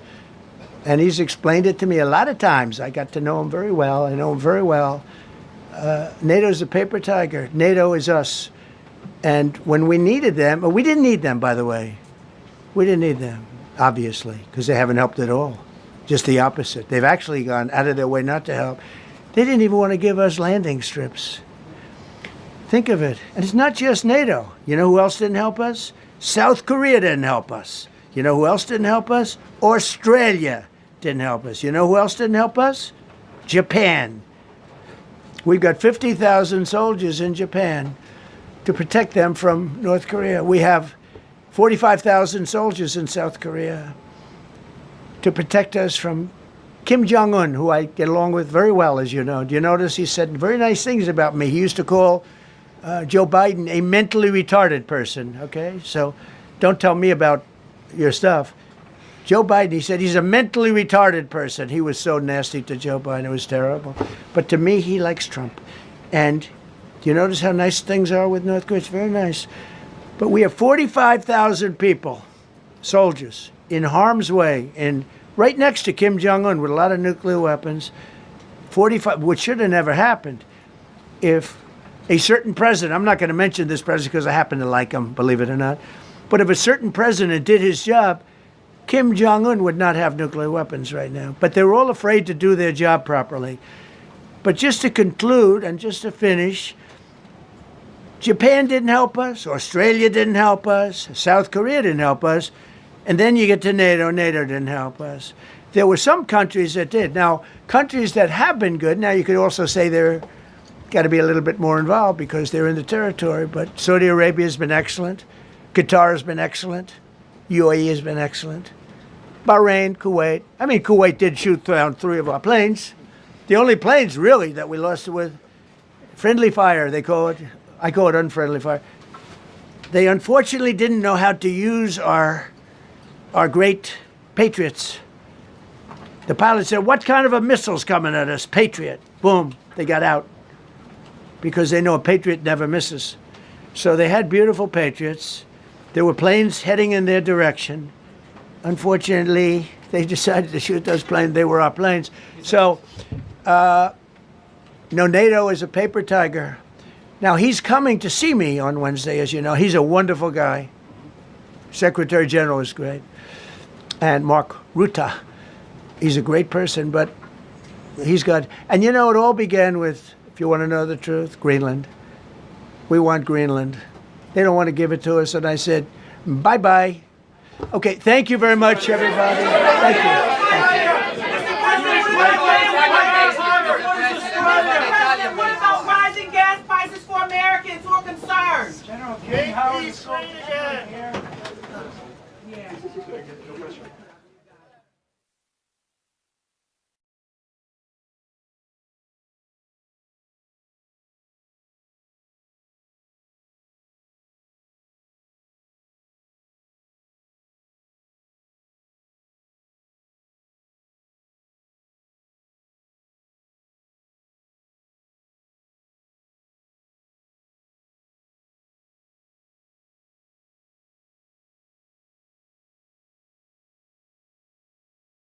Mr. President. This is a little bit more comfortable. It was a little wet out there. Hello. Hello, sir. Go ahead. So, President Trump, what's harder? Peace in the Middle East or ending a government shutdown? Well, I think the hardest is this. This has been going on for 3,000 years. The shutdown's only been for 10 days. So I think the shutdown, it's gotten to be almost customary, but we're taking care of it. We've got the military paid in full, and we're doing a lot of things. We're ending some programs that we don't want. They happen to be Democrat-sponsored programs, but we're ending some programs that we never wanted, and we're probably not going to allow them to come back. I think they made a mistake. I think they made a big mistake. This is really a Schumer shutdown because he's become sort of irrelevant, and he wants to make himself relevant again. And in terms of the politics of this historic peace deal that we're on the way to go sign right now, you would think it's good for everybody, but at a rally this weekend, they were cheering for you and they were booing Netanyahu. What's up with that? I don't know, but we're going to make everybody happy. The one thing I can tell you is everybody is happy, whether it's Jewish or Muslim or the Arab countries. Every country is dancing in the streets, and it's a point in time I don't think you'd ever see it again. They've never seen it for 3,000 years. If you like one group, you don't like the other group. And if you like the other group, you don't like the first group. And this is the first time they've ever seen where everybody is unified, because as you know, we're going to Egypt after Israel, and we're going to meet all of the leaders of the very powerful and big countries and very rich countries and others, and they're all into this deal. Everybody's into it. It's never happened before. So I would say this is a lot tougher, but we'll see how it all works out. Mr. President, Benjamin Netanyahu, the Prime Minister, has not gone so far as to say the war is over. In your view, is the war between Israel and Hamas over? War is over. The war is over. Okay, do you understand that? Mr. President, is the ceasefire going to hold? Are you confident the ceasefire will hold? Say it. Are you confident that the ceasefire is going to hold? I think so. I think it's going to hold.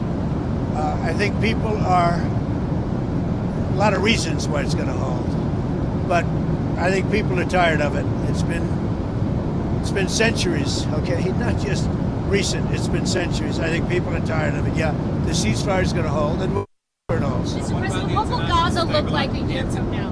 The International Stabilization Force, as part of the a good, strong force. When will that go? I don't think it's going to have a big impact because I think barely we're going to have to use it. I think people are going to behave. Everybody knows their place. It's going to be great for everybody. It's going to be great for the surrounding countries, Arab, Muslim, all of them. It's going to be great for Israel. Everybody is happy, and I think it's going to stay that way. Peter. And if the ceasefire does hold, how long until we get to the part of the 20-point peace plan where developers can go in and make Gaza the Riviera of the Middle East? Well, I don't know about the Riviera for a while, because you take a look at what you have. You have to get people taken care of first. But it's going to start really essentially immediately. I mean, they're going to have to start by removing a lot of the structures that you see that are down to the ground. I mean, it's blasted. This is like a demolition site. Almost the entire site is. So you have to get rid of what you have there. You have structures that are very dangerous. They're falling down. If they haven't fallen, they're going to fall down of their own volition. So that process, Peter, is going to start pretty much immediately in that way. Like a year from now, in your view? A year, that's very quick. But over the years, it'll look very good. It'll be. It's got the first chance it's had in centuries of being peaceful. It's always been a very, very strange area. It's always been loaded up with problems, religious problems, problems like no other place probably in the world. And I think it's going to normalize. All you can say, if it normalizes, that would be fantastic. Structure, sir, that you have set up in that peace plan, how soon will that new governing body be in place? Very quickly. And everybody wants to be a part of it. You're talking about the Board of Peace? Right. Tony Blair, yourself. Everybody wants to be a part of it. I've had calls from all of the leaders of countries. They all want to be a part. I mean, the leaders themselves, they're not going to send somebody. They want to be a part of it. Do you know who's going to be a part of it yet? I do. Can you share? No, not yet. Have you spoken to Tony Blair?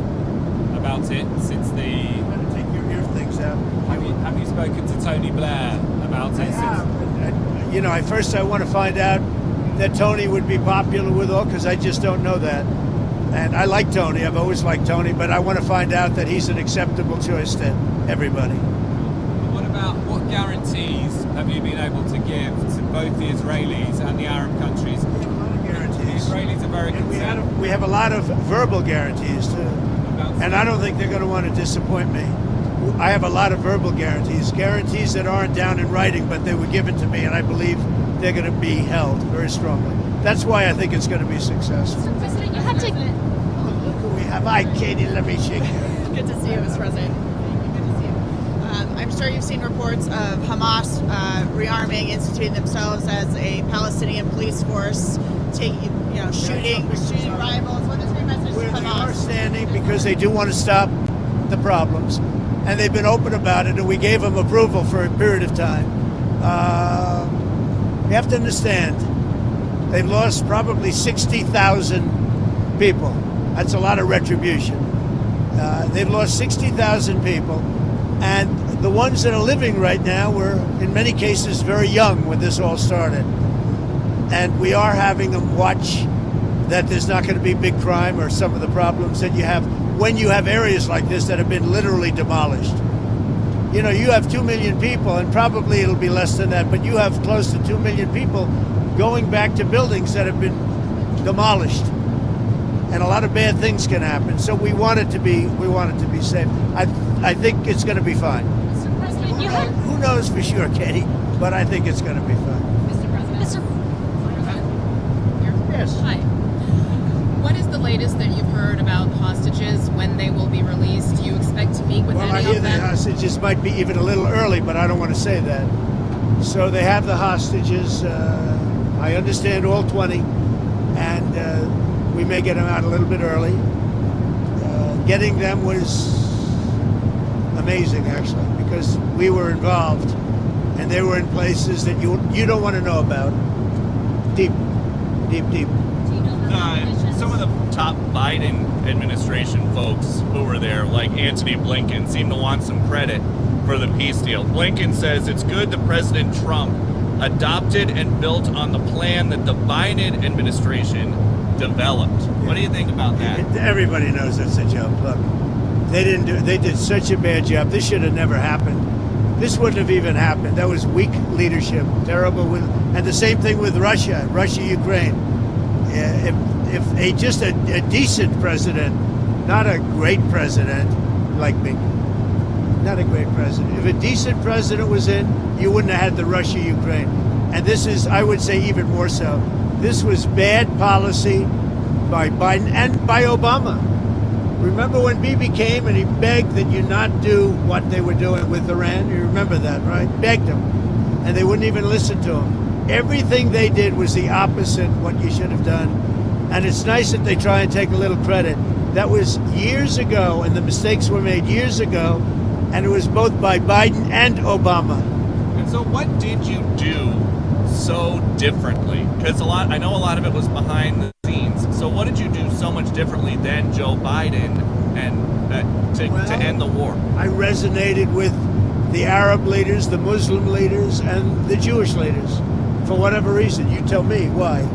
You know, he said that in my first news conference, I answered more questions of him than Biden did in 4 years. And I think that's pretty close to being true. Now, there were no Pinocchios in the fact check. That's right. That's right. Your relationship with Prime Minister Netanyahu has been through some ups and downs. You had to get a little tough on him. Where is that relationship now, and can you tell us about it? It's very good. He just put me up for the Nobel Prize. So, you know, I don't know what it means with the Nobel Prize, but he put me up yesterday for the Nobel Prize that I should get it. So, I mean, I think it's very good. Has he made commitments to you personally about moving forward to the next phase of peace? Look, let me tell you, he's a wartime president. He did a very good job. I had some disputes with him, and they were quickly settled. I can tell you that. But as far as I'm concerned, I think he's done a great job. I think he was the right person at this time. You know, look, it's been It's been this way for centuries. You know, we're not talking about for 10 years, for 5. It's been this way for centuries. And he did a great job. And working with me, he was fantastic. Now, working with Biden, no good. They didn't get along, and they had the opposite, because Biden and Obama backed Iran. And just so when you talk about a thing like that, if you think they were backing Iran, when you back Iran, this wouldn't have worked. And had we not taken out the Iran nuclear facility and we made the same deal, it would have a really dark cloud over it, and you wouldn't have people dancing in the streets, Katie. You would have people saying, oh, my, you know, you're making a deal, but we have a guy over there with nuclear weapons all over the place. He's going to knock the hell out of us. If we didn't take out the Iran nuclear when we did, because in 2 months they would have had a nuclear weapon, this deal, even if it were done the exact same way, would have had a dark cloud over it. And now, there's no dark clouds. There's nobody they have to worry about. Katie? Have you talked to the Qataris about their changing behavior in your first term? You talked about how they were funding terrorism. What are The Qataris, What are they doing differently in your eyes to make sure they're not funding Qataris really helped us with this deal. And the Emir is an amazing man who really helped us. You have to understand, his country is right in the middle of everything, more so than any other country, more so than UAE, where you have to fly an hour and a half to get there, more so than Saudi Arabia, where you have to fly an hour and a half to get there. His country, you walk across a line and you're there. So he's in the middle of this unbelievable hostile territory with people on all different sides of the, you know, of the opinion and the question. They were a tremendous help. Qatar was a tremendous help to getting this done. I hope people can realize that. And it was very tough and very dangerous for Qatar. They were very brave, and their leader, the Emir, was very, very brave. And Qatar should start getting some credit. And you have to understand, they lived in the middle of everything. So they can't just be like, you couldn't do it, I could. Nobody could do it. You say what? Have they changed their behavior from 2017 when you accused them of funding terrorism? I don't know. In 2017, I didn't really know them very well. You know, 2017, that was at the very beginning of my term. As I got to know them, I got to understand them, and I got to realize that they are right in the middle of everything. Other countries are there, but they're an hour and a half away. A big difference. They're literally, you walk over from Iran to Qatar. You can walk it in 1 second. You go boom, boom, and now you're in Qatar. That's tough territory. I think Qatar was amazing the way they helped us. Mr. President, another world leader. There was a ceasefire that collapsed in March this year. There was a ceasefire earlier this year that collapsed in March. Do you think this could have been done then? This took a lot of pressure on both sides. But do you have any regrets? I see it, and I see it with Russia too. Sometimes you have to go through some pain before it all happens. I saw it with Turkey, and by the way, Turkey was fantastic too. President Erdogan was fantastic. He really helped a lot because he's very respected. He's got a very powerful nation. He's got a very, very powerful military, and he helped a lot, President Erdogan. UAE was great. You know, we mentioned Qatar, Saudi Arabia, the king, they were great. Indonesia was great. We had tremendous help. Jordan, the king, they were great. This is an amazing thing. Countries that, very diverse countries, some got along, some didn't, but for the most part, nobody got along with anybody, and they all came together, and they're all dancing in the streets, just like Israel. It's a unique point in time. You were talking about the ceasefire. That wouldn't have had that held. That wouldn't have happened back then. Both of your elections, the biggest issues were the economy and immigration. Now you're getting credit from Democrats and Republicans for this Middle East peace deal. Where does it fit? Where do you think it fits into your legacy? Well, look, this will be my 8th war that I've solved. And I hear there's a war now going between Pakistan and Afghanistan. I said, I'll have to wait till I get back. You know, I'm doing another one because I'm good at solving wars. I'm good at making peace. And it's an honor to do it. I saved millions of lives. Millions of lives. Now, in all fairness to the Nobel Committee, It was for 2024, and this was picked for 2024. But there are those that say you can make an exception because a lot of things happened during 25 that are done and complete and great. But I did this not for Nobel. I did this for saving lives. I mean, we've saved millions of lives. Think about India, Pakistan. Think about some of the wars that were going on for years. We had one going for 31, one going for 32, one going for 37 years, with millions of people being killed in every country. And I got every one of those done, for the most part, within a day. It's pretty good. One of the world leaders, sir, that you've What do you think you can take from these negotiations and this peace process into Moscow and try to end the Russia-Ukraine war? I think what you can take is that never give up. Just never give up. You know, last week they killed over 7,000 soldiers, mostly soldiers. And a little bit more, frankly, Russian soldiers than Ukraine soldiers last week. But think of it, every week they're losing from 5,000 to 7,000 soldiers. It's ridiculous. And I thought that would be one of my easier ones. I mean, when you settle something that's been going on for 31 and 32 years, that's, in theory, a lot harder than setting, something that's been going on for 3 years. But this is a war going on for 3 years, should have never started. Frankly, I give Ukraine credit for doing so well. I mean, they're good fighters. They're very good fighters. I really think that President Putin would look great if he got this settled. And I think he's going to settle it, but we're going to see. And if he doesn't, it's not going to be good for him.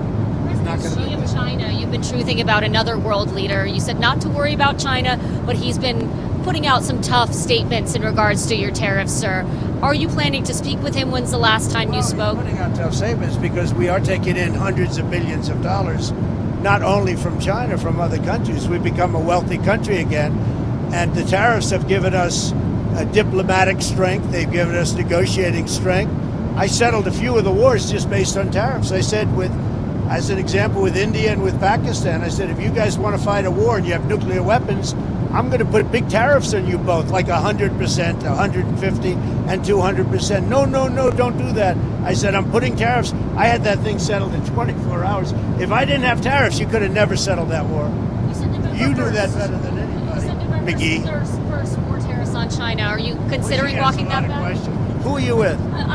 Politico, Dasha Burns, sir. Dasha, Politico. Politico's gone bad. They've been so wrong about everything. Politico has been so wrong about everything. Let's get somebody else to ask some questions. Do you mind? Is that all right? Because Politico is fake news. Do you plan on meeting with Xi now when you go to Asia in a couple of weeks? Well, you saw the statement I put out that he had a bad day. Right. And I think we're going to be fine with China. Look, I have a great relationship with President Xi. He's a very tough man. He's a very smart man. He's a great leader for their country. He's a great leader. And I have a great relationship with him. I think we'll get it set. I know what happened. I really understand what happened. And I'm not even saying he's wrong. But then we met him with something much tougher than what he did to us. Again, because of the tariffs, it's much tougher. Would you ever visit Gaza? What? Would you ever visit Gaza? I would. Yeah, I would. I'd be proud to. I see it. I mean, I know it so well without visiting, but I do see it. Yeah, I would actually. I'd like to do it. I'd like to put my feet on it at least. But I think it's going to be a great miracle over the coming decades. And if you go too fast, that's not going to be good. You have to go at the right speed. You can't go too fast. Mr. President, who are you with? I'm BBC, Tom Bateman, BBC, with the radio call. Nice accent. Thank you. When Steve Witkoff was in Hostages Square last night, he mentioned Prime Minister Netanyahu and the crowd booed. I wondered if you saw that and what you made of that. I also saw the crowd cheer when he mentioned Trump, like really cheer, and it's an honor. No, as I said, I think Bibi did a great job. I had some words with him a couple of times where I didn't agree, and he was always, he was the right guy at the right time.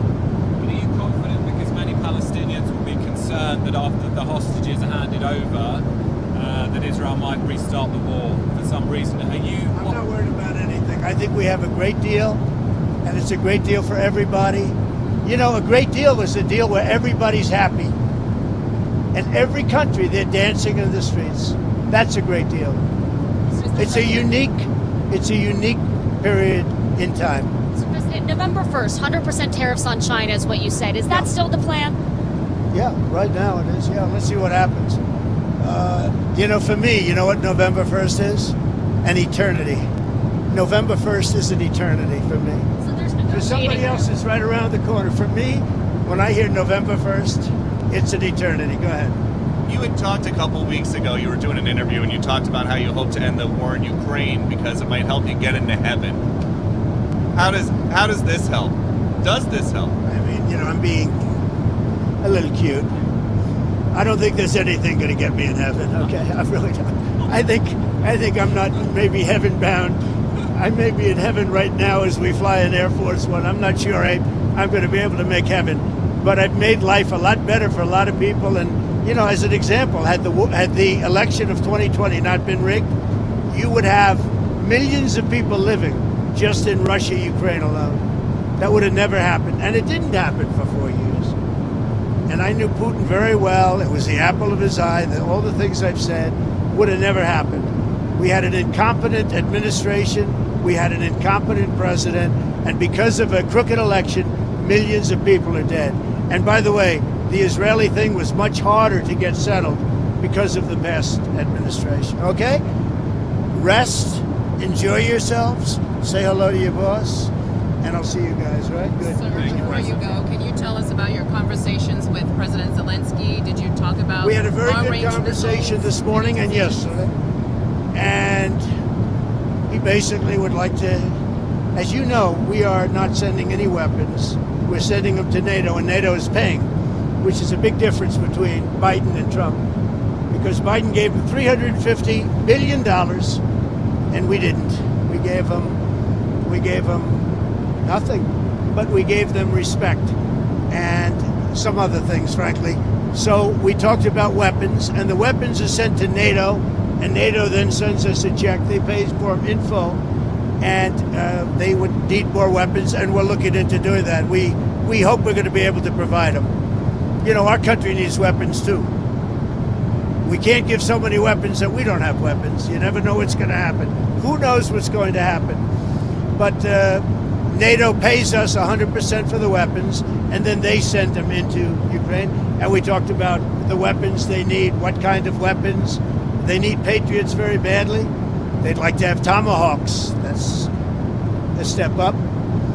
They'd like to have Tomahawks. We talked about that. And so we'll see. Well, I don't know. I might have to speak to Russia, to be honest with you, about Tomahawks. Do they want to have Tomahawks going in their direction? I don't think so. I think I might speak to Russia about that, in all fairness. I told that to President Zelensky, because Tomahawks are a new step of aggression. Right? You understand that very well. Are you saying that you will speak to Putin first about And I Tomahawks? might talk to him. I might say, look, if this war's not going to get settled, I'm going to send them Tomahawks. I may say that. The Tomahawk is an incredible weapon, very offensive weapon. And honestly, Russia does not need that. They don't need that. Yeah, I might tell them that if the war is not settled, that we may very well do it. We may not, but we may do it. I think it's appropriate to bring up. Yeah, I want to see the war settled. Thank you very much. Tell them to be honest and not honest. Hey, sir, talk to Caroline. She'll vouch for him. Thank you. Thanks, President. Thank you. My first time on the plane. Oh, really? Oh, yeah. What do you? He flies private. Yeah. He's doing pretty well, huh? So who's going to be the head anchor at CBS? Not Nora O'Donnell. I don't believe it. I don't believe it. You know, there's a story that they're going to. I don't believe it. What do you think of Well, I tell you what, Weiss? Larry Ellison is great, and his son David is great. They're friends of mine, they're big supporters of mine, and they'll do the right thing. They're going to make CBS. Hopefully, they called it the Tiffany Network, and it's got great potential. CBS has great potential. Thank you all. Thank you. Thanks, President. Thank you, sir.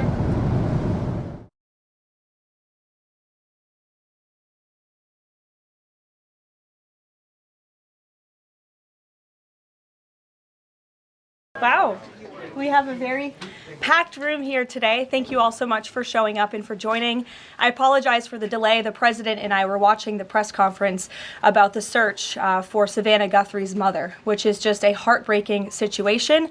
The president, as you all know, spoke directly with Savannah yesterday and told her that the federal government is here to help.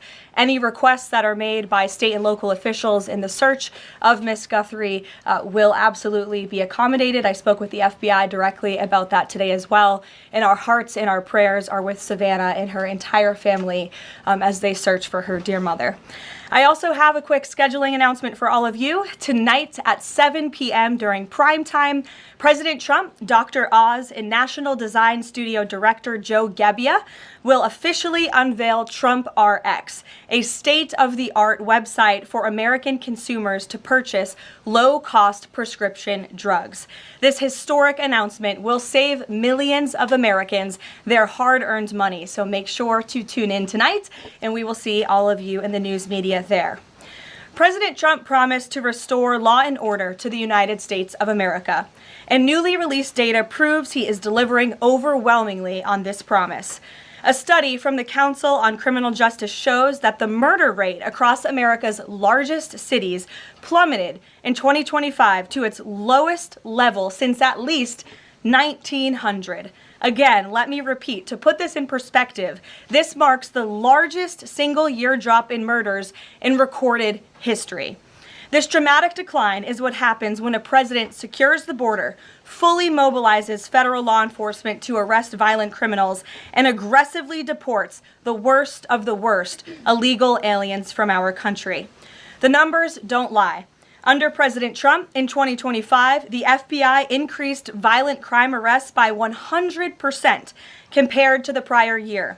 The FBI also conducted more than 67,000 arrests from Inauguration Day 2025 to January 20th, 2026, which is 197% more arrests than the same period previously. The FBI also disrupted 1,800 gangs and criminal enterprises, a 210% increase from the year prior. The FBI has arrested 1,700 child predators and more than 300 human traffickers across the country. Since President Trump took office, 6 of the FBI's top 10 most wanted fugitives have been captured. Right here in our nation's capital, where you all live, so you know it well, whether you choose to report it or not, the president's efforts to make D.C. safe and beautiful have worked. As of last week, D.C. homicides were down 62%, motor vehicle theft down 53%, and 2025 had the fewest violent gun crimes of any year of available data in our nation's capital. For more proof that these tough-on-crime efforts are working, look at the president's Make Memphis Safe Again campaign. As of last week, there have been nearly 5,600 arrests made, and aggravated assaults are down 53%. Sexual assaults are down 53%, and robberies are down 70%. Again, that's just in the city of Memphis. 5,600 arrests have taken place because of this president and his Homeland Security Task Force that has surged into Memphis at the request of both the governor and the mayor in that city. A Democrat mayor, I will add. These are the results that can happen when Democrats and Republicans, when the federal government and state and local officials work together. And that's what Trump wants to see to improve public safety across our country. When you have a leader like President Trump who empowers good cops to be cops and to arrest bad criminals, American communities will become safer. Many of the media outlets in this room have expressed shock and confusion at these remarkable statistics. The New York Times declared that, quote, "No one knows for sure what's behind the staggering drop in the murder rate. The reason is very clear. It is President Trump's leadership and his unwavering commitment to law and order. The drop in crime is more proof that all that is required to improve public safety on our streets is a leader with the will to do what is necessary to protect law-abiding American citizens. The terror and chaos that was unleashed under Democrat rule is a choice. It's a choice to put violent criminals ahead of innocent Americans, a choice to force us all to live in fear because of soft-on-crime liberal politicians, prosecutors, and judges who lack the basic willingness to do their jobs and put dangerous people behind bars. On November 5th, 2024, the American people made a resounding choice that they've had enough of that, and that's precisely why they re-elected President Trump. So even as Democrats and the liberal media are engaged in hysteria about this administration arresting and deporting violent, criminal, illegal aliens, the undeniable truth is that deporting these individuals is one of the primary reasons why America's streets are safer today than they were 1 year ago when President Trump assumed office. Former President Biden and the Democrats left our borders wide open, and President Trump and the brave men and women of ICE are removing these dangerous criminals. So here are just a few recent examples. Number one, a Venezuelan national and active Tren de Aragua gang member with a rap sheet including homicide, assault, child cruelty, domestic violence, and property damage. This is an individual I can assure you not a single one of you in this room would want in your neighborhood, whether you admit it or not. He entered the U.S. in 2022, and he was released into our country by the Biden administration. He is no longer here, thanks to President Trump. An El Salvadorian national and known MS-13 associate, previously convicted of homicide, conspiracy to commit homicide, and kidnapping, arrested for arson, battery, armed carjacking, and assault. He entered illegally in 2016, was released by the Obama administration, and ICE just arrested him on January 8th, 2026. This example shows you how many criminal illegal aliens have been roaming American streets freely because of a lack of attention to this matter from the previous administration, and President Trump is cleaning up their mess.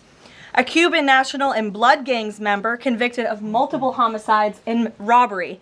ICE arrested him on October 27th and removed him on January 6th, 2026. Arresting and deporting these types of illegal criminals is precisely what the American people voted for. And despite desperate recent attempts by Democrats and those in the media to undermine the president's deportation agenda, these efforts are failing.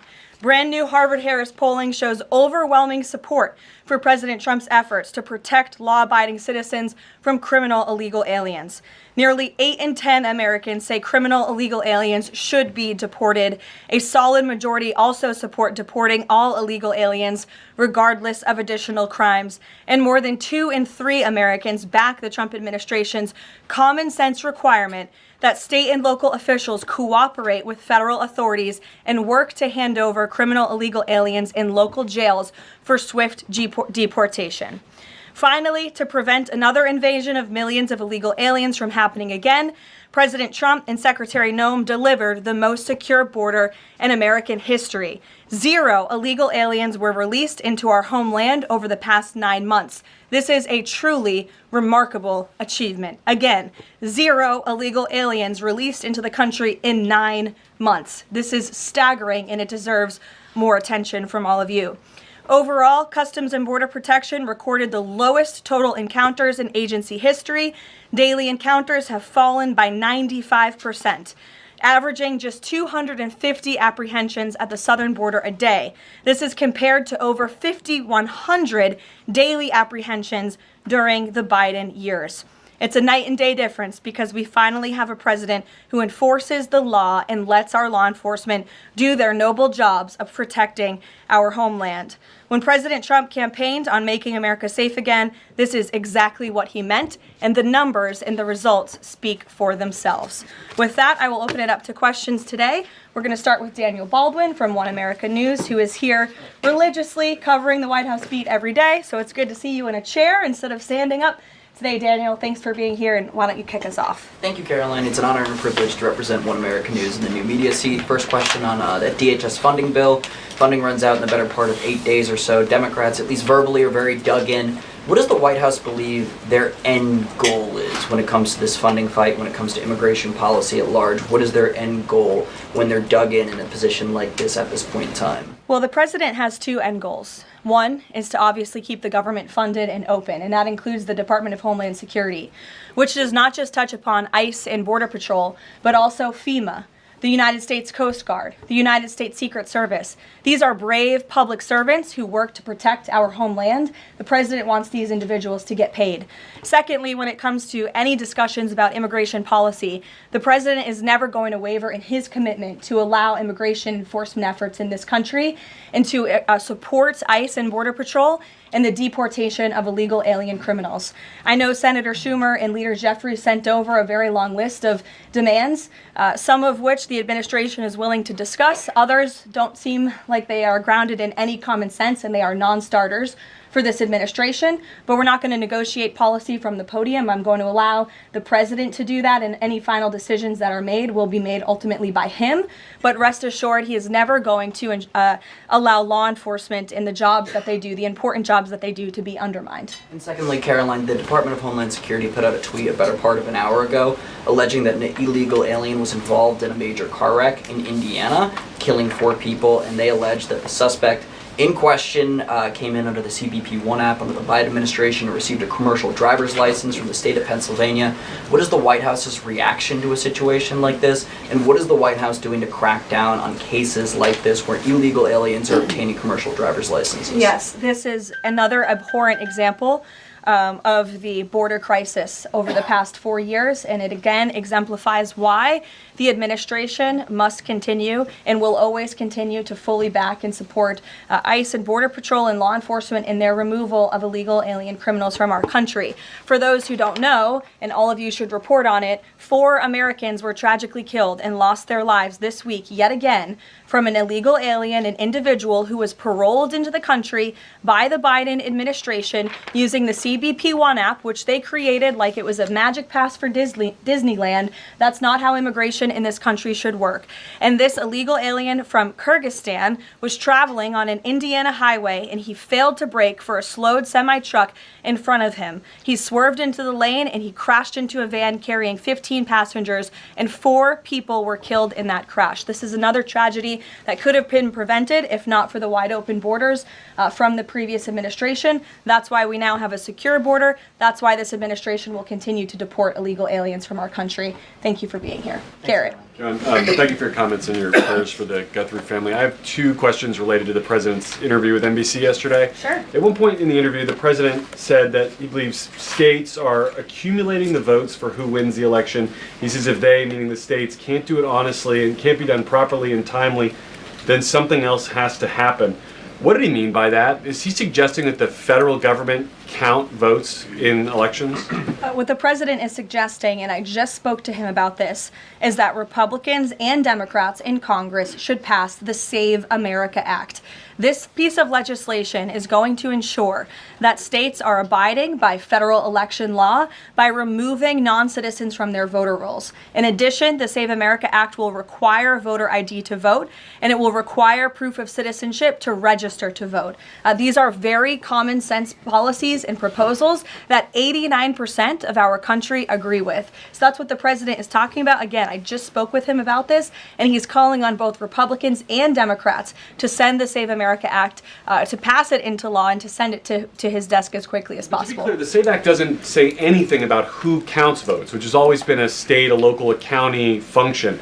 Why does he keep talking about somebody else, presumably the federal government, counting votes? Because the SAVE Act directs states to remove non-citizens from their voter rolls. And we know in states across the country, the president is right to point this out. In states like California or in places like New York City, non-citizens are allowed to vote in state and local elections. And the federal government should absolutely do away with that. I don't think a single person in this room, if you really are being honest with yourselves, should agree that non-citizens should vote in American elections, no matter where that election is up and down the ticket. And so this is a piece of federal legislation that will help states ensure the integrity and the sanctity of their elections, and that's what the president wants. Peter. Thanks, Caroline. President Trump posted about Nancy Guthrie that he is directing all federal law enforcement to be at the family's and local law enforcement's complete disposal immediately. What should we expect to see from the federal government in coming days in the search to find Nancy Guthrie? It's a very good question, Peter, and it's why I was on the phone with the FBI earlier this morning to ask that. And what they told me is that the FBI, again, is at the disposal of the state and local government. Whatever personnel or assets or resources that the state and local authorities and police need will be granted to them at the direction of the president, the FBI director, and the attorney general. A different law enforcement issue. The FBI just found 1,000 samples inside an illegal biolab in Las Vegas. It is linked to a different biolab that was previously raided. There are ties to China. What does the president think the CCP might be up to here? I haven't spoken to him about this specific investigation from the FBI, but I'm happy to, and I'm sure he's very glad that this is something the FBI discovered, and we'll make sure anyone who is involved in illegal activity will be held accountable. And just one more about this weekend. At the Mar-a-Lago Super Bowl party, after the first 2 quarters, are the TVs going to be on the halftime show with Bad Bunny or the halftime show with Kid Rock? I think the president would much prefer a Kid Rock performance over Bad Bunny, I must say that. Jennifer. On the nuclear arms pact, we saw the president's post on that. Yes. But can you say, is there a temporary agreement with Russia to stand by the terms of the New START treaty while negotiations are happening? Not to my knowledge. Again, to your point, Jennifer, I just do want to reiterate exactly what the president said. He wrote just moments ago, the United States is the most powerful country in the world. I completely rebuilt its military in my first term, including new and many refurbished nuclear weapons. I also added Space Force and now continue to rebuild our military at levels never seen before. We are even adding battleships, which are 100 times more powerful than the ones that roamed the seas during World War II. The Iowa, Missouri, Alabama, and others. I have stopped nuclear wars from breaking out across the world between Pakistan and India, Iran and Israel, and Russia and Ukraine, rather than extend New START, a badly negotiated deal by the United States, which I will add was renegotiated under former President Barack Obama, aside from everything else, is being grossly violated. The president wants to have our nuclear experts work on a new, improved, and modernized treaty that can last long into the future, and that's what the United States will continue to discuss with the Russians. Peter. Thank you, Caroline. Sure. Did President Trump himself ever ask DNI Gabbard to head down to Fulton County, Georgia? The president was asked and answered that question just yesterday. I've seen a lot of the media in this room get very caught up with the semantics of why Tulsi Gabbard is there. I will tell you why, and the president agrees with this, because election security is essential to national security. And as the director of national intelligence, it is a part of Ms. Gabbard's role to make sure that American elections are free of foreign interference and that American elections are safe and secure. And so the ODNI director is working with the FBI on this effort, and the president wholeheartedly supports both Kash Patel and Tulsi Gabbard in ensuring that American elections are safe, are secure, and are free of foreign intervention. Is there any indication that there's foreign influence? Federal law enforcement's involvement in the search Well, for excuse me one second. It's the media who has said that there's Russian interference in American elections. You guys have been saying that for many, many years. So the people in Fulton County. Well, the people in this room, considering that you all said for many years that Russia interfered in the 2016 election to help Donald Trump, you should all be very happy that we finally have an administration that is looking into that, and we'll be happy to keep you posted. Michael. With the FBI's involvement in the search for Nancy Guthrie now, has this search expanded nationwide outside of Arizona? And given Pima County's proximity to Mexico, is this now an international search? Well, Michael, that would be a question for state and local authorities as they continue to oversee the investigation at this time. Again, the federal government and the FBI have offered any and all resources, but the state and local authorities are still leading the investigation, so I would direct you to them. I'm certainly not in a position to talk about it. One other question, Caroline. Sure. Friday's talks with Iran, they were originally supposed to take place in Turkey. They've now been moved to Oman. Can you tell us the reason for that move?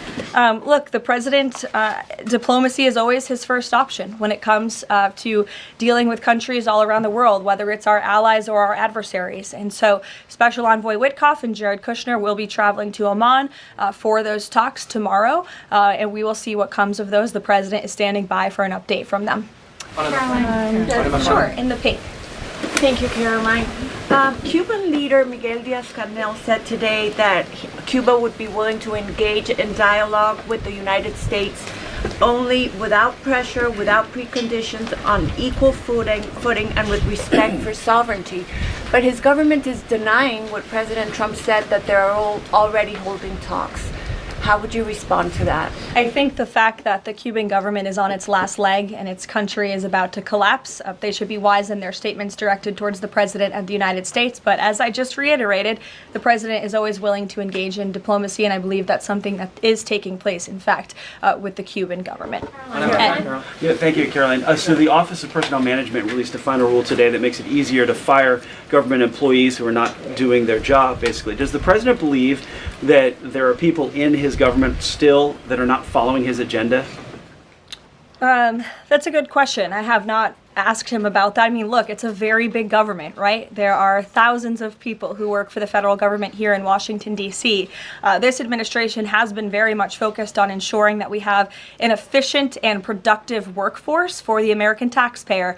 There's not a day that goes by where we don't show up and realize we are public servants working on behalf of the American people, and everybody in the federal government best have that mindset, or they won't be welcome to work for this administration. So I think it's a good thing that the Office of Personnel Management put this rule out. I think if people aren't doing their jobs, if they aren't showing up for work, if they're not working hard on behalf of this president, they're not welcome to work for him at all. The New York City mayor is dealing with a $12 billion budget deficit. If he texted President Trump, would the president bail him out?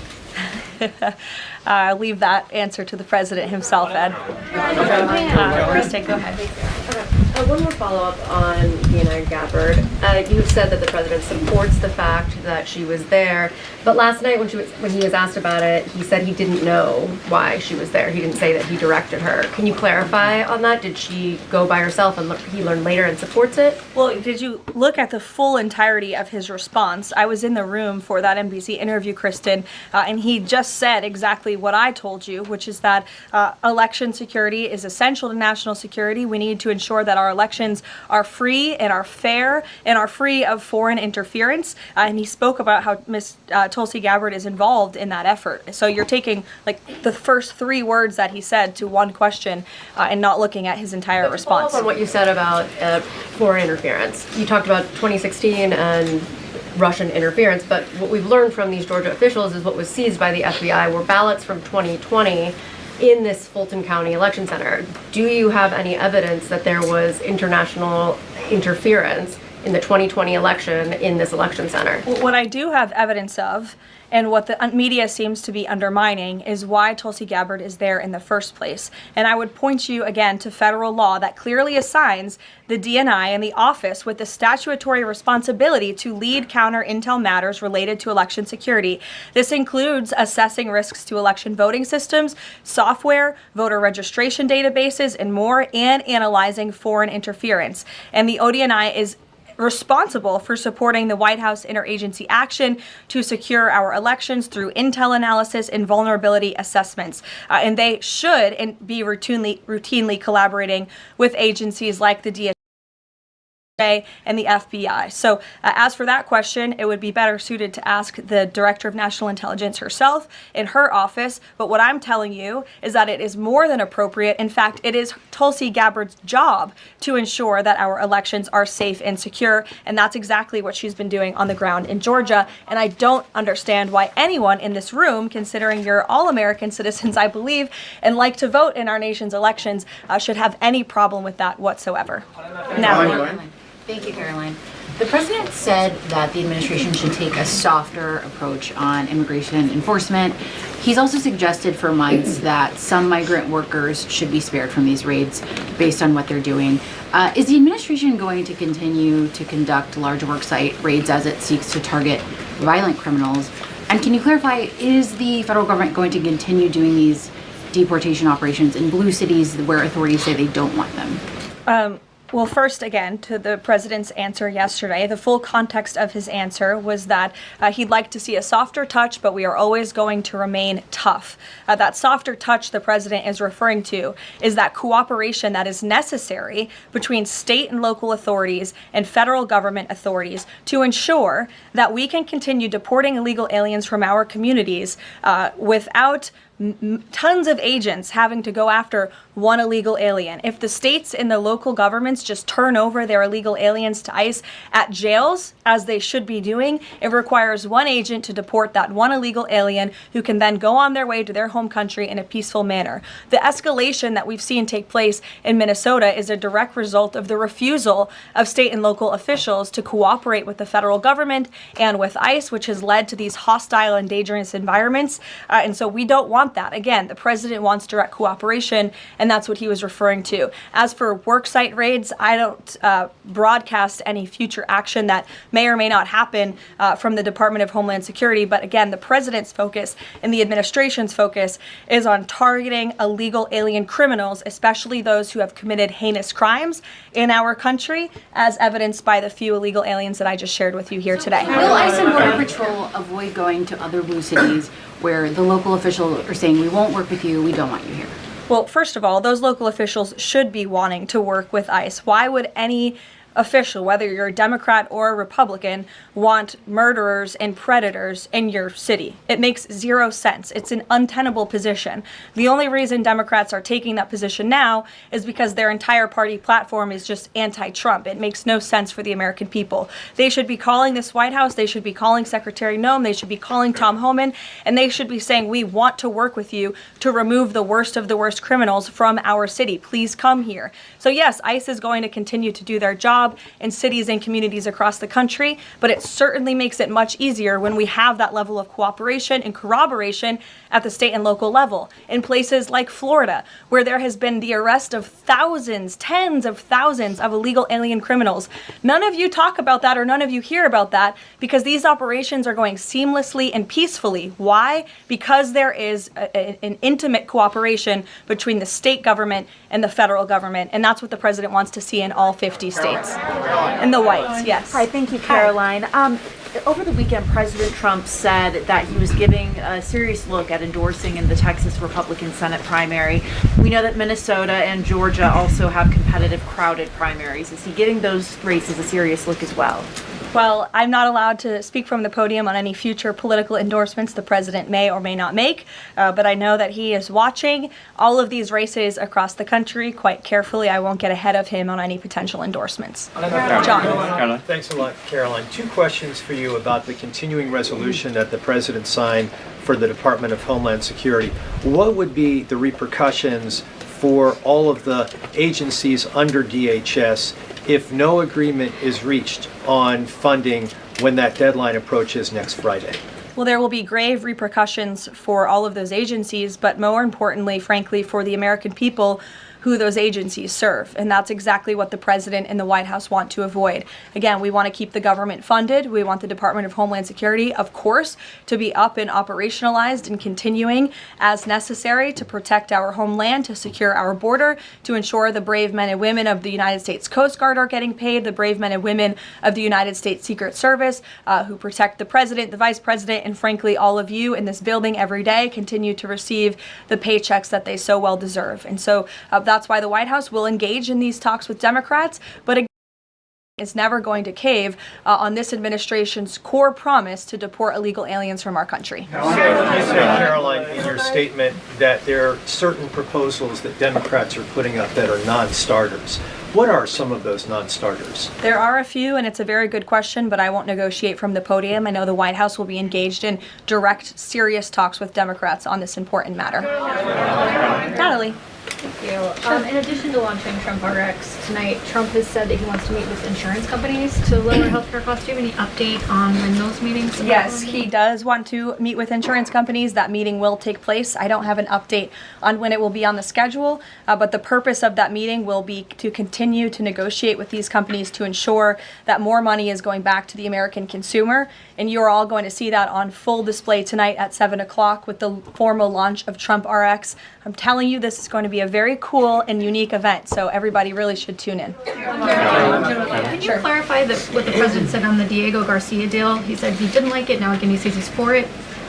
He spoke with Prime Minister Starmer directly. He understands Prime Minister Starmer's position, and he supports it. But as the president reiterated in that statement, of course, the United States reserves the right to protect our assets. We still have a military base, of course, on the island of Diego Garcia. And so the president reiterated to the Prime Minister and to all of you that the United States will never waver, if necessary, in protecting our assets anywhere in the world, but including on Diego Garcia. And he supports the Prime Minister's decision. Elizabeth. Just on that one, Caroline, can I ask you... said that he's now seeking... John, I'll go to you after. Thank you. The president said he's now seeking $1 billion from Harvard, considerably more than before. What changed here, and how are negotiations going? Well, look, this has been an ongoing negotiation and, frankly, a frustrating negotiation for the president and the administration because we want a deal. And it's very unfortunate that Harvard has dragged its feet in understanding they need to rectify the wrongs and the illegal behavior that took place on their campus over the course of the past several years under the previous administration. And so the president wants a justified deal to correct for that criminal behavior that took place on their campus. He is now demanding $1 billion from Harvard University, and Secretary McMahon will be continuing to lead this negotiation and these talks. John. Caroline, thank you. You mentioned some polling earlier that was very compelling on deportations. Rasmussen came out with a poll today, said 75% of Republicans want all illegals deported. It seems like the conversation has shifted again to focusing only on deporting illegal aliens who are criminals.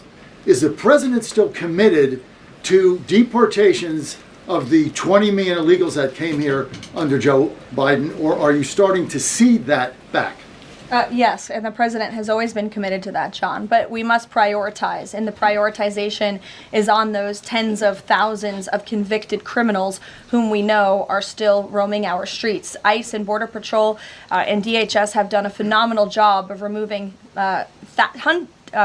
tens of thousands of them. Actually, nearly 1 million people have been deported from our country over the past year, 2 million additional self-deportations. So nearly 3 million people have left the United States. But again, as you pointed out rightfully, Joe Biden and the Democrats allowed approximately 20 million people into our country illegally. So yes, of course, the president is committed to ensuring that America is and always will be a nation of laws. Thank you, Caroline. Steve Bannon recently said, quote, "We're going to have ICE surround the polls come November." Is that something that the president is considering? That's not something I've ever heard the president consider, no. You can guarantee to the American public that ICE will not be around polling locations or voting locations in November? I can't guarantee that an ICE agent won't be around a polling location in November. I mean, that's frankly a very silly hypothetical question. But what I can tell you is I haven't heard the president discuss any formal plans to put ICE outside of polling locations. It's a disingenuous question. Caroline, I had two questions regarding DHS. The first one is, one of the Democrats' main demands for DHS funding was to demask ICE agents. Is this something that the president is even considering? Again, this is one of the specific points in the letter that went out by Senate Majority Leader Schumer and Hakeem Jeffries. I won't negotiate the individual points from the podium, but it is obviously something the White House will be discussing with lawmakers on Capitol Hill in the coming days. Is the administration concerned that the shakeup that we're seeing of DHS activity in Minneapolis could potentially embolden different obstructionist protesters around the country as they now have a playbook on how to get ICE out of their cities?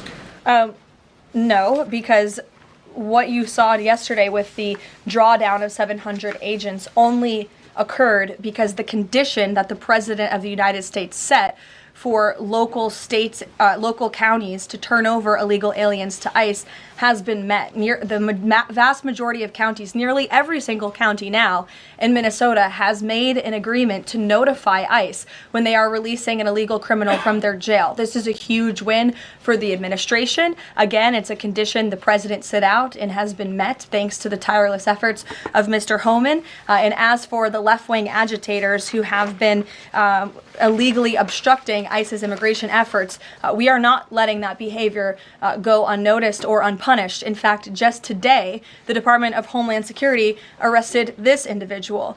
He is a self-proclaimed Antifa member who has been threatening, doxing, harassing ICE.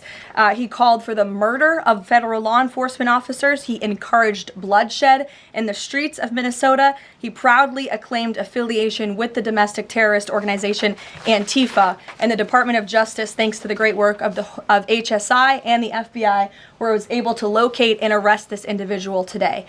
So we are committed to enforcing our immigration laws. We want that level of cooperation from state and local officials. And if people are illegally obstructing our federal law enforcement operations, if they are targeting, doxing, harassing, and vilifying ICE agents, they are going to be held accountable, like this individual here, who again is a self-proclaimed member of Antifa. He is a domestic terrorist, and he will be held accountable in the United States. Caroline, just to follow up on Garrett's earlier question, I mean, you've talked a lot about the SAVE Act. I know you spoke with the president about it before you came out here. The president has gone beyond that, though. He's talking about Republicans taking over elections, states are agents of the federal government. So just to be clear, is the president only calling on Congress to pass the SAVE Act, or does he want Republicans to go further than that before the midterm elections? The president is calling on Republicans, again, and Democrats to pass the SAVE Act. I will reiterate, requirement for voter ID to vote. That should be something that no American should oppose. In fact, we know that the vast majority of Americans support it.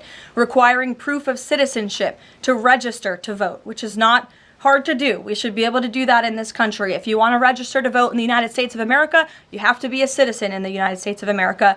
And this piece of federal legislation will direct states to remove non-citizens from the voter rolls. I just had a conversation with the president about it. John.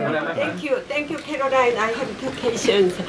Tariffs on South Korea. As you know, President Trump recently mentioned tariffs, increasing tariffs on South Korea.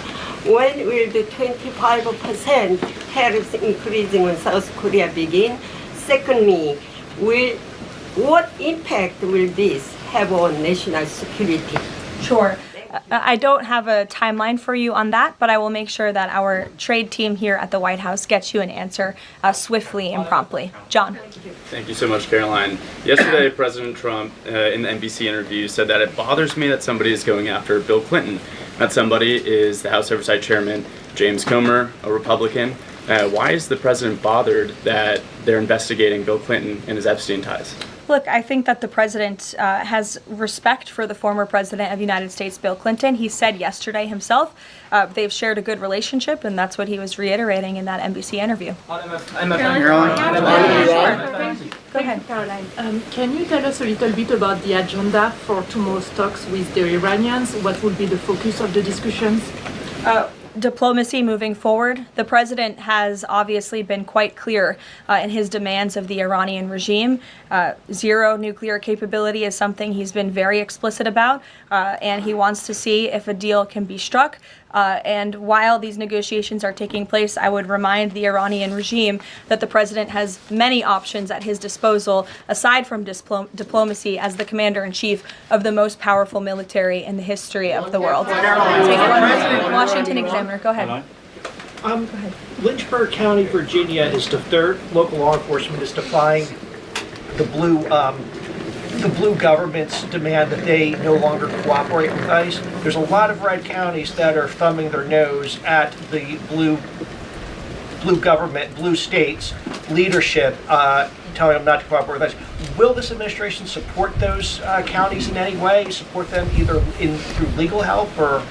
Absolutely. And if there is a county in this country, whether it's red or blue, that seeks to cooperate with the violent, illegal criminal aliens from their communities, this administration is here to help. You've heard the calls from the president himself on asking Democrats and Republicans across the country to call on the Trump administration to work with them, not against them, in the matter of public safety and securing our homeland. Thank you all very much. You'll hear directly from the president tonight at 7 o'clock, and I hope everybody has a good weekend. Happy Super Bowl weekend. The president has wisely chosen not to make a prediction in Sunday night's game, but as a native girl from New Hampshire, go Patriots. Thank you, guys. Thank you, Caroline.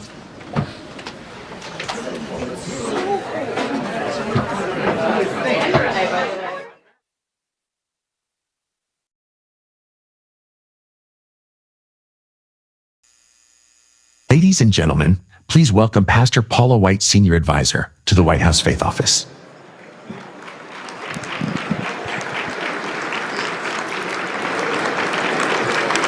Good morning. It is an honor to stand in this sacred gathering where faith, leadership, and conscience meet at the National Prayer Breakfast, a moment that reminds our nation and the world that faith matters, prayer matters, and awareness of God's sovereignty matters, something the President reminded us of last year when he publicly gave God praise for the miracle of his life and God's sovereign plan. This morning, we gather not only to pray, but to give thanks. We give thanks for a president who understands that faith is not a private afterthought, but a public good. A president who has not merely spoken about faith, but has acted to protect it, defend it, and to elevate it to the highest level possible. I stand before you today with a very unique perspective. I've known this president for more than 25 years. I've had a front row seat, not just to the public moments the world sees, but to the private ones that most will never see. And it is there, away from the cameras and the crowds, that character is truly revealed. I've seen his compassion when no one was looking. I've witnessed his generosity when there was nothing to gain. I've watched him step in to help the forgotten, the overlooked, the vulnerable, not because it was politically expedient, but because it was the right thing to do. And more than 20 years ago, I was in his office in Trump Tower, and a well-known minister and my friend were with me.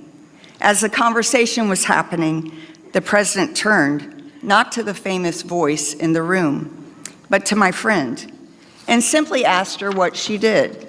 She said, "Sir, I serve on the streets, the broken, the homeless, those struggling with addiction, and women trapped in prostitution."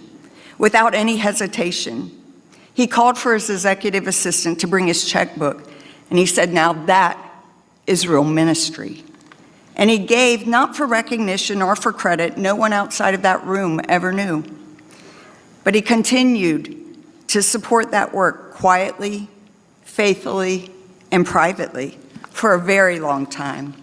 Scripture commands us to care for the widow and the orphan, to defend the poor, and to love mercy. I've seen this president live that out quietly, time and time again, through actions, not just words.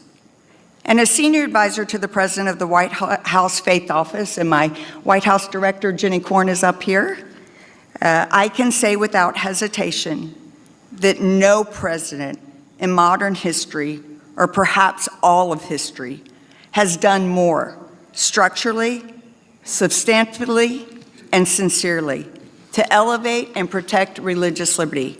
For the first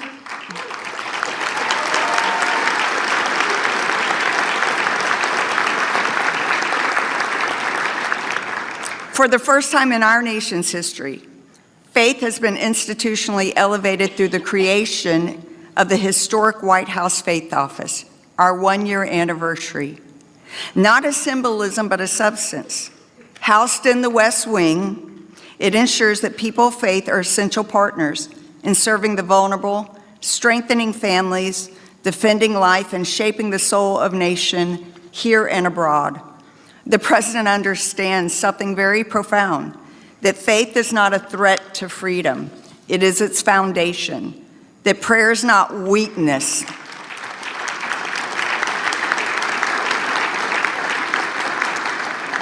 It is wisdom.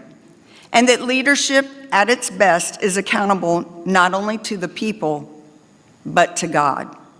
At a time when faith is under pressure globally, this president has stood unashamed, championing religious freedom at home and abroad, defending persecuted believers.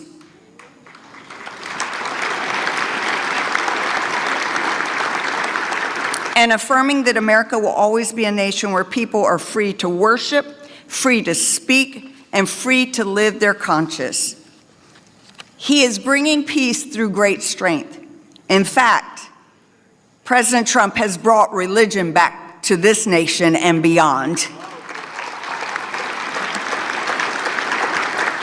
It is my great honor to introduce, and I think I can say this not as senior advisor, but as his friend, the GOAT, the greatest of all time, the greatest champion of faith that we have ever had in the executive branch, the 45th and 47th president. Stand to your feet and give him the biggest welcome of the United States, a man I am honored to call friend, President Donald J. Trump.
Well, thank you very much, and thank you to Pastor Paula. Paula's an incredible woman. She's been with me a long time, right from the beginning. This is a beautiful American tradition, and it's a true honor to be back with so many incredible leaders and people of faith at the National Prayer Breakfast. I think I've been here just about every time.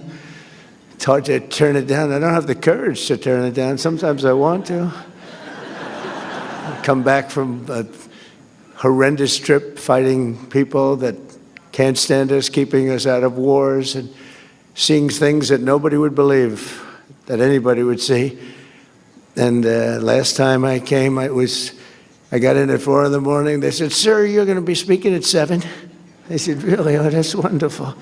I said, "Where?" "National Prayer Breakfast." I said, "I'll be there. I'm afraid not to be. I need all the help I can get."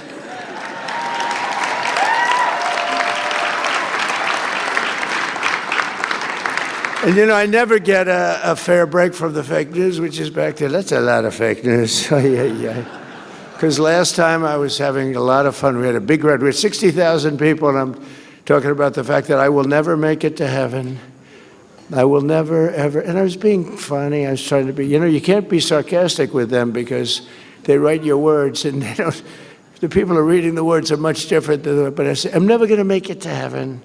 I just don't think I qualify. I don't think there's a thing I can do, but all of these good things I'm doing, including for religion, you know, religion's back now hotter than ever before. I mean, I have to tell you. But I said, even though I did that and so many other things, I named things, I said, I won't qualify. I'm not going to make it to heaven. And the New York Times did a front page story that Donald Trump is questioning his life and the meaning of his life. No, I was just having fun. I really think I probably should make it. I mean, I'm not a perfect candidate, but I did a hell of a lot of good for perfect people. That's for sure. Right, Mr. Speaker? But I want to thank the dozens of members of Congress here this morning, including a man of immense faith and immense talent. He's a very talented man. He's a small minority.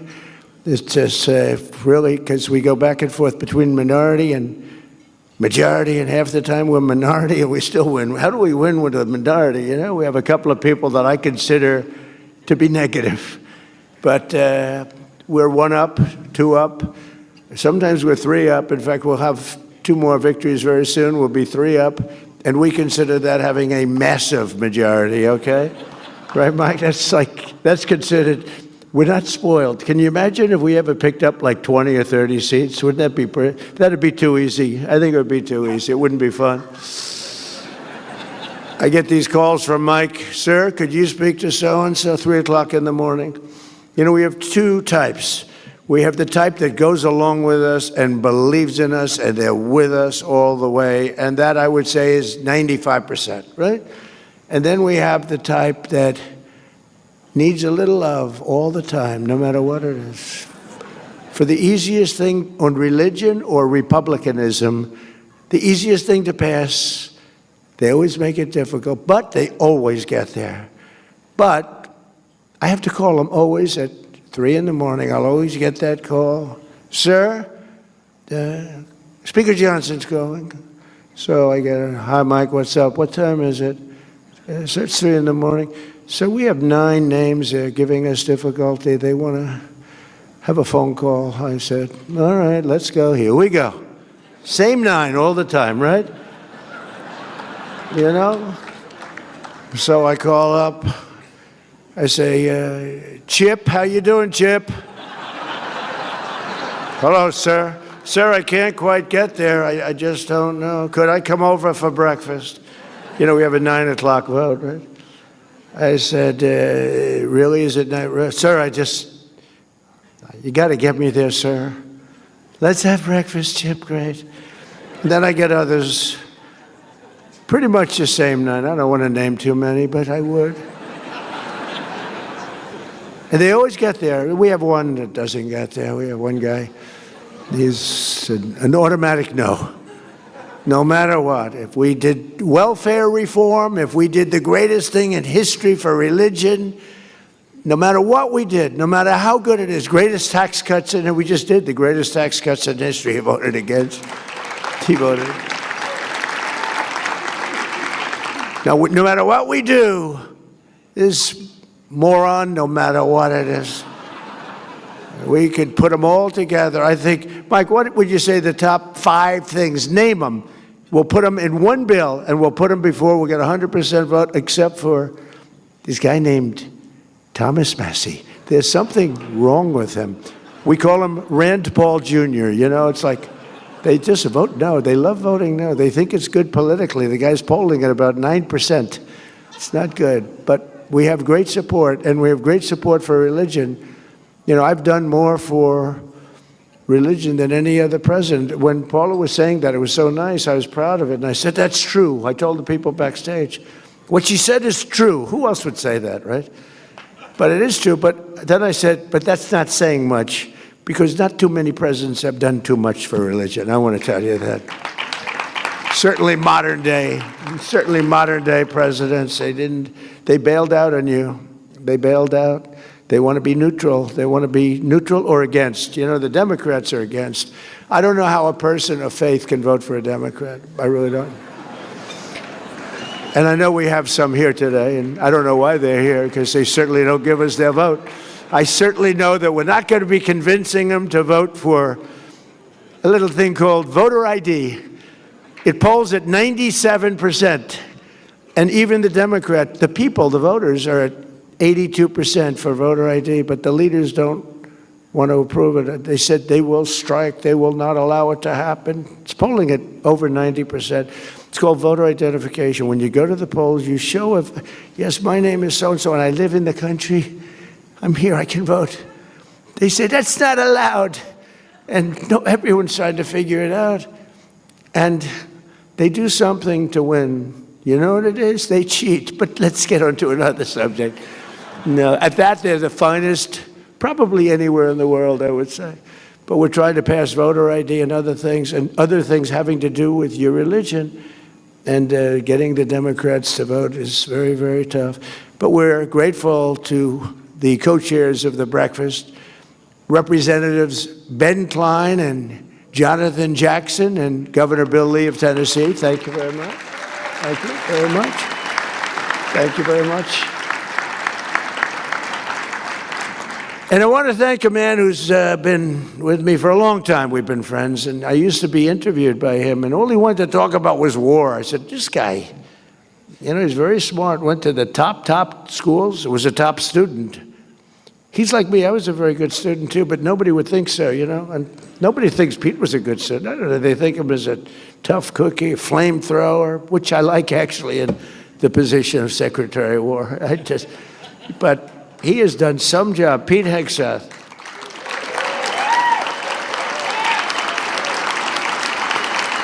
You know, he's very popular. He turned down a very large 5-year extension contract for millions of dollars a year. Oops, I don't want to say that. Your wife is here. She's saying, are you crazy?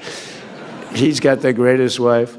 But it's true that Pete has just been incredible. And I used to go and be interviewed at Fox and Friends. You remember those beautiful days? And I'd say, what do you want to talk about? So I want to talk about releasing about 25 prisoners. They have arrested American soldiers because they taught them how to fight, and they fought really well, and they won every battle.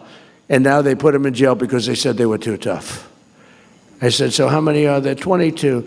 And some of these guys were they were fairly tough, wouldn't you say, Pete? But you know, it's true. We teach people how to fight, and then you put them in jail because they fought a little bit too hard.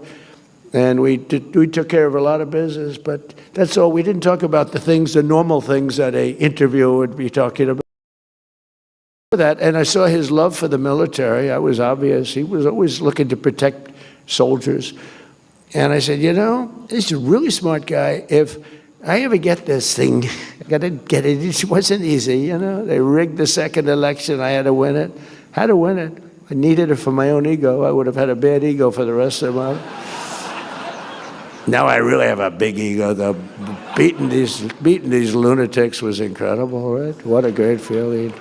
Winning every swing state, winning the popular vote. The first time, you know, they said I didn't win the popular vote. I did. But they said. So they'd always say, would always start, they'd introduce me.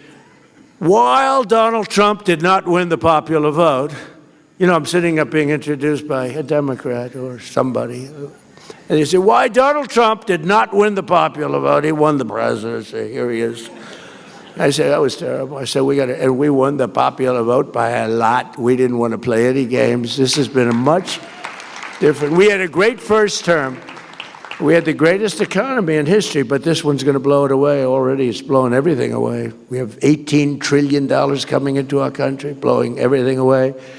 But we had a great first term. We rebuilt the military.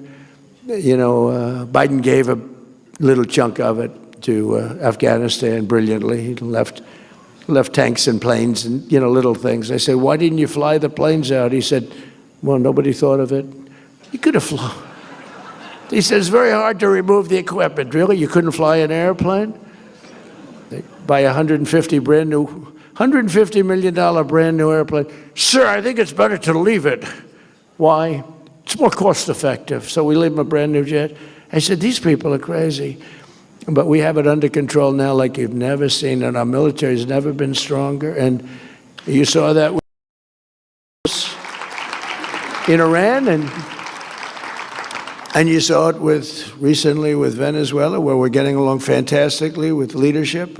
Really become a great relationship. I don't think there's been anything quite like it ever. In fact, we have 50 million barrels of oil floating right now over to Houston, and we're working with them really well. I don't think I've ever seen anything. The cooperation that we have and it's great for them because they were in big trouble economically, and yet they have more oil than any other country in the world, I think, except us.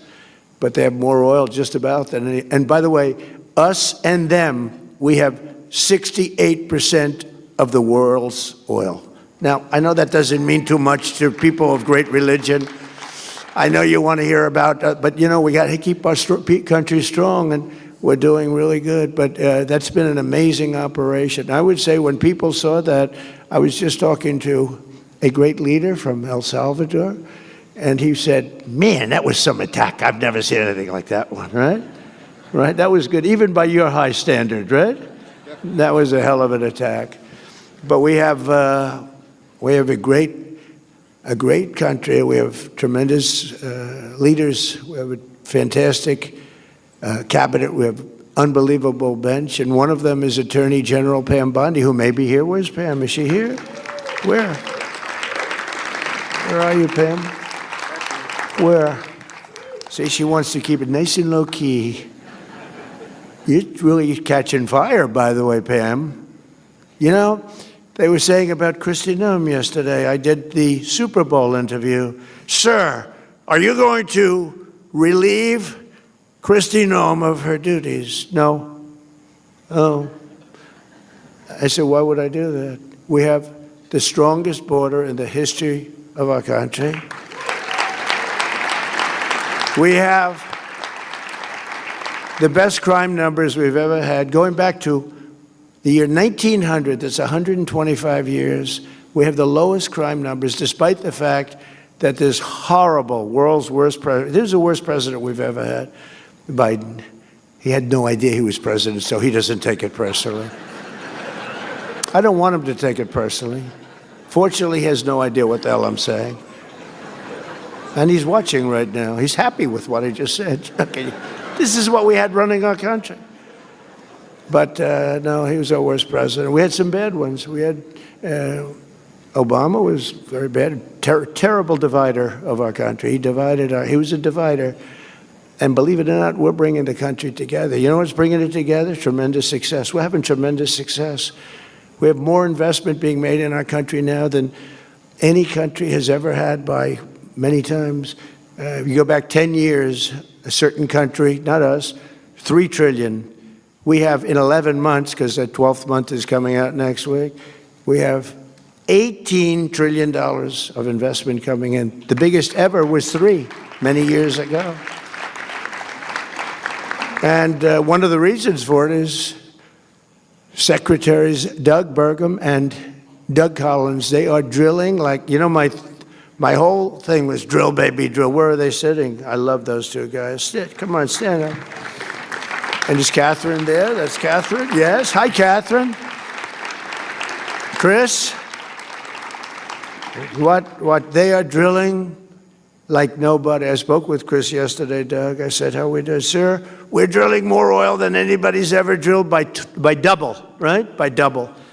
We're doing it. That's why I was in Iowa last week with the farmers who were doing very well. We just handed them $12 billion out of tariff money because they were taken advantage of by foreign countries, various foreign countries. And I said, how much was it that they got hurt for? $12 billion. I said, good, let's write them a check. I gave the farmers $12 billion. And they don't even want it. They just want to be treated fairly. But we're getting it from that, but we're getting it with nobody's ever in history, and we've never done it either, like anywhere close. We're taking out more energy out of our beautiful land, oil and gas, clean oil and gas. And I always say, clean, beautiful coal. You know, the only thing I told these two guys they have to do, because they're the greatest energy people in the world, the best, I said, when you mention the word coal, anytime you mention coal, C-O-A-L, anytime you mention it by 2 words, clean and beautiful. So Doug was making a speech the other day, and I sort of tried to pass a note because he mentioned coal about 40 times, and he kept saying clean, beautiful coal. Clean. It really only works a few times, right?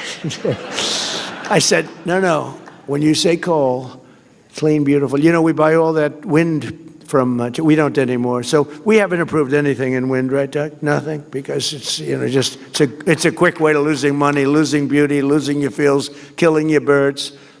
And other than that, it doesn't work. And Europe is getting, you know, Europe is so bad with the windmills, they're destroying their country with wind. And I was over there, it's not even recognizable what they've done. They've got a big problem on their hands. Between immigration and energy, Europe is destroying itself, and they better get smart. And I love them all. I'm friends with everyone of every country over there. I've helped them a lot. Got the GDP up from 2% to 5%, which is, you know, for spending, for military spending. Nobody thought that was possible. Nobody thought 2% was possible. Got them to 5%. But it's not recognizable, Europe. If you go through the different cities, it's a very sad thing. And I tell it. I went over to Davos. They invited me. And when I left, they said, that may have been the stupidest invitation we ever gave to somebody, Switzerland. But they have to, I just say it like it is, they're destroying their country. Their energy is ridiculous, what they've done. And the immigration is, I'm telling you, it's it's a place where many of these countries are not recognizable, and I'd like to see them straighten it out. Very soon, it's going to be impossible for them to straighten it out.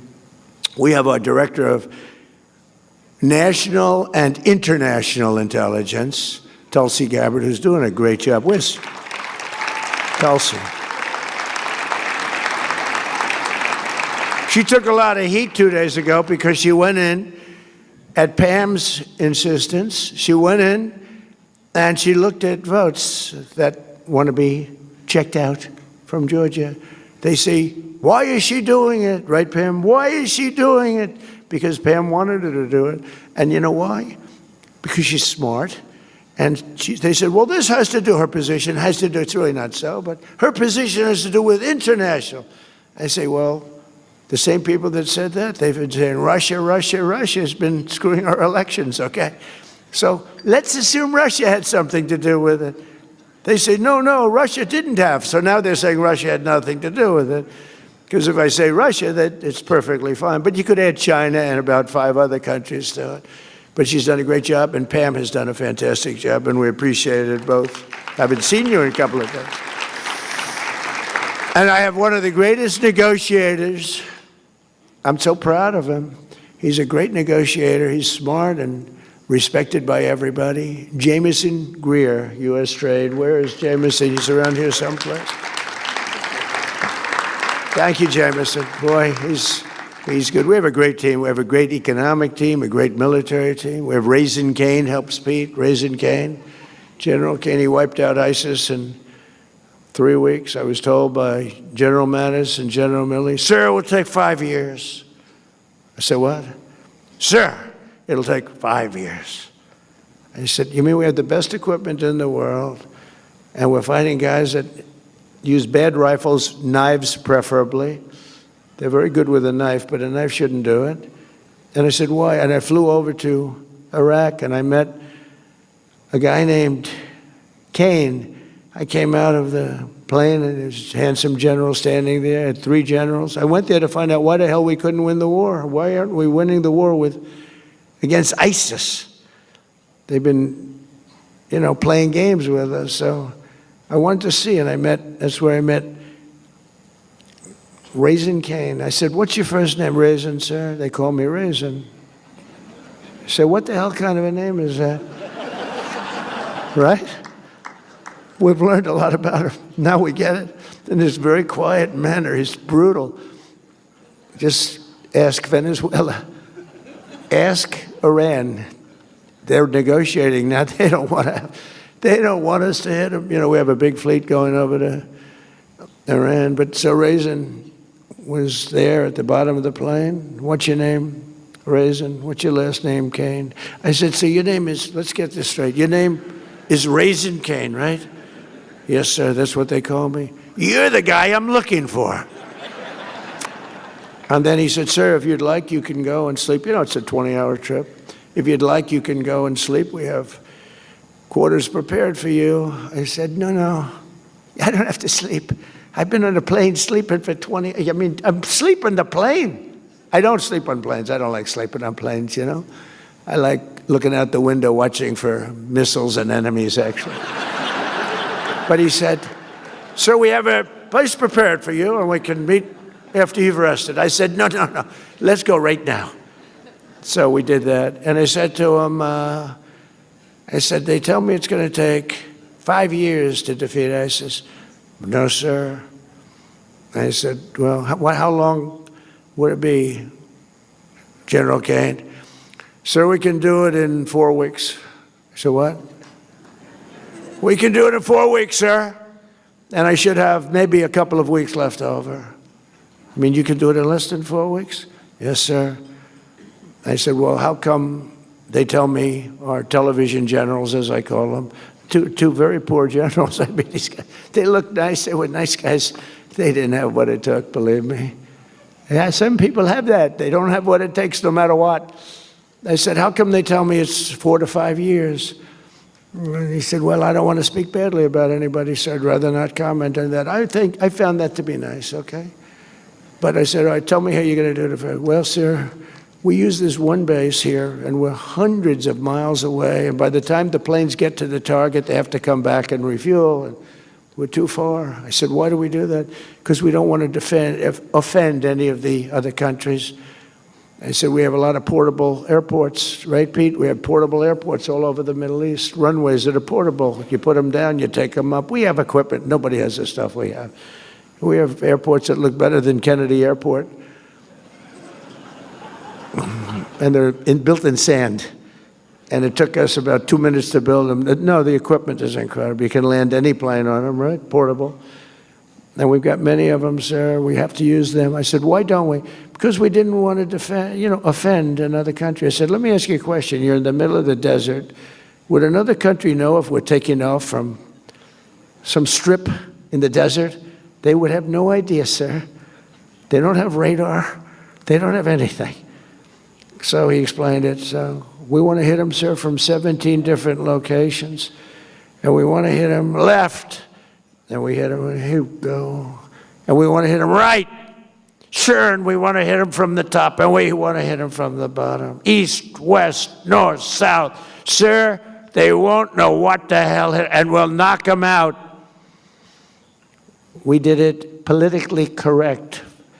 5 years, we'd call up the country head and we'd tell them, we'd like to attack ISIS today. As soon as the call was made, they'd call ISIS and tell them, you're going to be attacked, get the hell out of it. This is what we were doing for years, but not with Raising Cane and not with Pete Hegseth, right, Pete? We don't do that. And we have a little different method. So I went back to Washington and I said, this guy, he said, and then I checked up on him and he was so respected. I said, he's really respected. And I called him back. I said, General, go at it. Do good luck. God bless you. And he said, I say that to the people going out every time. And they say it when we give the okay for the attack on Venezuela or the attack on Iran. He says, I say, we all say, we're all in a room together watching. We watch it. We watch these attacks. We always say, God bless you. Have a safe journey. It's a dangerous journey. These are dangerous journeys. Flying through the middle of Iran, they know you're coming, and you're in a B-2 bomber, the most incredible thing, and they weren't able to see it because it's stealth. So good, we ordered 20 more of them, brand new, updated version. I actually said, don't get the updated, just take the one you have. They said, no, sir, the new one's even better. We have a military, nobody has a military like we do. I rebuilt it, by the way, during my first term. I mean, I think it's one of the best things I did. I rebuilt the military during the first term, and now we're really rebuilding the military, right? But the bottom line, I called him, I said, so you think you can do it, General? Yes, sir, I can do it. And it was over in 3 weeks. It was incredible, and I mean over. And then the election's rigged, and I wasn't there, and for 4 years, ISIS rebuilt. And they have a little bit of ISIS now again. And we knocked the hell out of them the other day in Nigeria because they were killing Christians. You know about that. They were killing Christians. So you can't do that. When Christians come under attack, they know they're going to be attacked violently and viciously by President Trump. I know it's not a nice thing to say, but that's the way it is. So we're also delighted to welcome visiting leaders and dignitaries from more than 110 countries. They're here, and including one of my favorite people, President Bukele of El Salvador. He has been so incredible. He has been such a great ally of this country. Thank you very much. Such a great ally. He's, some of you have seen, he operates rather large prisons, like prisons that's so large you can't see from one side to the other unless you have perfect 20/20 eyesight with binoculars. That's how long and big. And they do a job. They do a very humane job, but they're very strong prisons. And we send a lot of the people that we capture, the murderers, the drug dealers, the people that came into our country illegally and have already committed massive crimes. We had 11,888 murderers, and many of them are in your prisons right now, right? And he does a fantastic job. I mean, he really sounds like a different kind of, this is a religious breakfast. You're going to walk away and say, he's the meanest son of a gun I've ever seen. But I'm not. I just want to keep our country safe. It's very simple. We have to keep our country safe. So I want to thank you, Mr. President, for a great, amazing job you do with our people, too. They work together so well. Appreciate it. Not easy. This prayer breakfast comes at a special time for our country as we prepare to celebrate the 250th anniversary of American independence.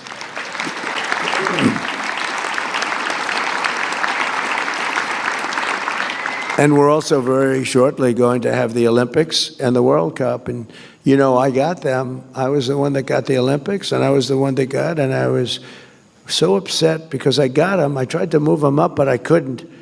And my first term, I was getting them, and Barack Hussein Obama would refuse to call the Olympics because, in all fairness, they took advantage of him. Remember, he went there. He flew all the way to whatever country, some beautiful country in Europe, and he made his presentation, and he ended up coming in last. And that shouldn't happen to a president. If you're a president, you have to get a wink. I'll go there, but are you going to give us the Olympics? Otherwise, I'm not going there. I don't want to. So he sat there, made a very nice presentation. He came in last, came in fourth place. So he hated those people. He won't say that, I don't think, but I'll say it for him.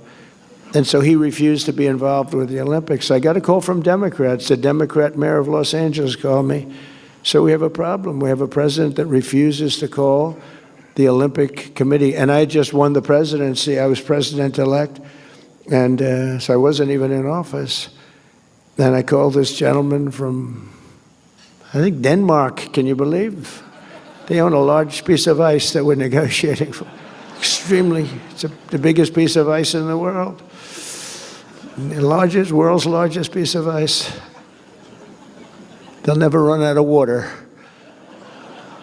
But I called the president, I called the various people, but the head of the Olympic Committee, and I couldn't get him off the phone. He was starving for love because nobody called him. They just wanted to know from the president, does the United States want the Olympics? They didn't want to choose the United States and then, have somebody say like, we don't care. I said, I desperately want it. We're going to get it, blah, blah, blah. And I spoke to him, I spoke to other people, and I got it. I called up the Democrat from Los Angeles, happened to be the mayor of Los Angeles. He was devastated. He couldn't get the all they wanted to do is have an acknowledgement from the head of the country. Wouldn't do it. But I did it. We got the Olympics. And we got the World Cup. But then I don't know if Johnny's here from the World Cup, but that guy's great. He's great, my friend.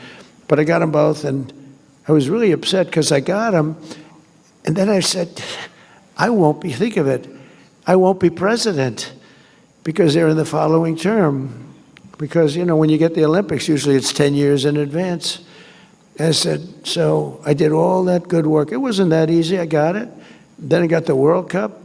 They both were happening now in a year, another year and a half, a year, right after the 250. I didn't get 250. I tried to claim it a couple of times. I said, and I produced 250-year anniversary. That was my deal. I got 250 years, and the press hit me hard on that one, so I gave that up immediately. But I happened to be president during that, so think of it. So I'm the president, and I got these two things, and I said, you know what? I got the Olympics to come to the United States, and I got the World Cup to come to the United States, and I probably won't even be invited to be there. And I was really angry. And then they rigged the election, and then I said, I'm coming back. And I got the Olympics, and I got the World Cup. Right?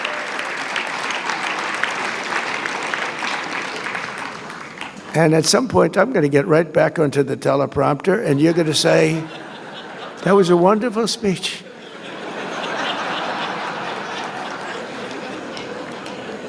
On that momentous day in 1776. This is so much easier. It takes real talent to do the other. The other is much more talent, but that's why we're president, I think. but we have very important words to say. This is such an important group, and we have plenty of time to say it, because when it comes to religion, I have all the time. I'm one of the few that say we have all the time in the world. But on that momentous day in 1776, history changed forever when our founders proclaimed the immortal truths that echoed around the world and down all the way through time. They declared that all of us are made free and equal by the hand of our Creator. A lot of presidents refuse to say that. They refuse to say that. Some refuse. Some major politicians refuse to say the word God. They don't want to say it. I say it. That we are endowed with our sacred rights to life, liberty, and not by government, but by God Almighty Himself. And those words rang out from Philadelphia and launched a revolution, not just in America, but in the hearts of all humanity. The principles of the Declaration of Independence, which is one of three, sitting right beautifully in the Oval Office. I took it out of the vaults, and it's beautiful. It's beautifully protected, and it's a magnificent document. I stare at it all the time, and I read it as often as I can. A true, brilliant work of art. They've stirred the spirit of patriots in every nation, liberated millions from tyranny, and lifted billions from poverty, and it's doing now more than ever before. We're doing better than this country's ever done. In 1 year, think of what we could do. We just have to keep it going, Mr. Speaker, if you don't mind. Okay, got to keep it going. But no, and the Democrats admit this, no president in his first year has ever done the things we've done. When you think we've gotten the largest tax cut in history, larger than even in the first term. But we've done something else, and I think we've brought back spirit to our country. You know, 2 years ago, you couldn't get anybody to go into the military. They laughed at you when they said they didn't respect our country. They didn't respect our president. They thought he was a joke. They thought our country was a joke. Other countries laughed at us and took advantage of us with tariffs, and we weren't allowed to charge, and they were allowed to charge, but we are allowed to charge. And I hope we get that Supreme Court decision, because we have taken in hundreds of billions of dollars of money. We're a rich nation again, doing what other nations have done to us for many, many years. But the biggest thing is what's happened to me. It's the spirit of our country, and that goes for religion, but it also goes for the military. We couldn't recruit anybody to go into our great military. We were the worst I think it's ever been 2.5 years ago under the Sleepy Joe Biden administration. I call him Crooked Joe and Sleepy Joe. I find them to be equal, actually. I do polls. Which is better, Crooked Joe or Sleepy Joe? And they poll about even. So I use both.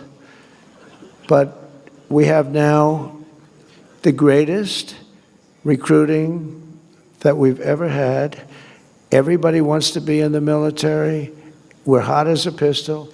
We couldn't get anybody to go into not me, the last administration. Nobody wanted to be in the Army, Navy, Air Force, Marines, the Coast Guard, Space Force, which is turning out to be good. I'm so proud of it, because I'm the father of Space Force. I'm the one that wanted it. So, but we couldn't get people. We couldn't get people. They couldn't get people to go into any of them, including our police departments and our fire departments. They weren't proud of our nation. They had no spirit. And now we have had the single greatest recruitment in the history of our country. There's never been anything like it. We have waiting lists of people wanting to get in. In fact, if we want to expand the military, Mr. Speaker, this would be a very good time to do it. We have so many people want to get into the military that, we also won in the Supreme Court, as you know, based on merit. It was a merit, and we take people based on merit. Like, we'd prefer a strong person in the military as opposed to a weak person. We'd prefer somebody that's a strong, powerful person with extremely good vision that can shoot a rifle very well, to a person that's extremely weak, non-muscular, can't shoot a rifle, has no idea where the hell he is.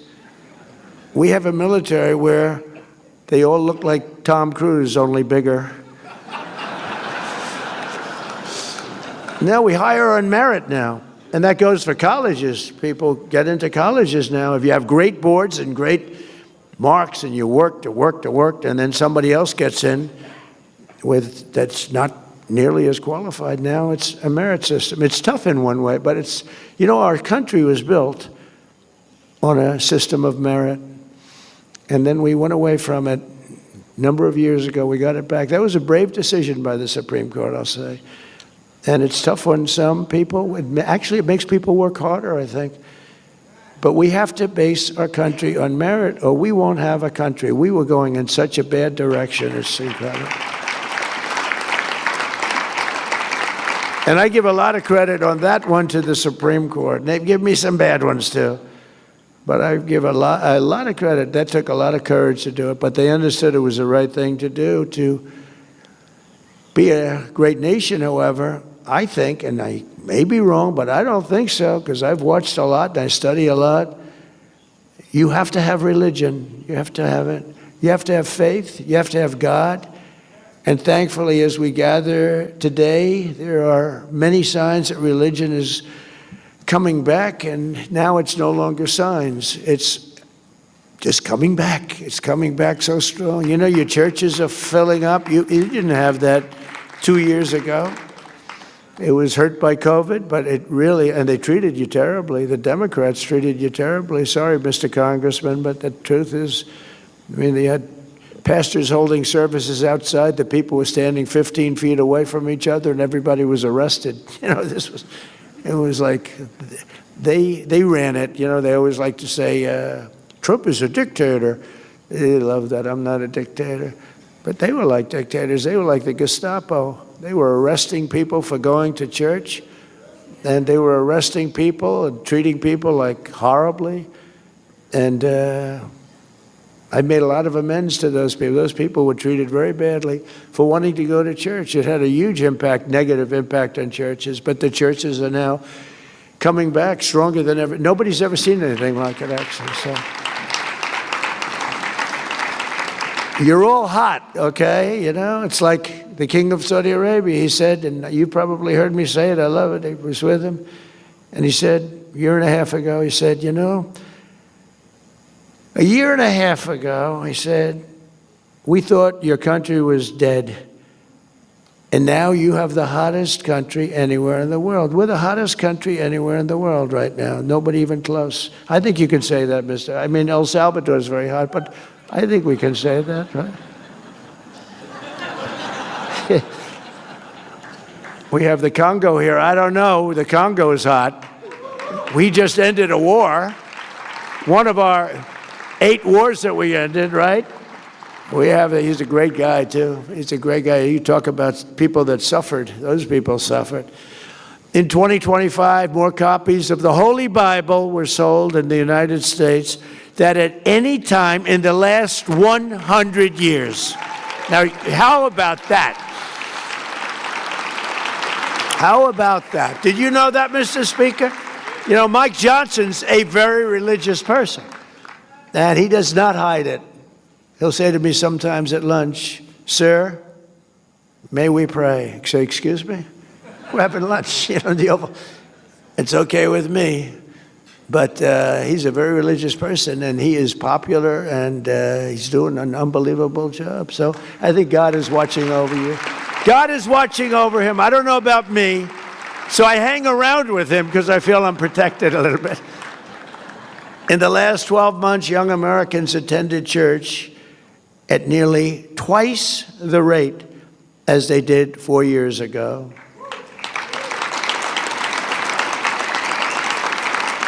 And many churches, you see the stats, I mean, people are talking about it. The radical left is not happy about it. Many Democrats are not happy about it.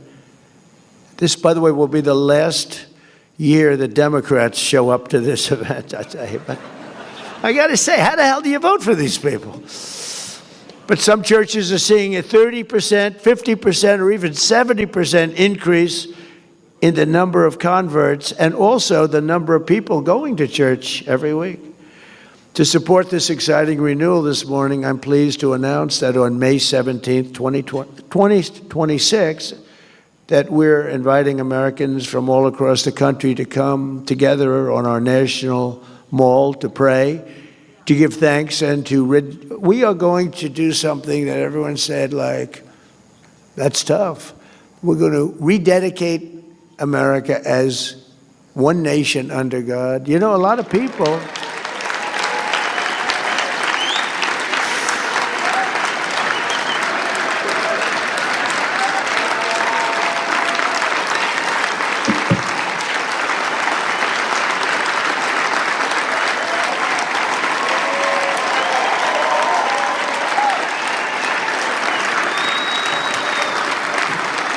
Yeah, thank you very much. It's good.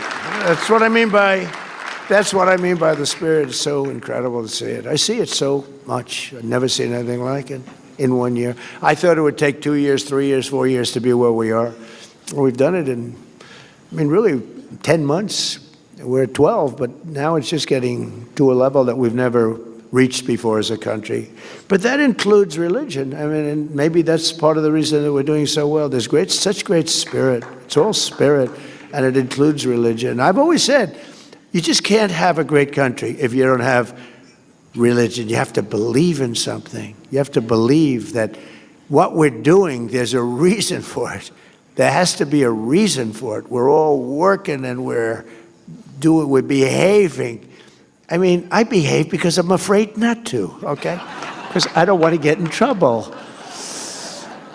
No, it's such a positive thing, and people are starting to see it, and they go into church, and they're meeting people, and families are developing. It's really, the things are happening in our country right now, and we have to get the bad ones out. We have to do it. We can't let that happen, and we're being very tough in law and order and crime, and I hate to say it because it doesn't seem to go hand in hand, but you can't have people going to churches and coming out and have criminals taking advantage and doing things that nobody wants to even describe.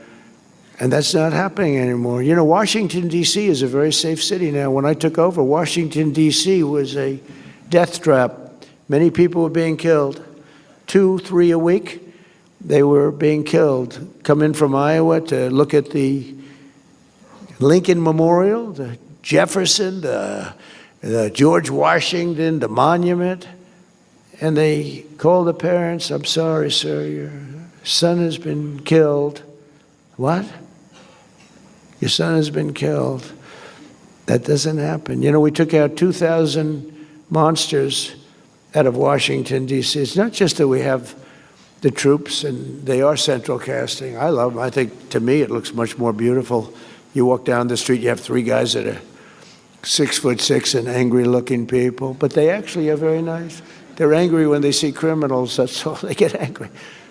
They took Tren de Aragua, and honestly, I don't want to say this, but they beat the crap out of them. They beat the crap out of them. They found that they were doing bad things, and Tren de Aragua didn't want anything to do with these guys. Then we put them in the paddy wagon. We took them back to where they came from. You know that.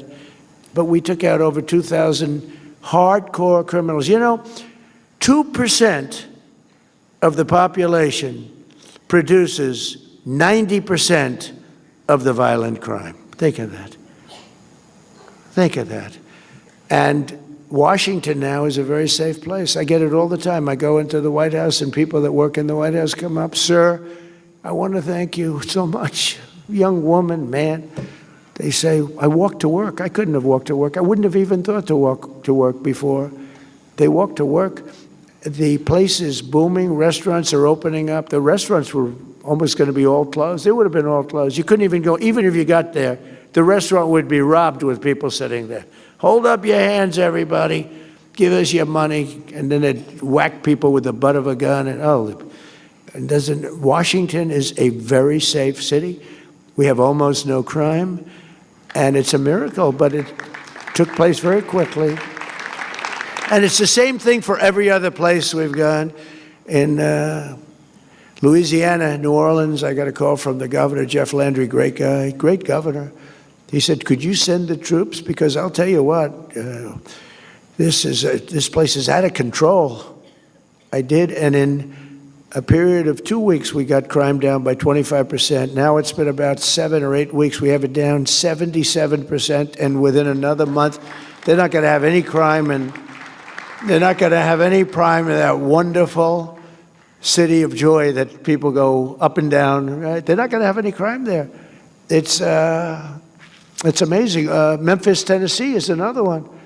The mayor works with us.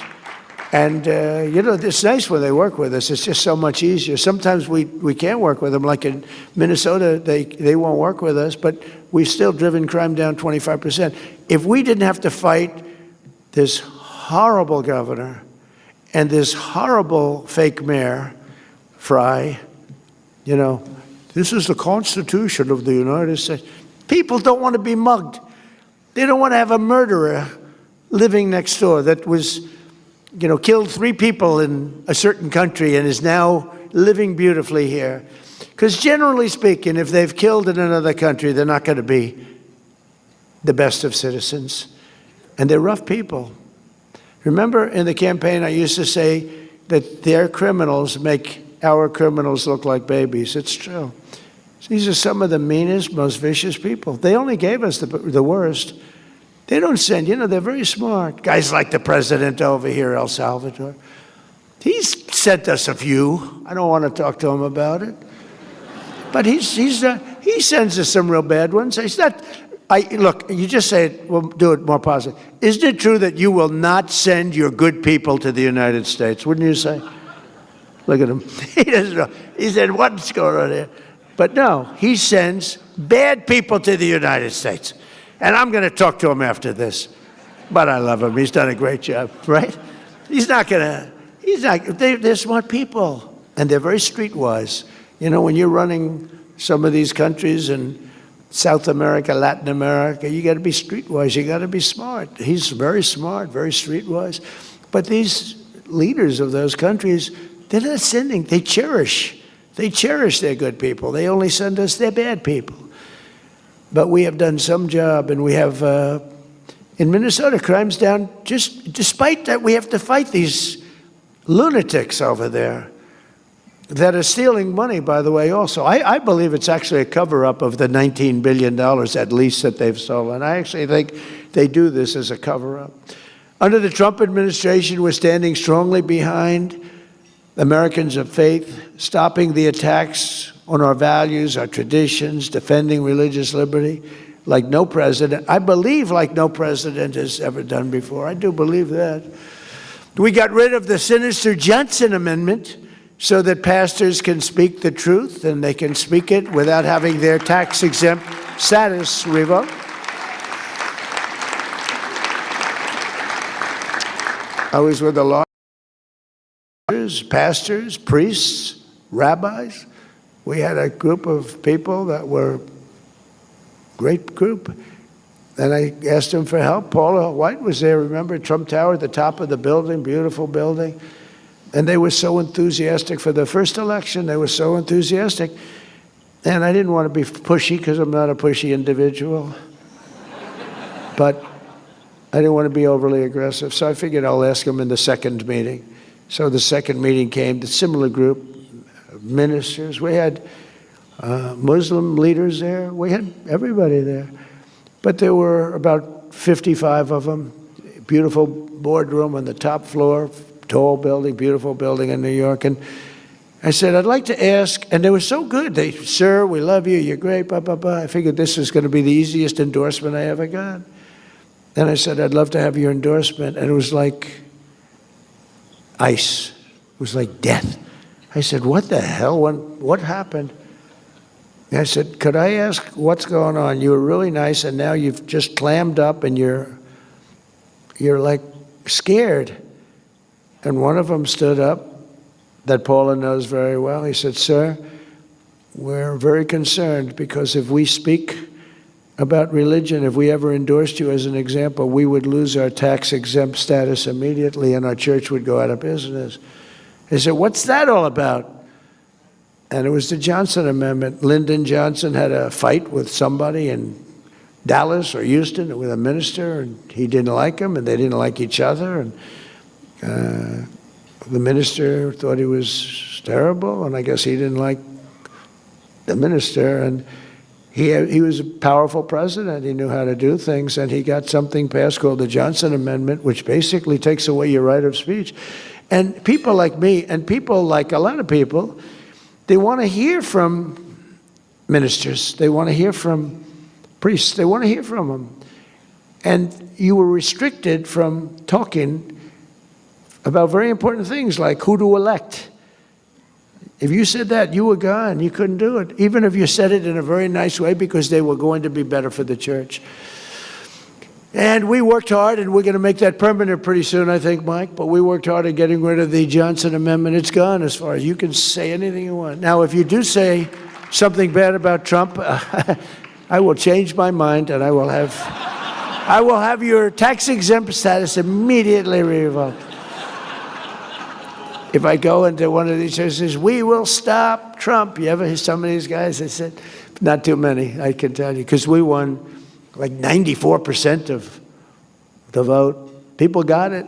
People got it. We had a lot of people pretending. They pretended to be very religious, but I don't believe they were. But the people ultimately got it. You know, you have a Robert Jeffress. I don't know if he's here. Is he here, Robert? Is he here? Robert Jeffress was on television in 2016 when I just sort of announced I was running. And he said, I know every candidate very well. There were 18 candidates, me and 17 others. He said, I know every candidate very well. And I know Trump a little bit. But he may not be as good with the Bible as some of them. He may not have read the Bible as much as some of them. In fact, he may not have ever read the Bible, but he will be a much stronger messenger for us, and he will get things done that no other man has the ability to get done.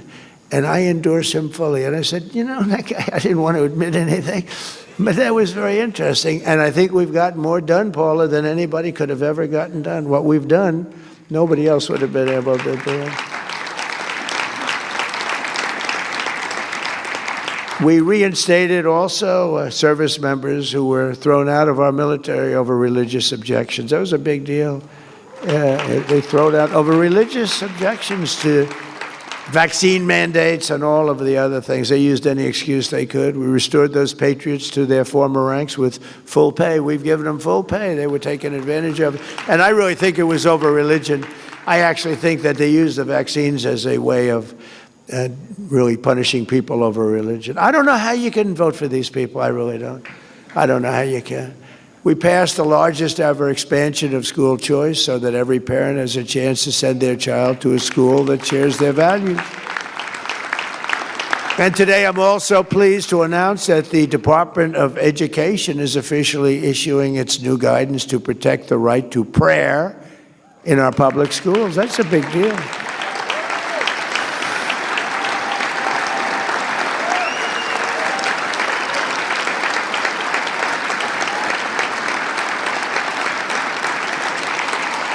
Now the Democrats will sue us, but we'll win it. We'll win it. They'll sue us. They sue us for everything. I'm the most sued human being in history. They've sued me for everything. I got impeached twice over nothing, but the Republicans were great. Just wiped them right out.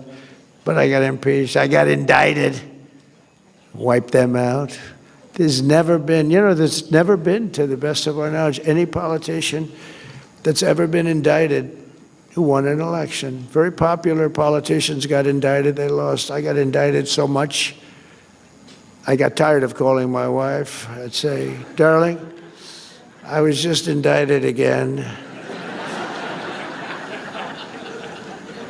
She said, oh, darling. What? Oh, what does that mean? She's very elegant. You saw that from the movie. She's not into the world of indictments. It's not Melania. Now she doesn't know what an indictment, it's not her deal.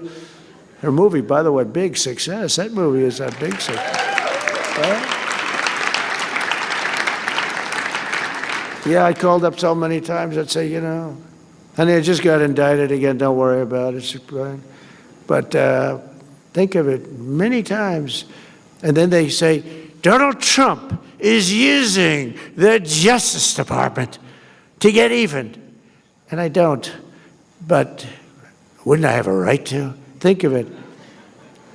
There's never been in history a president treated like I got treated. But they say, I use it. And it's amazing. I did that interview yesterday, and they said that. They said the question, are you using the Justice Department for your own personal gain? I said, they indicted me 87 times. It's the most incredible thing. But we don't do that, Pam, do we? Huh? We do what's right. We do what's right. And Pam does it. We have great people. We have great people working there. But we do what's right. We expanded the Mexico City policy to stop taxpayer dollars from being used to promote radical gender ideology all around the world. No other president would do that. No other president would do it. And my administration also rejoined the Geneva Consensus Declaration to affirm the right to sovereign nations to protect life, defend the family, and to be faithful to God. Nobody ever did that. I signed an executive order to slash federal funding for any public school that pushes transgender insanity. This is crazy. On our youth. Who would think about that? Who would think if you go back 15 years, you're talking about, and I stopped the mutilation of children. The mutilation, the word is mutilation. They mutilize, the mutilation of children. I stopped it. Who would think if you said that 15 years ago, they'd say, what the hell is he talking? Is he crazy? It's levels you've never seen. We're still fighting it, but, transgender for everybody. They want transgender for everybody. We stopped it. And we also, very importantly, we got men out of women's sports. It's enough of that nonsense.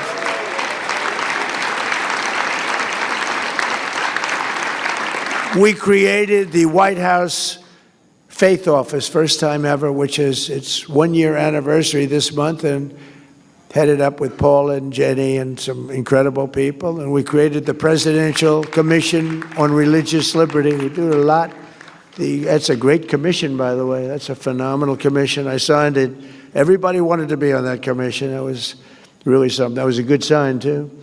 And we have incredible people on it. I signed an executive order to combat the vile scourge of anti-Semitism, which is really raging, rising. Surprising. Nobody thought they'd see that. Happened very, very rapidly during the 4 years of Biden. And I set up an official Department of Justice task force to eradicate anti-Christian bias, because you do have a lot of that. They don't talk about that. They're always talking about other religions and other different, but a lot of anti-Christian bias, and you see it going in foreign countries. I mentioned Nigeria. There are others. We're hitting them very hard. My administration is confronting head-on the militant and really intolerant campaign that tried to drive religious believers out of public life and out of society. I mean, you're a religious leader, and now religious leaders are respected as much or more as any leader of any type anywhere in the world. Religious leaders are respected again, and that's the way we have to have it. They really are respected again. They were having a hard time. They were having a very hard time. The last 4 years previous to the one that we served, the last 4 years were brutal on religious leaders. They were brave. Some were very brave. Some couldn't take it, and a lot of people understand it. Some were brave, really brave. The Department of Justice recently charged 9 individuals for storming a church in Minnesota during a worship service and trampling on Americans' First Amendment rights. I watched that tape, and that was violent. I saw the people sitting there, Pam, and they were scared. Some were scared and some were holding up their hands like, I believe in God. but they were violent people. Screaming, your parents are Nazis. Your parents are Nazis. The people are sitting away. And I thought the minister was great. He was so calm and good. They're screaming at him, terrible, right in the middle of a church service. It's got to be illegal. I mean, Pam is doing it. I'm not doing it, but Pam is doing it. And I'll tell you, people are happy with the job that's taking place because they're bad people. They're bad people. You have one Trump hater in particular that just, I watched his performance. It was terrible. They try and use freedom of the press and all this to get out of a criminal event. But they were, that was a horrible thing to witness. And if we allowed that to go on, you wouldn't be able to have a church. No, everybody would be afraid to go to church. And that we are not going to allow, are we, huh?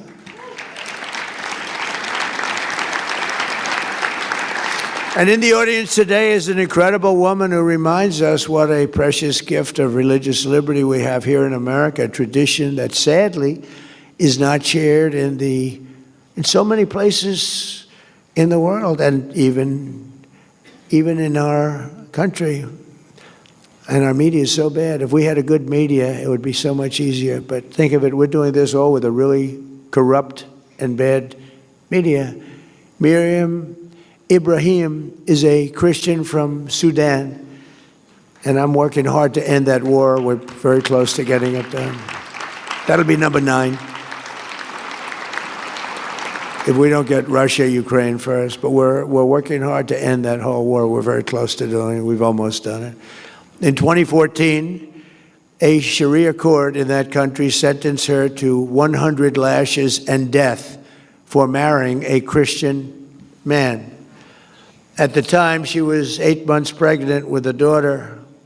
Miriam was ordered to renounce her faith in Christ, but she refused to do so and gave birth to that daughter, Maya, while she was in shackles, being beaten and living in a condition that nobody in this room would even be able to imagine. Believers all over the planet rallied to Miriam's cause, prayed for her protection, and successfully pressured for her release. I did that. I did that with one phone call, actually. And she had such support. It was so easy. And when I explained it to the powers that be, yes, sir, we will do it right away. I just wish I knew earlier. But it's a big world with a lot of people. Miriam and Maya are here this morning and now live safely in America, where we protect Christians. We don't kill them, we protect them, and you're getting protected better now than you've ever been protected before. So Miriam and Maya, thank you. Where are you? Are they here? They're here someplace. Where are you? Please stand up. Stand up, thank you.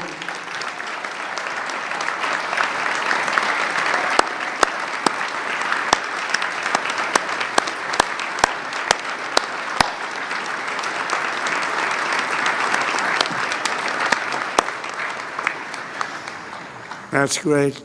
A lot of bravery. No administration in modern history has done more to confront the plight of persecuted Christians around the world than we have. With us, it's a mission. It's actually a mission. On Christmas Day, in close coordination with the government of Nigeria, we worked with them, but they got to get tougher. I ordered powerful airstrikes to decimate the ISIS terrorists who have been slaughtering Christians in that country by the thousands. It's not even believable. We hit them so hard, they still don't know what the hell happened. And we were going to do it on a different day. I said, no, do it on Christmas, so they understand it. Remember, Christmas was, when I ran in 2015, when I announced, I said, we're going to bring back Christmas, because the word Christmas was almost gone, and we did. People use Christmas anymore. We brought back the word Christmas. They didn't want to use it, and we're using it again. But I specifically told Pete, I said, hit him on Christmas Day. Not earlier and not later, right, Pete? And man, did he hit him. So then we hit him again recently. We hit him again pretty hard. But we're honored to be joined today by the First Lady of Nigeria, who also happens to serve as a Christian pastor at the largest church in Nigeria, a very respected woman. First Lady, please, where are you? Thank you very much. It's a great honor. Thank you very much. Very respected person, too. Thank you. I'm also working tirelessly to end dangerous conflicts and help move past ancient hatreds. In October, I ended the war in Gaza, saving hundreds of thousands of lives. It's amazing. We have peace in the Middle East, by the way. First time in 3,000 years. We have peace. There are little embers, but it's nothing much. You know, we got back the last hostage, dead hostage. We got back all the hostages now, all of them. We got the 20, but we got many. You know, we got hundreds back before that. But we got back the last hostage, dead hostage, and Hamas helped us get it back. It was a big statement. Now they have to disarm. Some people say they won't, but they will. And if they don't, they're going to not be around any longer. But they agreed to disarm. As the Bible tells us, blessed are the peacemakers. That's true. The peacemakers are very important. But you can only have peace, I find, through strength. If you don't have strength, peace is very hard. And we have strength. In 1 year, I've ended 8 raging wars, such as Cambodia and Thailand, Kosovo and Serbia, Pakistan and India, Israel and Iran, Armenia and Azerbaijan. These are all wars that were, President Putin called me up on Azerbaijan and Armenia. He said, I've been working 10 years to get that war. How did you do it? And I got it done. I got it done. 2 really good leaders. All they knew was fighting each other. They were fighting each other for many years. That's all they knew. And we got it worked out pretty quickly. A few months ago, right here in Washington, we signed a historic peace agreement between the Democratic Republic of the Congo and Rwanda, which provides the first ever pathway to peace to end a 30-year, unbelievably violent conflict. And we're joined today by a very, very brave and wonderful man, the president of the Congo, Hey, President, would you stand up, please? You are so...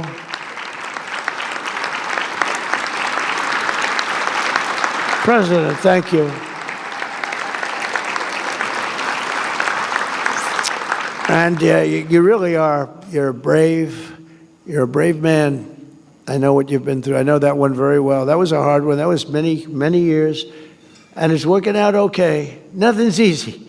Every once in a while I have to call them both back, but it's working out okay. It's going to work out good. But you are brave, and we appreciate you being here. Great honor. Great honor. Good guy.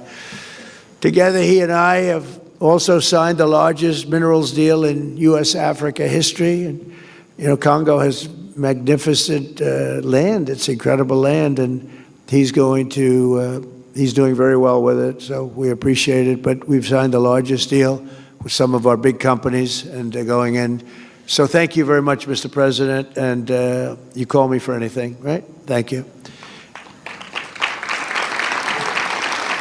And just in closing, scriptures always tell us that blessed are the pure in heart. I don't know if that applies to me necessarily. I'm not so sure. I don't know, Paula, does that apply to me? I'm not sure. I try.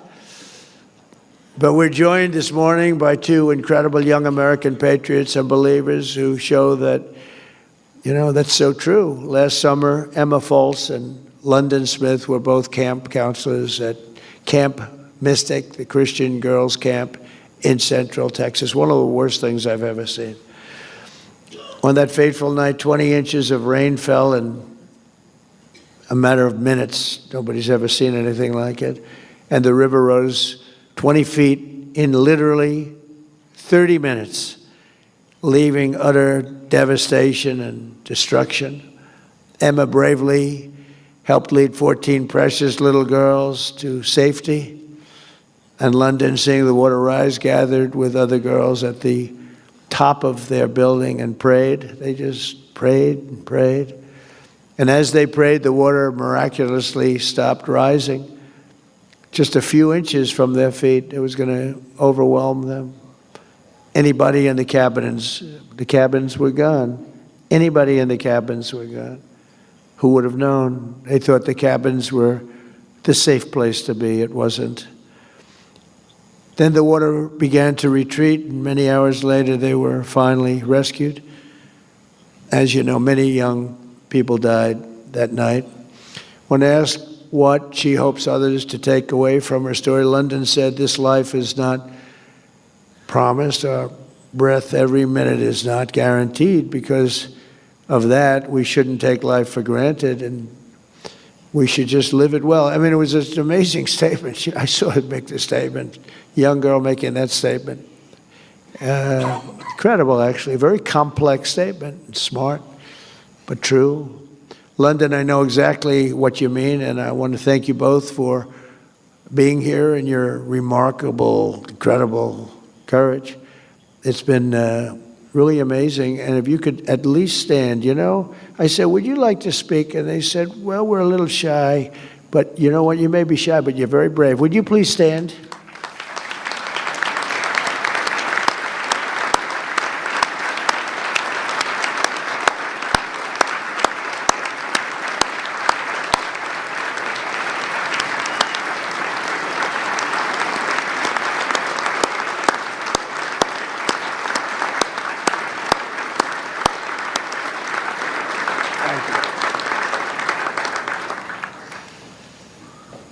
I went to the camp a few days after the flood. It's with First Lady, and it was devastating. I met parents. It was just, it could be nothing worse than that. It was a horrible, horrible moment.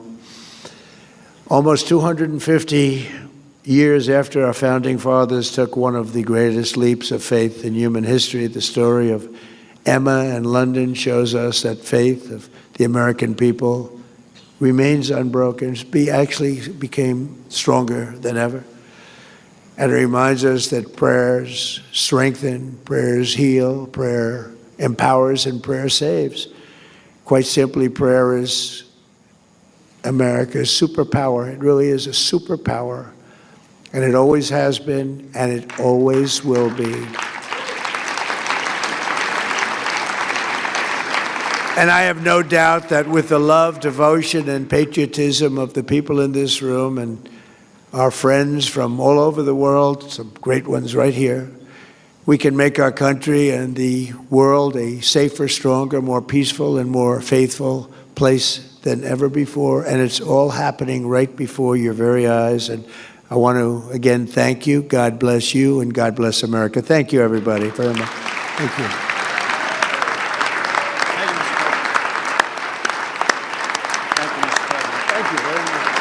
Pray for you here shortly. Okay, good. Let's do that now. Yep.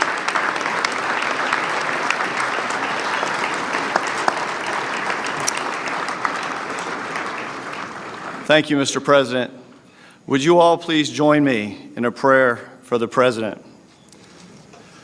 Heavenly Father, we come before you with humble and grateful hearts, mindful that every authority on earth is ultimately under your sovereign care. Today we lift up President Donald J. Trump, and we ask for your wisdom and your guidance as he carries the mantle of leadership for this nation and around the world. We know that you have placed him in this position for this season in our nation's glorious 250-year history. And so we ask that whatever storm comes his way, he would weather with grace, favor, and clarity. Lord, strengthen him in moments of great responsibility and give him peace in moments of great weight. Surround him with advisors who speak honestly, serve faithfully, and place the good of the nation first. When decisions are difficult and the path forward is uncertain, may he be guided by your spirit of wisdom and understanding. Grant him discernment rooted not in human understanding, but in your eternal wisdom. Remind him where the root of his joy lies and of the plans you have in store for him, for his family, and for this nation. Remind him how very deeply he is loved by you and that you hold him in the palm of your hand. May he not doubt the things you have spoken to him in the quiet place. Instead, Lord, guide his steps and guard his heart. May his ear always be turned to you when he is faced with difficult decisions, and may he seek your will to be done through him.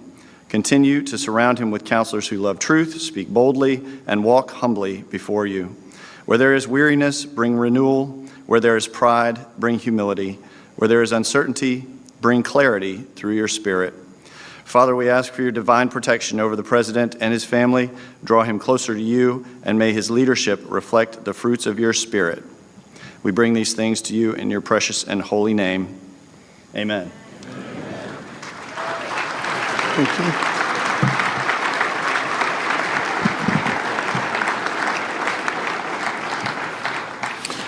In the Latin, imago Dei, and we always be reminded we are made in the image of God. In the Latin, verbum Dei, that we also be reminded that we ask for the word of God. Our good and gracious God, we pray for the health and deliberations of the President of the United States. And we pray that you would be the final arbiter of whatever decisions he endeavors to make, that you would increase the stature of his wisdom, because without you, none of us can adjudicate the overwhelming details of leadership and life.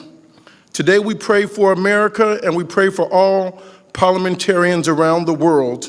The book of Timothy teaches us that you have been entrusted with leadership. Today we pray for the future of this nation, and that you would lead this president into greater levels of compassion for your name's sake. We pray that you would protect him from the iniquities of evil, and that you would give him greater clarity, greater courage, and greater capacity to do what is right in the forever challenges. Today we remind him that the lives of millions of people are in his hands, and that he has the power to turn mourning into dancing, or to reduce the country into a cosmic elegy of chaos and suffering. And it is because of this that we pray that the best of this president would rise among us. For the sake of this nation, for the sake of this world, we pray that goodness and mercy would announce themselves in his life in new and powerful ways. We pray that he would be mindful of the poor, and that he would be invested in the elevation, the alleviation of suffering happening on farms in the Midwest, in the families preparing to bury their loved ones in Minneapolis. Remind him that we are all Americans, all made in the image of God, and that none of us are free unless all of us have our freedoms protected.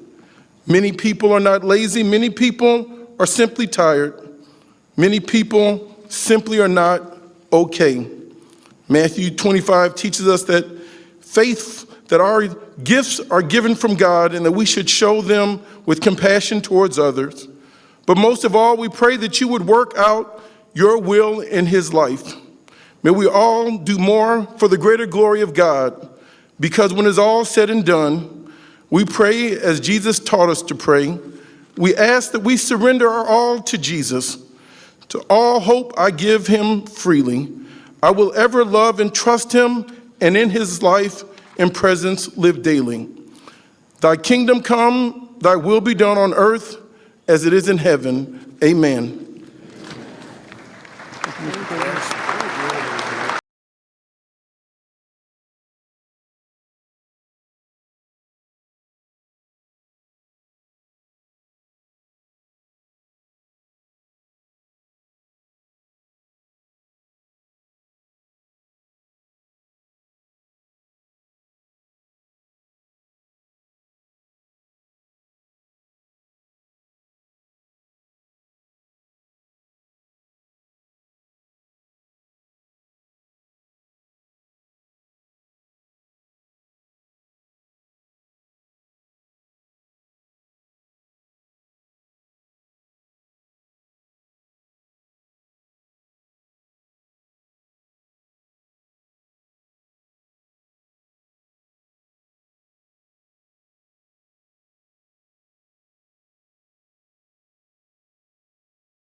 And now, without further ado, it's my honor to introduce our next speaker. It's a man who spent a lifetime working with the Irish, first to build skyscrapers and golf courses, and now trade deals and diplomatic ties.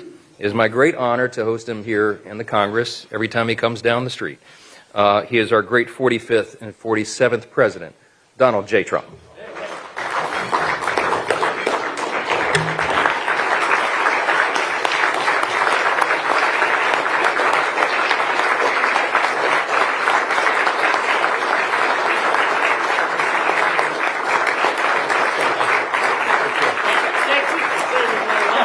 Oh, it is.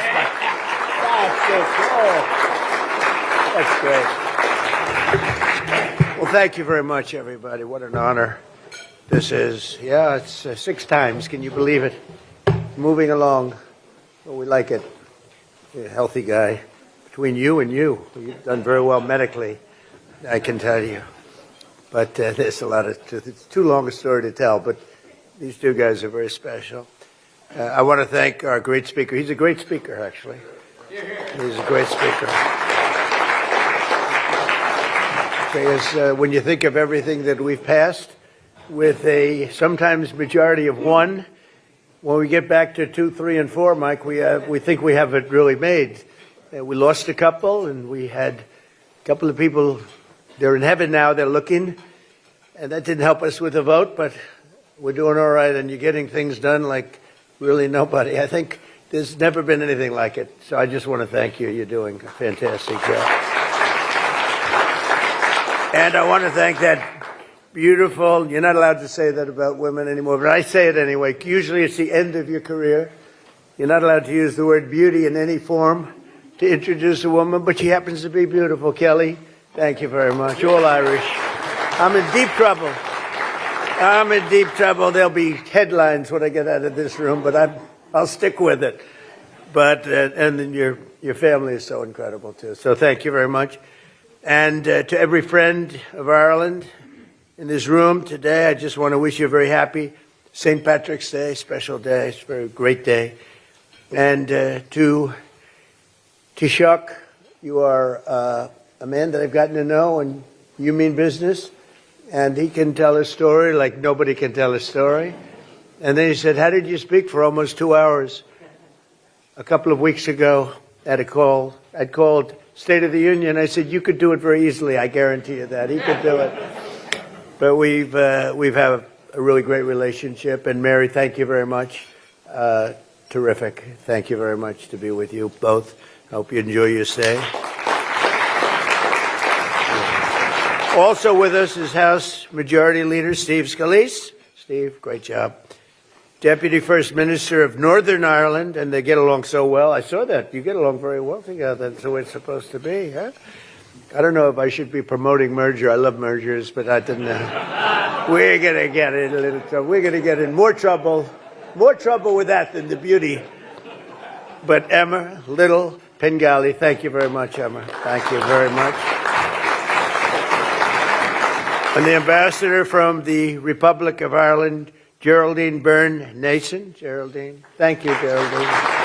Thank you very much. Ambassador from the United Kingdom, Christian Turner. Christian, thank you. Thank you. Thank you, Christian. Thank you very much. And the U.S. Ambassador to Ireland, a great golfer. This guy can play golf. He can play golf. Walshy, right? Can't you, huh? But Trump's not bad. No. He's a great player, and he's having a lot of fun over there. What is that for a guy who loves golf? Is that the best location? Can you imagine? Ambassador to Ireland? That's got to be the greatest job in the world. Anyway, have a good time. Have a good time. You're doing a good job. As many of you know, this year we're celebrating something that is very special, the glorious 250th anniversary of America's founding. That's a big deal, and I'm very happy to be here. I wasn't supposed to be president right now. It was supposed to be maybe in Ireland, taking it easy, or someplace taking it easy. But I'm president now, and I got the Olympics, I have the World Cup, and I have the 250th year, and we all have it together. And I just do want to say that the war is proceeding very, very strongly. We're doing very, very well in Iran. Knocking the hell out of them, and you have to do that. We can't let them have a nuclear weapon. They were 2 weeks away, in my opinion, 2 weeks away from having a nuclear weapon. If those beautiful, magnificent machines, those B-2 bombers, if they didn't do their job 7 or 8 months ago, they would have had a nuclear weapon, and there would have been no talking to them, no talking at all. They would have used it very gladly, very happily, and you sort of see that by the fact that they were sending missiles, ballistic missiles, powerful missiles, to all of their neighbors, and for the most part, they were supposed to be somewhat friendly with their neighbors. They were going to blow the hell out of them, and that was going to be the Middle East, between Israel, the Middle East, and Europe would have been there, and we would have been there. There would have been no stopping, and we did a good job, and a lot of people appreciated it. A lot of presidents know they should have done it. It was 47 years of terror. Every time you see somebody with no legs, no arms, a face that's been really so badly damaged, so badly hurt, lives destroyed, 95% chance it came right out of Iran. They loved that bomb. They loved that bomb. And the father of that was, as you know, Soleimani, General Soleimani. And we got rid of him in my first term. And if we didn't get rid of him, I think it might have been a different story, because he was a bad guy, but he was a brilliant guy if you like to fight dirty. And he fought as dirty as you can. So we've done something that a lot of people said that other people should have done long before I got here.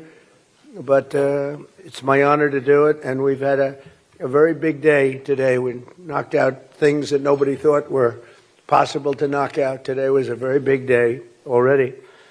As part of this great celebration, we also honor 250 years of cherished Irish-American friendship and 250 years of fierce, proud, tenacious Irish-American heritage.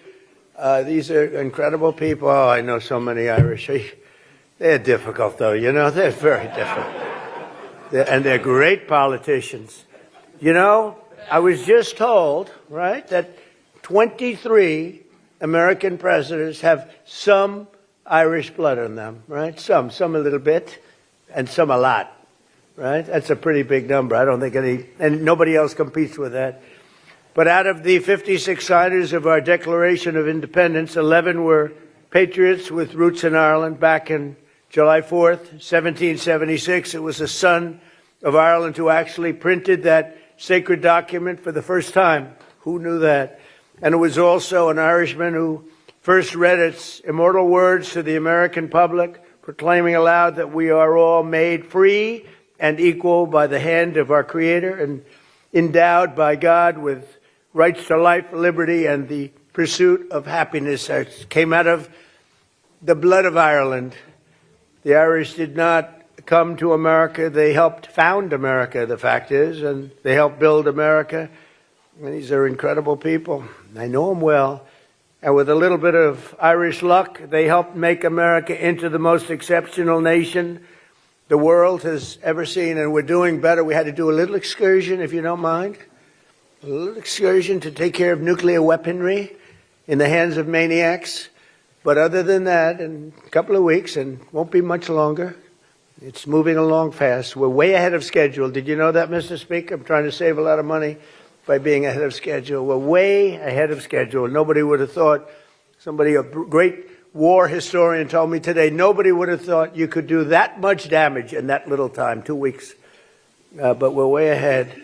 But we had prior to that, and really, I guess you could say after that, but prior to that, and it'll bounce back so fast, the oil prices will drop like a rock, and the economy is so powerful, so strong.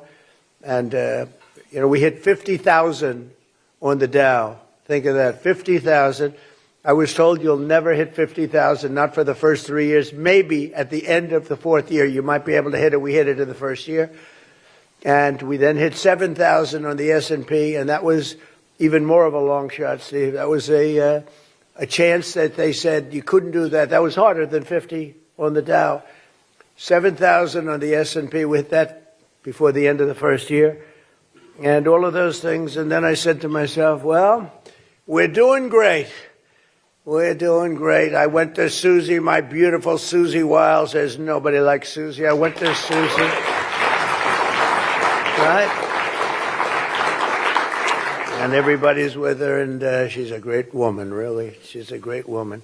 But I went to Susie. I always go to Susie. I said, Susie, do you mind if I take a little excursion here? Do you mind if I, we're hitting all these records, right? More people are working in the United States today than ever before. I could name this. I don't want to bore you because this is all about Ireland. This is all about, but you're a big part of it because you're a big part of this country. But I said, do you mind if I take a little excursion, my chief of staff? Because I want to do this. I have Marco here. We have a lot of our great people. JD is here. They're all here. And I say, let's do this. We got to do it right. Should have been done by many presidents. Should have been done long before 47 years. It's 40 years of living in terror. They're called the bully of the Middle East, but they're really the bully of the world because he used oil to bribe, right? They used oil to bribe and to gain power. I don't know what they gained. What did they gain? What the hell? How are they doing? Not so good. They're all gone now. Every one of them. They're all gone. We don't even know our biggest problem, we don't know who to deal with. Over here, I can call the Speaker of the House. He's so powerful. I can call him. I can make a deal. Maybe. I can even call your Democrat counterpart, this guy. I said to Kelly, what do you think of your counterpart? He said he's a great guy. This is Republican, Democrat. I never thought I was going to hear that about you. Let me shake your hand, please.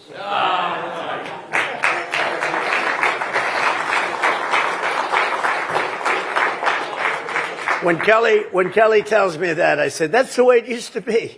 That's the way, not so long ago. And maybe someday that's the way it'll be again. It's really great. But I said, do you mind if I take a little excursion? Because we have to do something, and it'll be a short-term excursion, but we have all these great things going, and we had to, we could have gone up. It was only going in one direction, but I think now it's going to go much higher than it would have gone had we not taken this little journey. And so I appreciate all of the people that have worked with us. That was not an easy decision to make.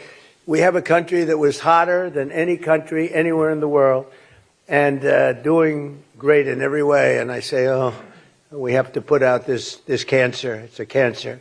We had to take that operation, and we did, and it was very successful. And it continues, frankly, as somebody said, they could leave today, and it would take 10 years to rebuild the damage that's been done. But I think we have to make it a little bit more permanent because no other president has to go through this, and we shouldn't have any other president having to go through this kind of a thing. And if they didn't want to do it, if for some reason they didn't want to do it, we'd have the same problem. We don't ever want to have that problem again, not with lunatics. We can't have lunatics controlling nuclear weaponry. So I just want to thank everybody. Let's get back to Ireland. Do you mind? Ireland, we don't mind. Ireland is a nice place. I love Ireland. In fact, we're going to have the Irish Open at a property that happens to be owned by yours truly, but I have nothing to do with it. I own it, but I don't even like to talk to my son. He says, Dad, we're doing great with the I'm allowed to run it, but I don't choose to. Dad, we're doing great. Eric calls up. He's doing a good job. Do you like Eric? I think so, right? Who doesn't like Eric? But he calls up, Dad, we're doing a great job in Ireland. What's going on? Well, we're doing this and that. I said, don't tell me about it. I don't want to know about it. I don't want to know about it. Of course, if we were treated badly, I'd let him know very quickly. But I think you are very proud of what's been done over there by the Trump organization, right? It's one of the greatest places, one of the greatest golf courses in the world, and it's an honor to hold the Irish Open there. It's coming up very shortly, and it's a great honor. Thank you, and say hello to Rory McIlroy and all of those great players because they are truly great talents, and they're wonderful people, friends of mine. But over the centuries, 130 members of the House and Senate have been born in Ireland and been elected to work in these great halls. Think of it. That's a lot. Our national anthem itself was signed by the sight of the Star-Spangled Banner waving over the fort named for the son of Ireland, Fort McHenry. When Americans ventured west on the Oregon Trail, they were guarded by troops stationed at Fort Riley, named for the Irish-American warrior who President Grant called the finest specimen of physical manhood I've ever looked upon. We didn't know that about President Grant. I think we just learned something. But I could say that about your sons, okay?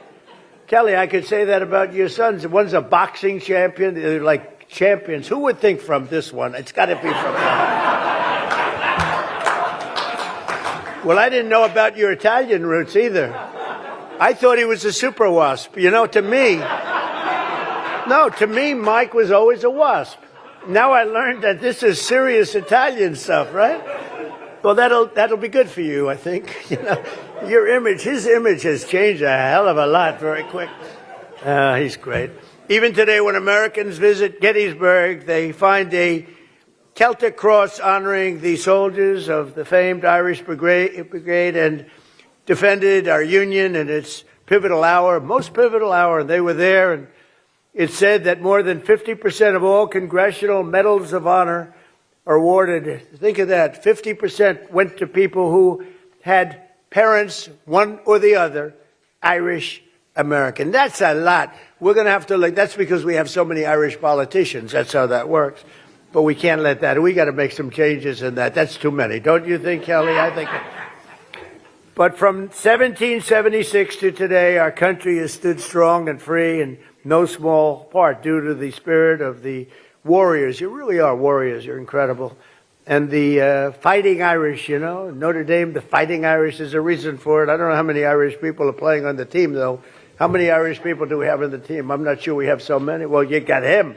You have Kelly. Kelly's a warrior, let me tell you. As the Taoiseach has said, and the President reminds us today, the United States and Ireland continue to build upon the age-old bond together. We are strengthening the ties of culture. We have a tremendous deficit, by the way, I want to tell you right now. I looked at the numbers.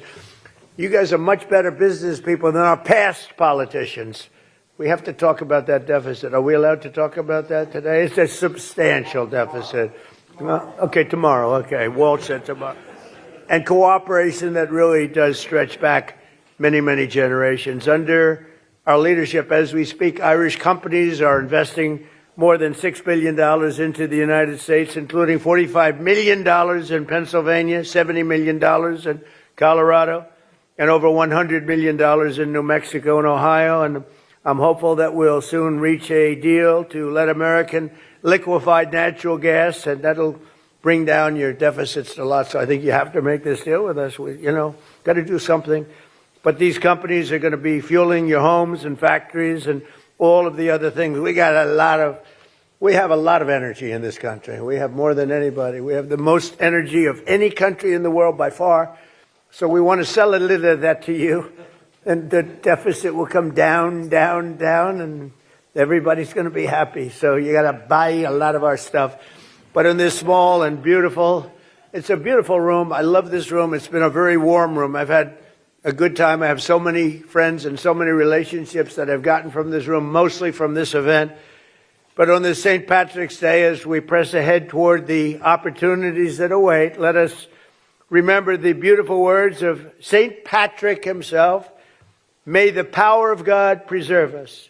May the wisdom of God instruct us. May the hand of God protect us. May the way of God direct us. May the shield of God defend us. And may the host of God guard us. That's beautiful. Thank you. And today we add, may God bless the people of Ireland, and may God bless the United States of America. And it's great to be with you. Thank you very much, everybody. Thank you. Thank you. Thank you very much. I'm happy for you. Thank you, Lord Martin. Good to see you.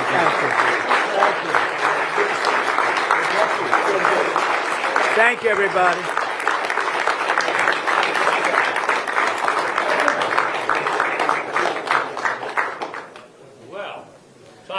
Well, right. Thank you, Mr. President. For saying that my sons are tougher than me. That's really appreciate that on national television. As you say, thoroughbreds make thoroughbreds. Okay, we'll go with that. Mr. President, I am so honored to introduce our special guest, and this is not his first one of these luncheons, the Friends of Ireland, and he has been a great friend to us. And without further ado, I will bring up and introduce the Taoiseach himself, Mr. Martin. Thank you so much. Thank you. Thank you. Thank you. Mr. President, Mr. Speaker, Chairman Neil and Kelly, representatives, ladies and gentlemen, thank you for welcoming me and Mary, of course, to Washington, D.C. to celebrate St. Patrick's Day. I'm delighted that I'm here today with, of course, the Deputy First Minister from Northern Ireland, Emma Little-Pengelly, and, of course, the Secretary of State for Northern Ireland, Hilary Benn, who is also with us. Mr. Speaker, I greatly appreciate your kind words and for hosting this lunch. And may I pay tribute to your wisdom in choosing an impeccable Irish woman with great heritage as your wife, and with a name O'Leary, you have to be from my part of the country in Ireland. But we greatly appreciate your kind words, and a proud tradition this is since its inception back in 1983, as you've said, through the shared vision of President Reagan and Speaker Tip O'Neill. And this gathering signifies the ties that bind our two countries and the bipartisan commitment to peace and reconciliation in Ireland.